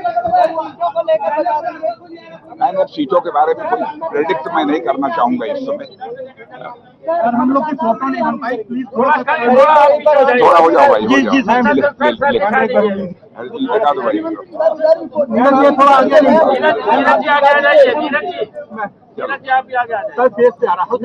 चलिए, लो वैसे कर सीटों के बारे में मैं कुछ कहना नहीं चाहता हूँ, is what Rajnath Singh is saying, and saying he wants everybody to come out and participate in this festival of democracy, cast their vote. Rajnath Singh, along with his son Neeraj Singh, Rajnath Singh's wife, and of course the extended family, all of them coming out to cast their ballot. Pratim Ranjan Bose, how do you see this fight panning out? And do you believe that Rae Bareli will be retained by the Gandhis? Will Rahul Gandhi? And then do you have an opinion, if he were to win Wayanad and Rae Bareli, will he not be betraying the mandate of one of the other? Because he didn't tell either of them that he's going to contest in the other place. The problem with Congress is that it is not giving the right and confident signals. I mean, even if you lose an election, you should be confident enough to fight it. So, I mean, if we look at 2014, Prime Minister Modi, That time he was not prime minister, so he stood from two constituencies. There was a clear deal. Now this time, it was a mistake for Rahul Gandhi to leave UP and go to Wayanad. That has been well discussed. You can't expect to win election without UP. So that's a done deal. This time, he could have just announced it in the beginning. They should have decided it in the beginning. That should have changed the mood. And it is a last minute decision, kind of. And kind of taking the constituency as a family jewel. So I think overall, India, I do agree with your initial observations about how the electoral perspectives are changing in India, and it should change. From a typically political society, we are, as the economic growth is taking place, so slowly we will see more performance-driven oriented systems. And we are seeing it, the difference between assembly election and Lok Sabha election, same person voting in different ways. That is how it should be. So even if Rahul Gandhi wins from the Rae Bareli, I mean, I should say that this strategy is not going to win them forever. And if you please, and just to add, if you look at this Adhir Chaudhary controversy, and Adhir Chaudhary was no exception. Same thing came from Tamil Nadu. So, you are depending on a ragtag, some kind of forces. You don't know who they are. You are not an opposition to BJP. That is the primary problem with Congress. They are not an opposition. They have the right to be the central opposition against BJP because they are the only national party other than BJP. But here they are not, and they are not building their party. They are depending on someone else. Look at West Bengal, what is happening. This time, there has been a division in Muslim votes, and it is definitely going to Congress and CPM. Something, I don't know how much, 5%, 2%, 10%, that doesn't matter. And when that was happening, Congress came out in support of, or against their own guy who has been putting up a resistance against Mamata. So how do you expect this party to win? That is the basic problem with this, with the overall mood. Right. Let's now shift focus from Uttar Pradesh to neighboring Bihar. Again, interesting combination there. Number of seats. There is also somebody from the Lalu Yadav Parivar who's on the ticket this time around from Saran. 5 seats going to the polls in the 5th phase. Hajipur, Saran, Sitamarhi, Muzaffarpur and Madhubani. The main battle in Saran constituency, where the sitting MP Rajiv Pratap Rudy taking on Lalu Yadav's daughter Rohini Acharya, which was once stopped being used frequently in the political lexicon, because many believe it should be left to the boaster. It's nobody's, fiefdom. The word bastion itself. It can be to a party, but not to an individual. And you can only, and you're taking away, or it's a betrayal of the voters' mandate. What's the story in Bihar? So 5 seats, 2 very high-profile fights. One, Anand referred to, the fight in Saran. Remember, Rajiv Pratap Rudy has been winning Saran even before the Modi wave, even before 2014 and 2019. He was, in fact, back in the early 2000s, the giant killer, taking on the Parivar, the Lalu Parivar, as it were. This time around, a member of the Parivar is directly on the ticket. Rohini Acharya is one of the daughters of Lalu Prasad Yadav. She's, in fact, the one who famously gave one of her kidneys to her father to save him when his kidneys had failed. So that sentimental connect is there as well. But is it enough to take on a formidable candidate, somebody who's been a union minister in the past, a multi-term MP, Rajiv Pratap Rudy? That is something that we'll have to wait out and watch out for. And then you have the neighboring constituency of Hajipur, which is a reserve seat. Chirag Paswan, the son of late Ramvilas Paswan, is fighting from his father's seat. Last time around, there was a split between uncle and nephew. Pashupatinath Paras had won that seat. He was the sitting MP from there. This time, Chirag Paswan, who's now firmly with the NDA, is fighting on an LJP ticket from that reserve constituency. Ramvilas Paswan at one point of time used to hold the record for the maximum number of consecutive wins from a particular constituency, and that was the constituency of Hajipur. Now his son, Chirag Paswan, is taking on Shiv Chandra Ram of the RJD. And then you have 2 other constituencies. You have Muzaffarpur, where again, there's a bit of an interesting thing. We were talking about this in the context of Uttar Pradesh as to how, whether within the BJP, there are internal dynamics which might not be beneficial. One of those constituencies to watch out for is Muzaffarpur, where Ajay Nishad, who was the ruling party MP He was denied a ticket, then he switched sides, and he didn't get the ticket from the Congress, as it were. And then you again have the constituency of Madhupani and Sitamarhi, again, one held by the BJP, the other held by the JDU. But essentially, I think in these 5 seats, the big contests are one in Saran, the other in Hajipur. Well, quick word from Saurabh Rathore joining us from Saran. How's the voter turnout so far? Saurabh. Yes, the voter turnout is quite impressive right from the morning, because looking at the weather condition today, it's not that hot, and so the voters have started pouring in at the center right from 7 o'clock in the morning. And we can see here I'm currently at Saran polling station, where we can see equal number of women and men are queuing up here for voting. And in fact, we tried to speak with some of the voters. They have mixed reaction, because this seat particularly, Anand, is a very interesting seat, as we were discussing earlier, that on this particular seat, Rajiv Pratap Rudy, who has been a 4-time member of parliament from this constituency, is contesting against the first time the daughter of Lalu Prasad Rohini Acharya. And there are anti-incumbency that was being said about Rajiv Pratap, which got cleared after he got campaigned. And in fact, the Prime Minister had conducted his rallies in Bihar, and then because of the Modi factor, as well as the work he had done in this constituency, he has been promoting his work of building roads, bringing gas pipelines and other constructive projects that he has been talking about. The perception has changed, whereas on the other hand, the Lalu Prasad Yadav has been campaigning here for quite a long time, and he has been appealing to the people of Saran to vote for Rohini Acharya, who gave her kidney to him. So there is a appeal of sympathy, and Lalu Prasad Yadav has done whatever he can to promote his daughter. In fact, there were controversy of her citizenship, whether she is a NRI or whether she belongs to this country. Her documents, there were complaints about it, which was filed by Rajiv Pratap Rudy. And now today the day has come when, in fact, on 5 constituencies, more than 95 lakh voters are going to cast their vote to bring their leaders in the parliament. This is particularly Saran, and we'll try to speak with some of the voters. आप लोग क्या सोच के vote करती हैं? क्या चलता है आप लोगों के दिमाग में जब आप वोट करने आती हैं? क्या मुद्दे होते हैं आपके? मुद्दे हमारे यही होते हैं कि हमारे देश का विकास हो, हमारे क्षेत्र का विकास हो। आखिर जो लोग वोट मांगने आते हैं, वो भी, उनसे भी हम लोग की यही उम्मीद रहती है, आशाएं रहती है।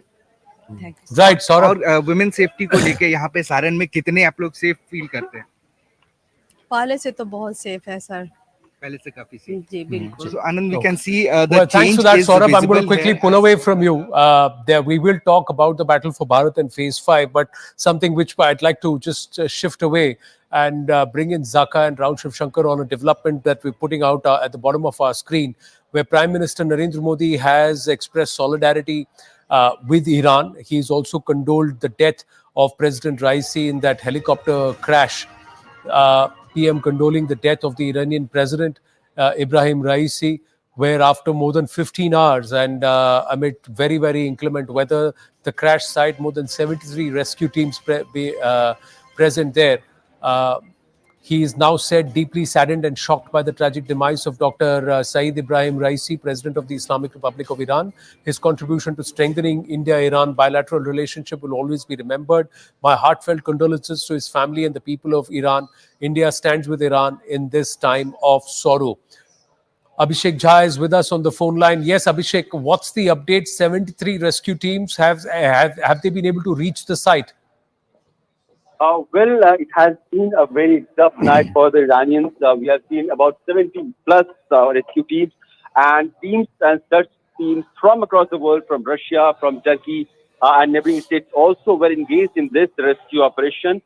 Unfortunately, the wreckage has been found now, and the officers who have reached the site have said that there is no sign of life there. So it has been understood that Iranian President Raisi has died with all on board the helicopter, including Iranian Foreign Minister Abdulhan. And this is the time when Iranians are seeing a pouring of condolence messages from across the world. Prime Minister Narendra Modi himself has tweeted and said that he is saddened by the demise of the president of Iran. We have seen just few days before India and Iran has signed a very important deal that would entail a development of Chabahar port for a 10-year contract. So we can understand the kind of deep engagement India and Iran were having, and with the new government that is supposedly going to take place in the next 2 months, there could be a new direction that the Iranian government will take, and with the kind of crisis that we are witnessing in Middle East, how the political narrative will shape up, that we'll have to see. Well, Zaka, Rahul, quick word. Zaka, what does this imply? Because technically, the vice president takes charge. In 50 days, they have to elect a new president. Correct. So the vice president will take charge, and then within 2 months, they have to have new elections. Raisi had moved Iran further into a more right-wing, clamping down on dissent. You remember the women protests, people were coming out against the hijab, people were cutting their hair, there were Olympic athletes, women athletes who were coming out. So domestically, the last 3 years of the Raisi regime has been one of the most repressive. But more importantly, what it also means is that the supreme leader of Iran, Ayatollah Ali Khamenei, he is aging and aging quite fast. And there's speculation that in the next few months, if not in the next year or so, there will be some kind of a decision on who will be the next supreme leader of Iran. And Mr. Raisi was one of the front runners to replace Ayatollah Ali Khamenei. But now with his death, his passing away, what may that mean? What is the new leadership? Is there a new leader who will emerge? There is a lot of protests in Iran that we've seen, particularly in the last year or so. I mentioned about the women. There have been people who have come out and said that, we need to look past this clerical rule. Since 1979, since the revolution happened, it's been clerical rule. It's been ruled by the Khameneis. So there have been sections of the society there in Iran who have revolted against this. But of course, a lot of this has been crushed with the heavy hand of the Iranian state. It also comes at a critical time externally for Iran. This whole proxy war between Israel and Iran has now very much come out into the open with the Hamas attack that happened on the 7th of October. Then, of course, Israel's retaliatory targeting of the Iranian embassy complex in Damascus, and then Iran responding to that with drone attacks. So very much that proxy war was out in the open. So a lot of this is going to change, and a lot of this is going to be shaped by the events of the next 2 months or so, and whoever the next leader of Iran is going to be. Yeah, I'll just take it forward from where Zaka ended. Look, for India, this presents a challenge, because if it assumes the kind of dimension that it's sort of being played out, that there is perhaps the role of X agency and Y agency, India in its West Asia diplomacy has fingers in three pies. So it's with the Gulf states, it's with Iran, and it also has to sort of take along Israel, because we are part of also a very important grouping when it comes to Israel with the United States. So India has a lot of balancing to do. Chabahar port is extremely important for India because it's a countervailing sort of asset to Gwadar that gives China access to the Gulf. Iran has been quite steadfast supply of oil to India. We've also risked American wrath when it comes to sort of continuing our engagement with Iran. So all of this builds in flux. It will, as Zaka was saying, create complications. Once again, throw this West Asian area, very important geopolitical area, into a state of flux, creating challenges for Indian diplomacy. And once again, I don't want to sort of try and suggest that, stability at home will be an asset. Obviously, it will be. I don't want to in any way suggest that an India alliance or an opposition alliance that is sort of pulled asunder in different parts will be less capable of dealing with these challenges. But there is an international dimension right now, which is going to deepen. And India has, under Modi, charted a particular course, which we will obviously want to see continue on. Well, we can say the next 15 days in Bharat will be very critical for the future of Bharat, and the next 50 days in Iran will be very critically and very closely watched, and there will be lots of entities who would want to try and steer the boat in different directions.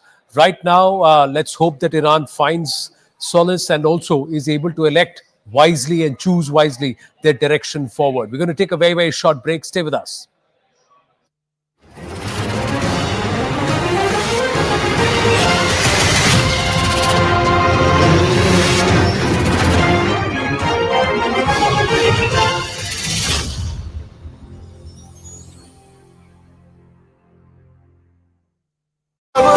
fact is that with just ahead of the phase, Mamata Banerjee's comments, will they help her or hurt her? And remember, the CA card has been pulled out of the sleeve, my friend.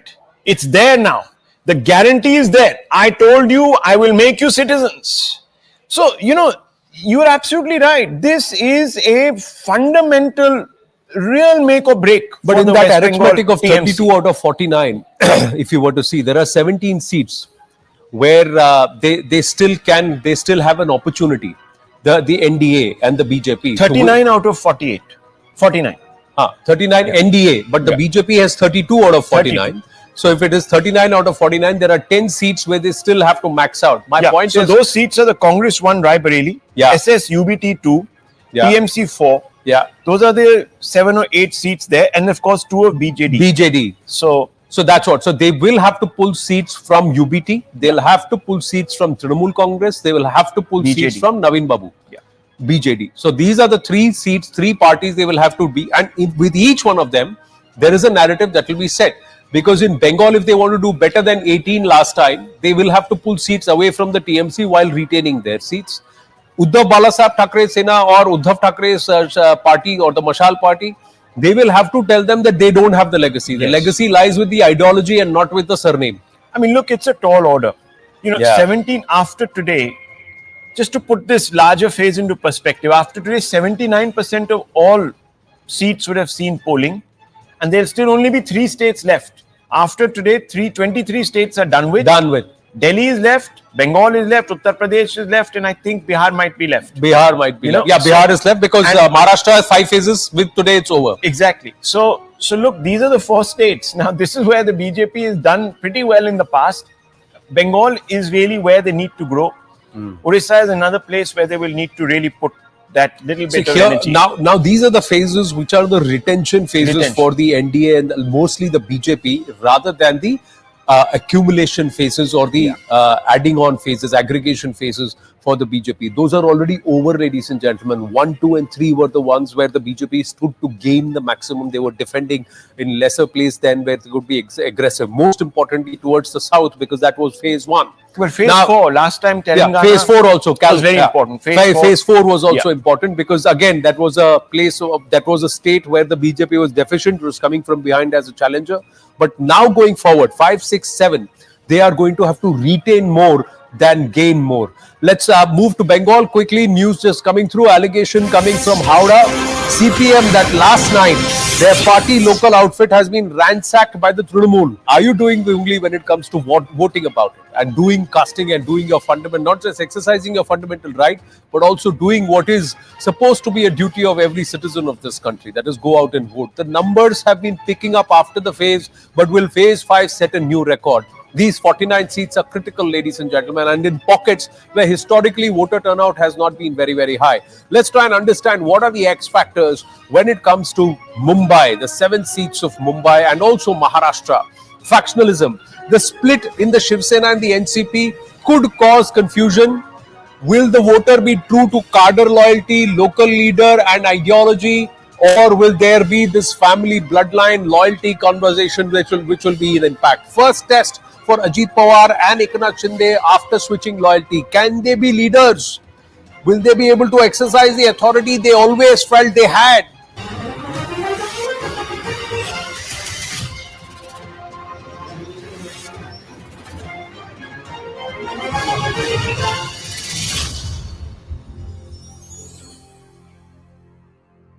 Sir 2-3 phases में देखा गया है कि voting प्रतिशत कम हुआ। आज आप सुबह सुबह आए, आपके पास भी जो कारभार है काफी उसमें काम रहता है। क्या लोगों से अपील करना चाहेंगे, कैसे वक्त निकालें और कैसे इस बार लखनऊ कम से कम रिकॉर्ड तोड़े इस फेज में? देखिए, चुनाव देश का भविष्य तय करने वाला है, तो लोगों को अपने घर से निकलना चाहिए और इसको आज प्राथमिकता देनी चाहिए। वो आकर वोट करें, फिर जाकर अपना कोई भी काम करें, बाकी दिन काम के लिए। संडे मंडे की छुट्टी वाला भी लोगों का एटीट्यूड रहता है, कल संडे था। ऐसा नहीं है, ऐसा नहीं है। सबको देखिए, जिस तरीके की जागरूकता लोगों में आई है, हर कोई आकर वोट देना चाहता है। कोई विशेष परिस्थिति हो जाए तो बात हो। वो भी अपना वोट डालने जरूर अपने अपने पोलिंग बूथ पर जाएं। हालांकि मैं जब भी जिस भी चरण में वोटिंग होता है तो मैं हमेशा यही अनुरोध करती हूँ कि जलपान आदि आप बाद में करें, पहले अपना वोट डालने के लिए जरूर जाएं। तो यही मेरी दरखास्त है, अपील है। सर ये बताइए कि इस बार आप चुनाव नहीं लड़ रहे हैं, आपके बेटे करण चुनाव। कैसरगंज लोकसभा जहां आप बैठे हैं इस समय, एक तरीके से आप अयोध्या से एयर दूरी 3 किलोमीटर पर बैठे हैं। इस क्षेत्र में भारतीय जनता पार्टी के रूप में लें या करण भूषण सिंह के रूप में लें, किसी प्रकार की कोई चुनौती नहीं है। एक तरफा चुनाव है, 75-25 का चुनाव है। 75% में भारतीय जनता पार्टी रहने वाली है और 25% में बसपा और सपा रहने वाली है। इतने पूरे दावे के साथ कैसे कह सकते हैं कि आप तो चुनाव नहीं लड़ रहे हैं? देखिए, हमें एक एक गांव का, एक एक व्यक्ति का चेहरा याद है और यहीं से बैठ करके मैं देख लेता हूं कि कहां क्या होने वाला है। और आज तो चुनाव का समय है। एक तरीके से दिन भर में इतने लोगों से मुलाकात होती है कि हमें हर गांव का समीकरण पता है। और इस बार थोड़ा सा बदलाव हुआ है। बदलाव ये हुआ है कि बहुत बड़ी संख्या में अल्पसंख्यक समाज इस बार हमारे क्षेत्र में वोट कर रहा है।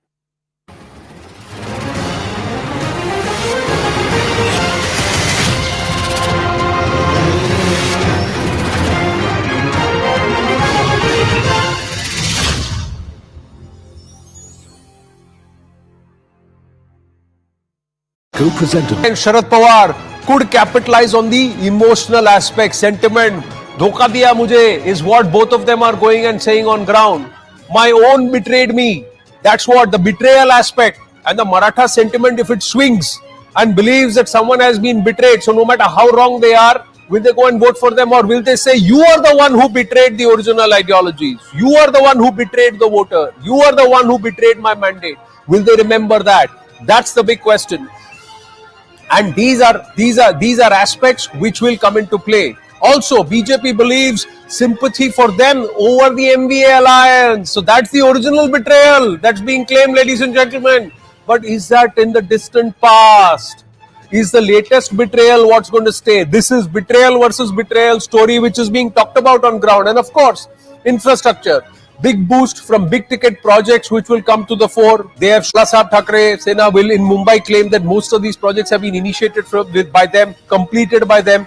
But Devendra Fadnavis say it was actioned and put into play with me. And we would have only continued it had you not given me dhoka. So this is the conversation which is happening on ground. The story of taking Maharashtra to making it a 1 trillion economy, the first state in Bharat to become a 1 trillion economy. So who is taking it towards a Bimaru state and who is taking it towards 1 trillion economy? Who's bringing investments and who is pushing away investments? These are all questions. 50% cap, a hurdle for reservation for Marathas. This Maratha reservation aspect, everybody has voiced it, but then they blame the courts for halting it or stopping it. Now, will this come into play on ground? We'll have to wait and watch. BJP on the back foot, as many groups are also feeling let down with respect to the Maratha quota. Now, how much of this will come into play is the big question, Rahul Shivshankar, the Maratha quota aspect, because Devendra Fadnavis has backed it. But it was the courts that shot it down. Now, this game of trying to play one versus other, and Shiv Sena and Sharad Pawar has always played this 3M combination.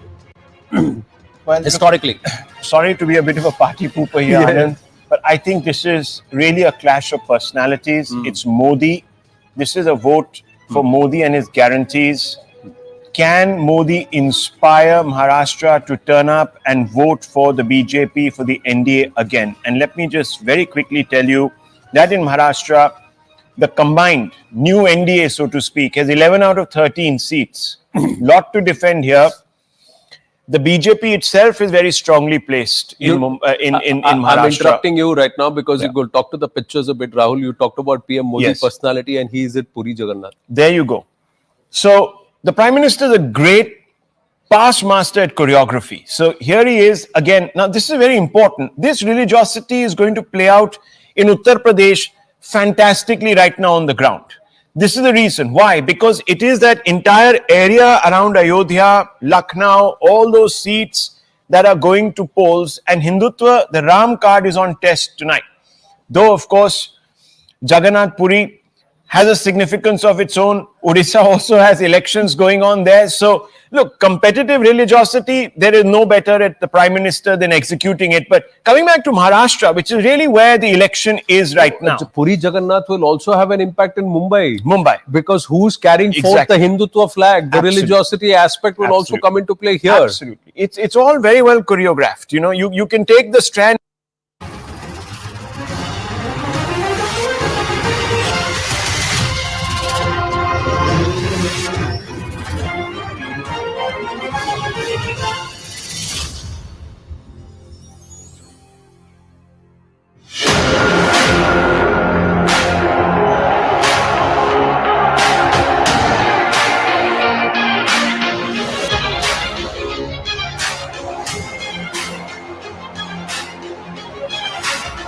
अगर आप गरीबी रेखा के नीचे हो, आपके bank account में 8,500 रुपया महीने का खटाखट खटाखट खटाखट खटाखट आता रहेगा।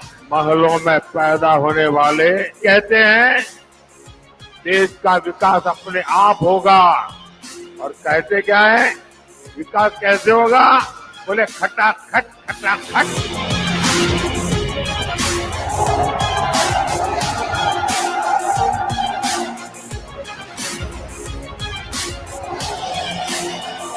कांग्रेस में तो पताका हाथ लगाकर दिखा दे, एक सीट ना बजा दी तो हम भी अमेठी वाले हैं। यहाँ एक भाजपा की प्रत्याशी आई जो आज आपकी सांसद है, और उन्होंने काफी झूठ फैलाए। विश्वासघात उद्धव ठाकरे जी, मोदी जी के साथ, देवेंद्र फडणवीस के साथ। Modi has been saved by Bala Sahib Thackeray. So because of him, he is there today.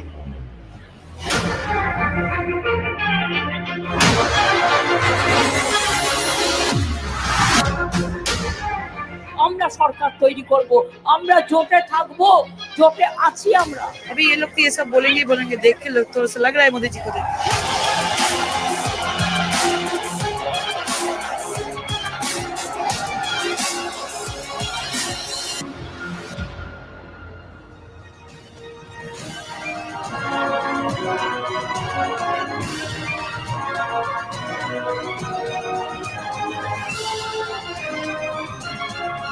Thanks a lot for staying with us. You're watching our rolling coverage on elections phase 5 polling here on CNN News 18. I'm Shivani Gupta.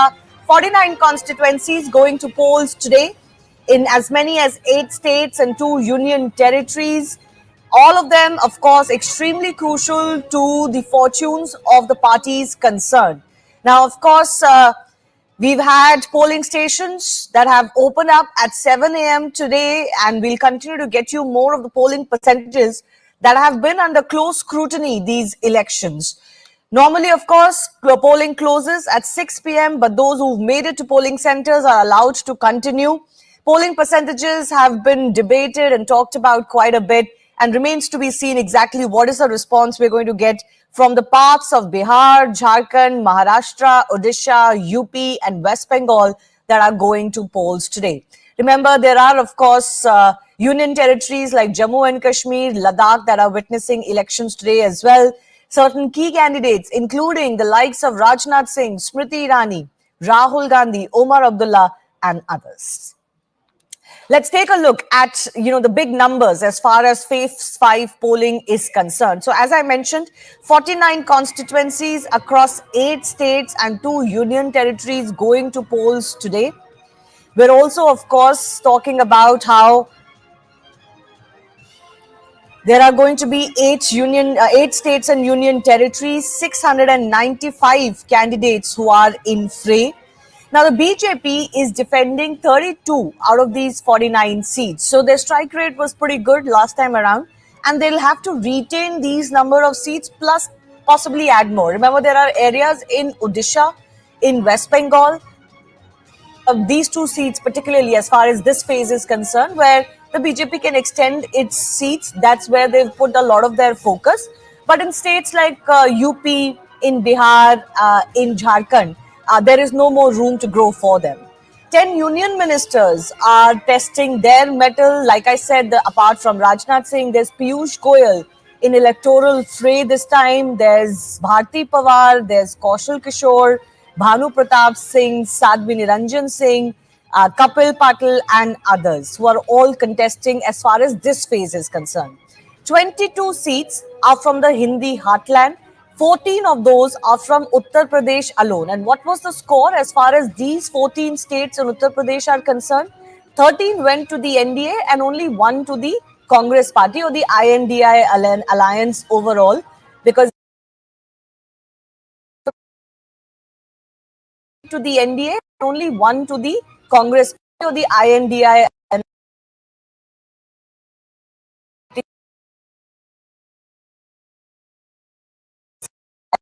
In 2015, that score was 12-2 because Congress had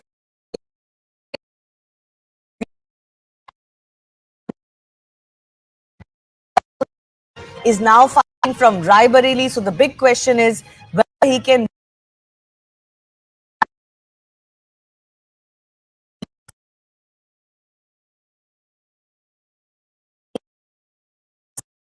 You've got Maharashtra just overall as a battle that is being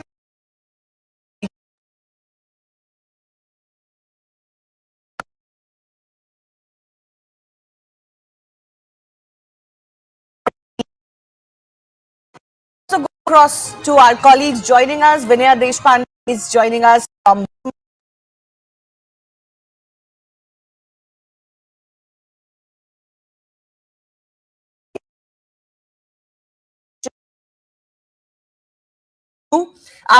a sense of what the enthusiasm is, because right about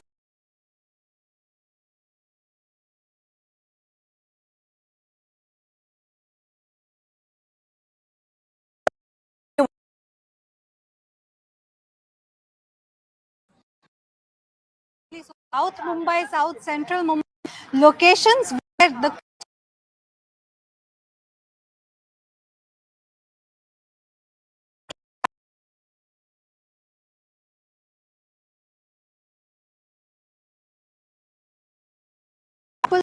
come in taxis, who have taken wheelchairs to come here to the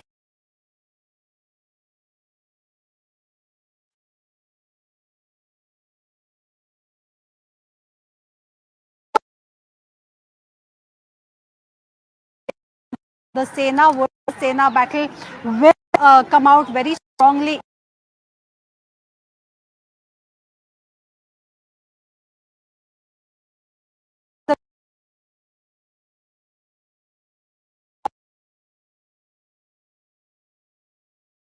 Candidate quite late against Arvind Sawant, who is the UP Sena, and ultimately we saw that it was a Sena versus Sena battle where sitting MP Rahul Shewale is pitted against Anil Desai, who has been given by Uddhav Thackeray group. Right. So there are several such 6 constituencies in Mumbai which go to battle today. The enthusiasm seems better than last time, but the figures, the official figures that have come till 9 o'clock have not been encouraging. We will still have to wait for the official figures that will be released after 11 o'clock to see if there has been any improvement in voter turnout. Back to you. Yes, absolutely. Let's also go across to Mayuresh, my colleague, joining us. Mayuresh, just give me a sense of where you are and, what are the big battles that you are tracking today?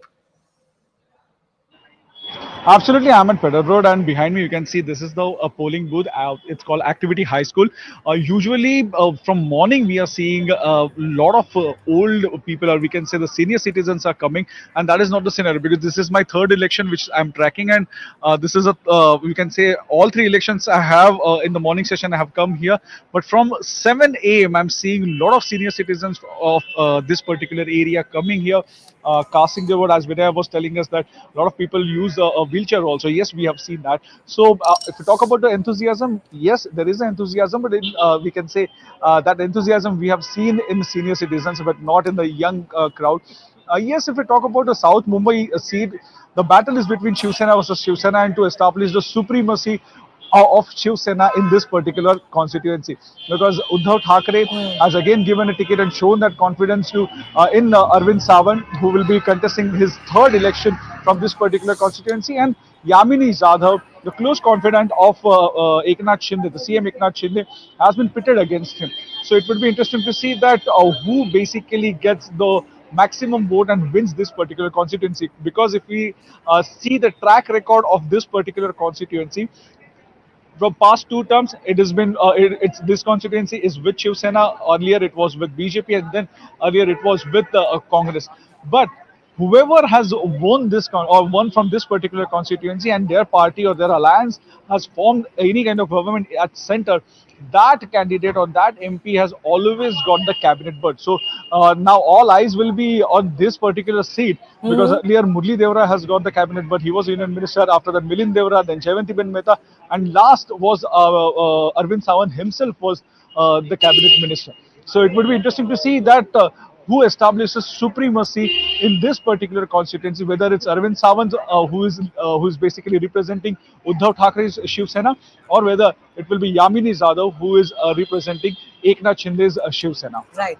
The battle of the Senas, the battle of the NCPs, that's really the one to watch out for as far as Maharashtra is concerned. I'll go across to that battle with some of our guests who are joining us. But before that, I want to go across to Vishal and Yesha as well. Vishal, 6.33 is all that Maharashtra has reported as far as polling figures till 9 a.m. is concerned. Of course, 2 hours have passed since then. We'll wait for the numbers post 11 a.m. But this is not encouraging, and this is true to pattern. I'm sure the big wigs, the celebrities, the big faces in and around Mumbai have all come out today, at least try to implore people to come out and vote. Well, I'm a Jew right now that is home to some of the biggest names from Bollywood.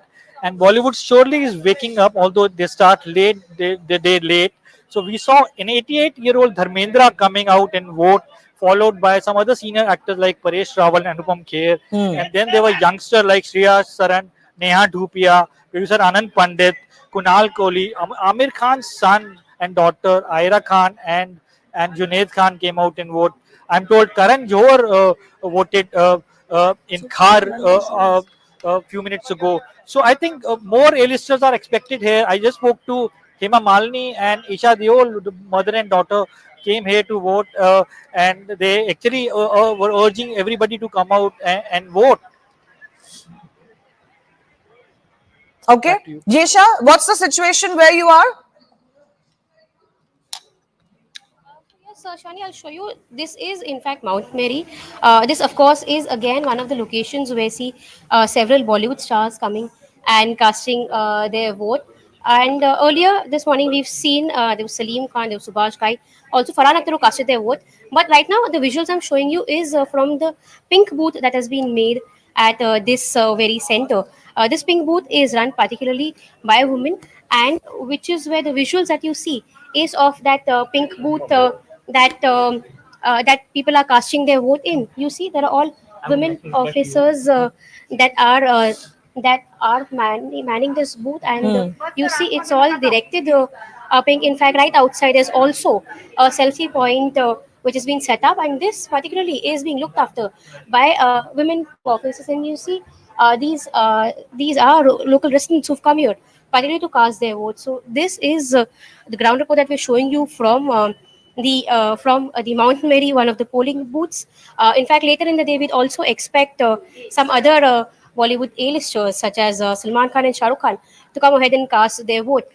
Like you saw, there were pink sakhis who've been set up here, who've been placed here to help people, in fact, find their booths, help people find their names in the polling booth. And we'll show you this one selfie booth that's been set up, which shows that this is a pink sakhi booth that has been put in place right here at the Mount Mary polling booth. So yes, as of now, of course, like Vishal also mentioned, Bollywood begins their day late, but we've seen Salim Khan already come and cast his vote.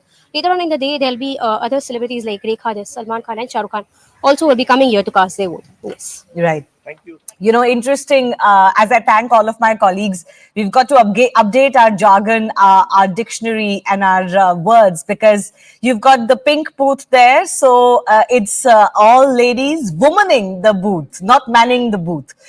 So this is the kind of change that we're witnessing, and, you know, some of our language still pretty dated. But I want to go across to my to our